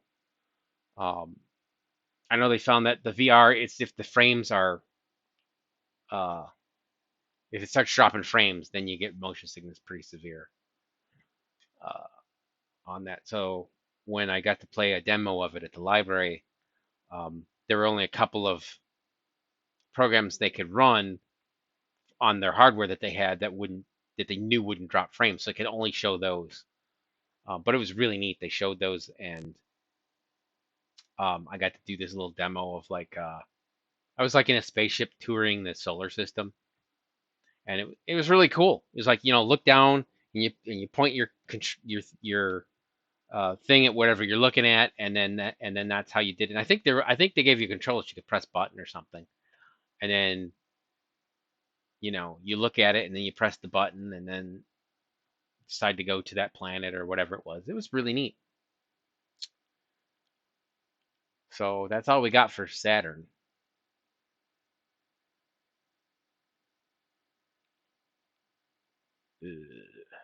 Arcade stuff you're familiar with.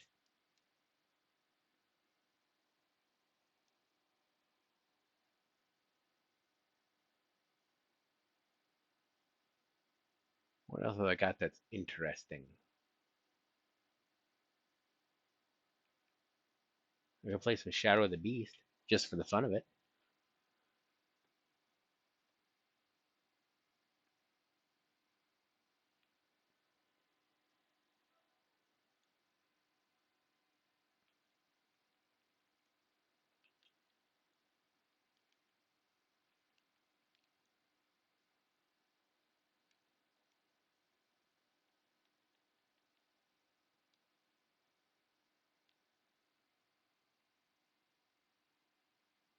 Fix sprites, tree sprites, fix method, skip introduction, no tree sprites, fix. Oh, second button. I just love the sound on this. Okay, turn it down a bit. There, how's that?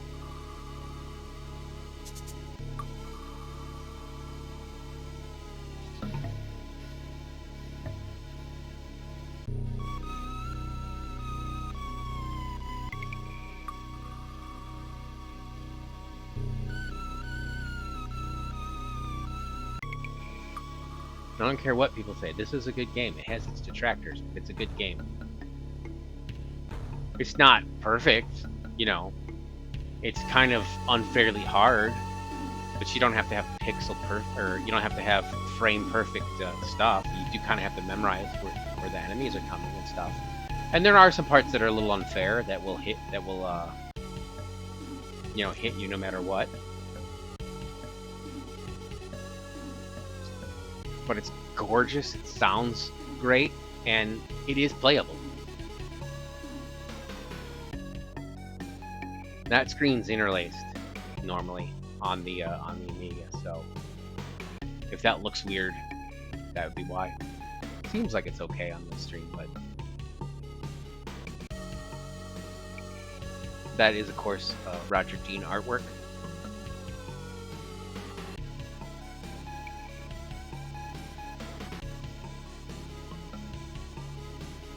I can just press start or something and get through this.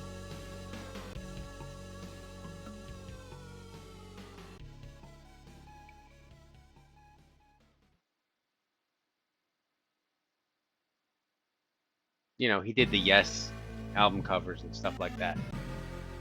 And Asia.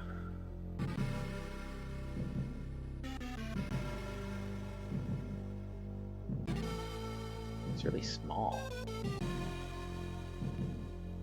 Did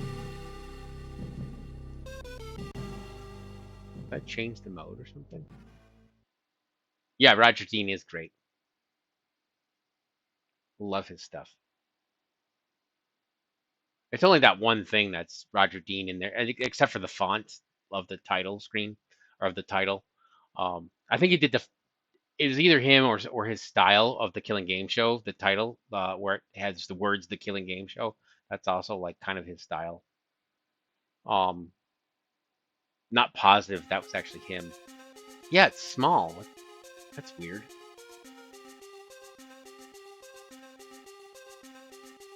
Oh, we're in PAL. Let's try in PSD. Although I don't know what version I'm doing. Nah, it didn't do anything. Nah, probably gotta reset or something. I don't remember it being that small. It definitely was bigger on the intro screen. Something went weird. Right. Whoops.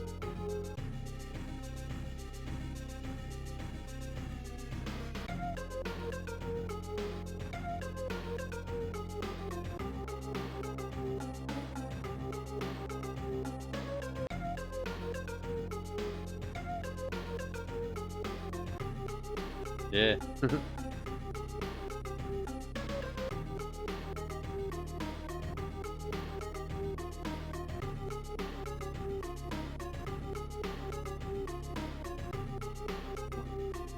I don't know. Weird.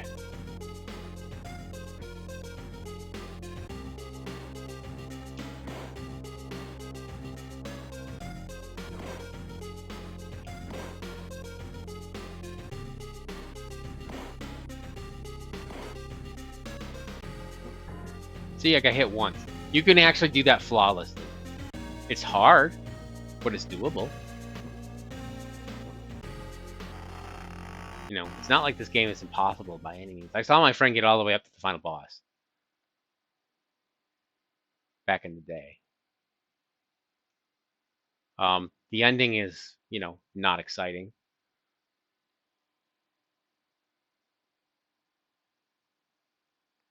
Unlike some of the other ones. Shadow of the Beast 3 has a really great ending. And the, see, if you didn't know that was coming, you might not jump in time. But otherwise, I mean, that was easy jump.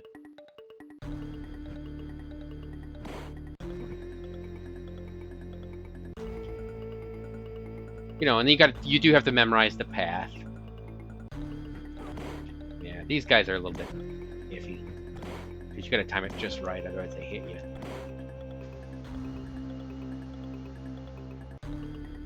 The music is just gorgeous.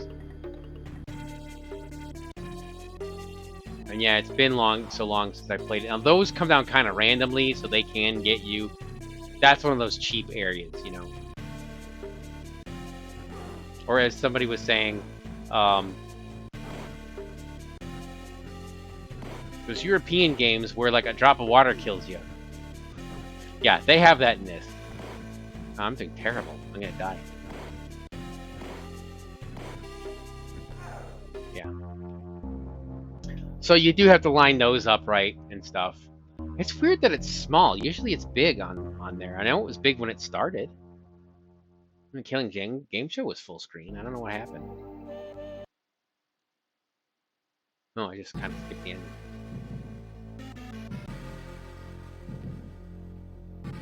And the intro was full size. No.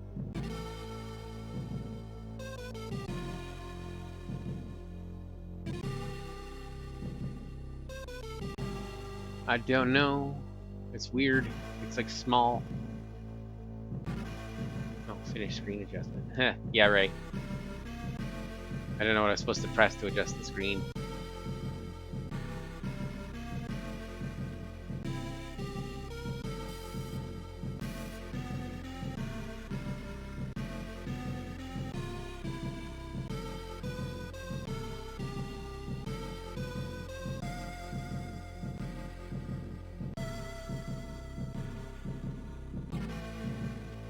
Yeah, we should, It's very odd that it did that.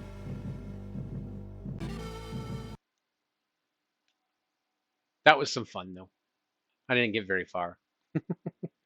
It's been a while. I used to be able, I think, to get through the tree. And then get back out and then make it all the way back to like the castle. And then I pretty much die there. But you get out of the castle and then the end's right there. It's not a very long game in that regards, you know, because it's so difficult. So yeah, they probably did sort of extend the length of the game by making it difficult, but I don't know. I enjoy it. It's a scenic ride along the way. Now, Beast 2, on the other hand, that one's really, really hard, and there's some very unfair stuff. It is playable and is beatable if you know what you're doing. Second button. That's interesting. There's the you can turn the cheat on. There's a cheat in there. You can turn it on from there. Yeah, see, this is full screen. I don't know why the other one went small screen.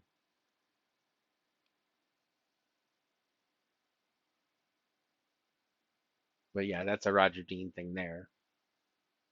Oh, can I skip this intro? I don't think I can.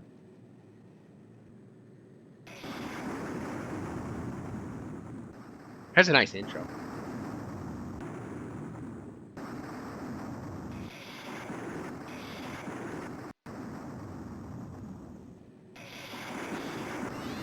Intro's the best part.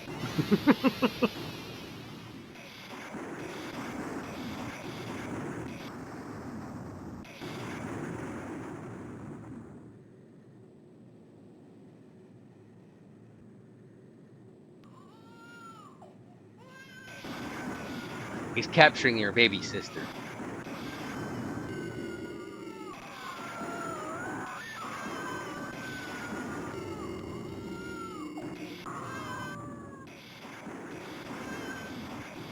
Wah. Love that effect.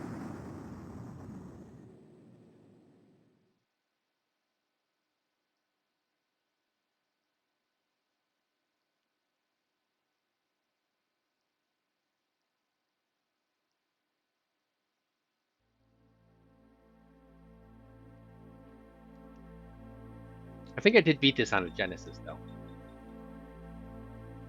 I definitely beat Beast 1 on the Genesis, which is I think it's one of the most similar versions to this. I don't know. I mean, yeah, I think it is. The Turbo CD one's pretty good, too, of Beast 1. There's Turbo CD version, and then there's a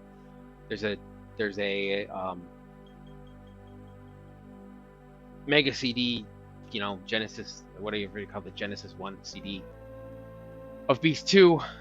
That is good. But it's, I think, a little bit iffy on some of the control.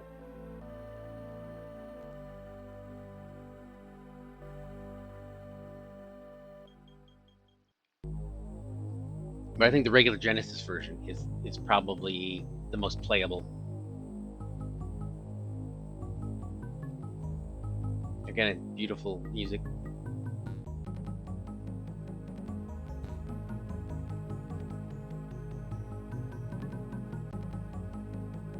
Music by Tim Wright.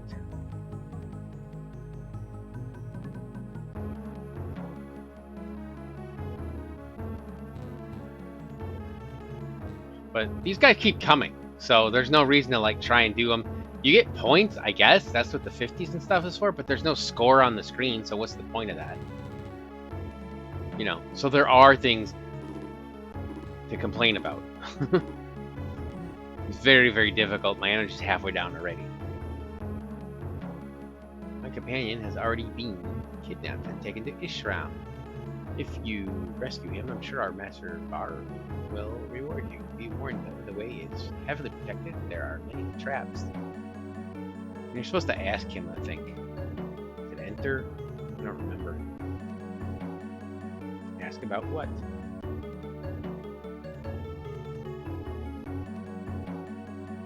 Something about a lower switch. Okay. That you need. You need to ask him about that. If you ask him about 10 points, though, you get invincibility, and I don't think I can get back up there, though. Oops. Yeah, and you can't kill him either. Oh, dead already.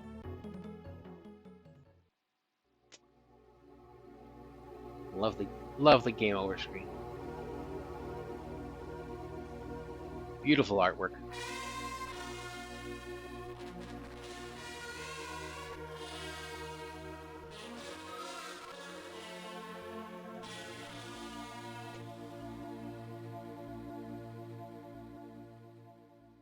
But it is really, really unfairly hard.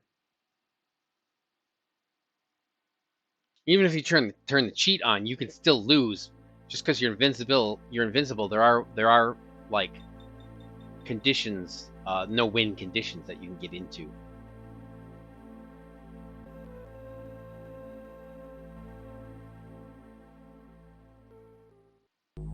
So you got to be careful for that. Oh, I didn't turn off the game over sequence because you basically only need to watch that once. Especially on the old systems when you had to wait a minute for it to load. That's loading right there.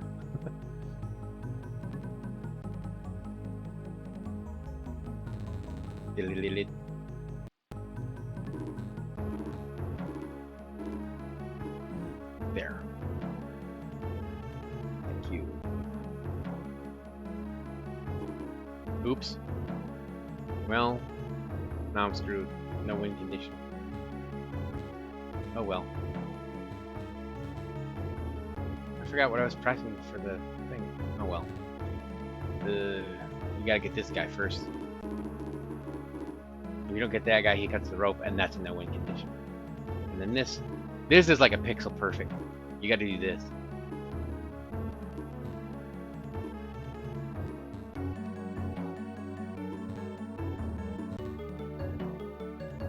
There.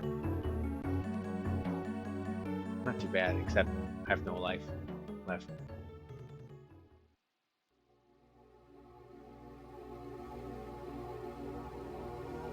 Bow, bow, bow, bow, bow, bow. Bow, bow.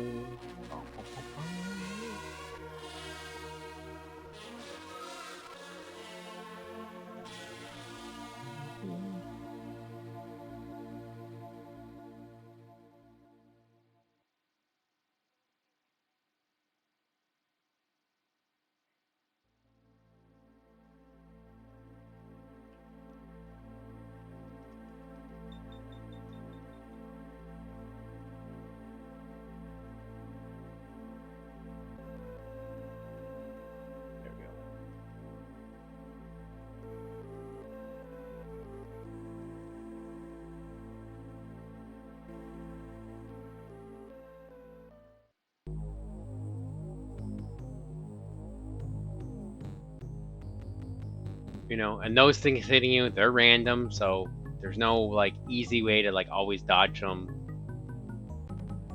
So there's a lot of that unfair stuff in this one.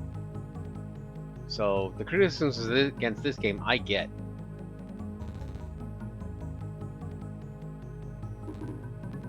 But I had like a friend of a friend who actually got pretty good at it.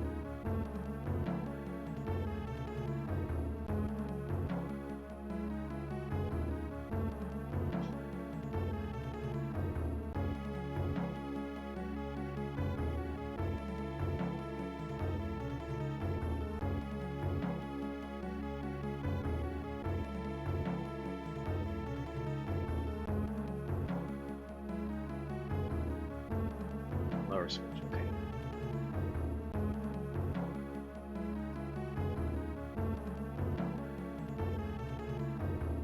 Did that work?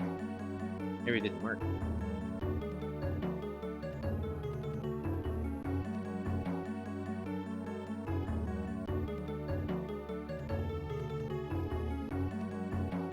I do believe the code was this. We'll see. Yeah. I'm not getting hurt now. Oh no, I am getting hurt. Okay. I don't know. That's supposed to be the code. You ask him about 10 points and it's supposed to be invincible. Alright. Well, that's enough of that. I remember being a lot better at this when I was younger. I could get all the way past there's an inn and stuff like that.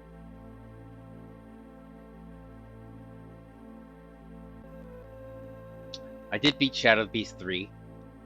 And that was a lot better. Alright. Well, it's getting late. Already after 5. I've been going for 4.5 hours. I should probably stop. But I had a good time. So I'm going to...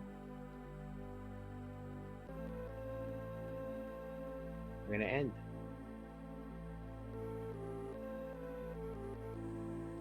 Just leave you with this music a little bit. Yeah, I'm glad you enjoyed it. Glad you enjoyed it.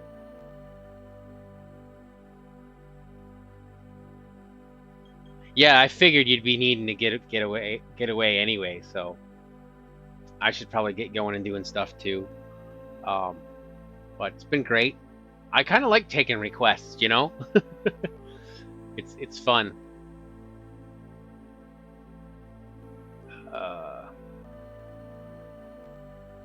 So yeah, I'll end it there, and it's nice. You know, it's nice showing you. I know I like showing you some of the systems that you didn't have set up yet, so you can see what's there. That there's neat things there, and gives you an excuse to try them. Just like it gives me an excuse to try them. So, all right, I will say goodbye.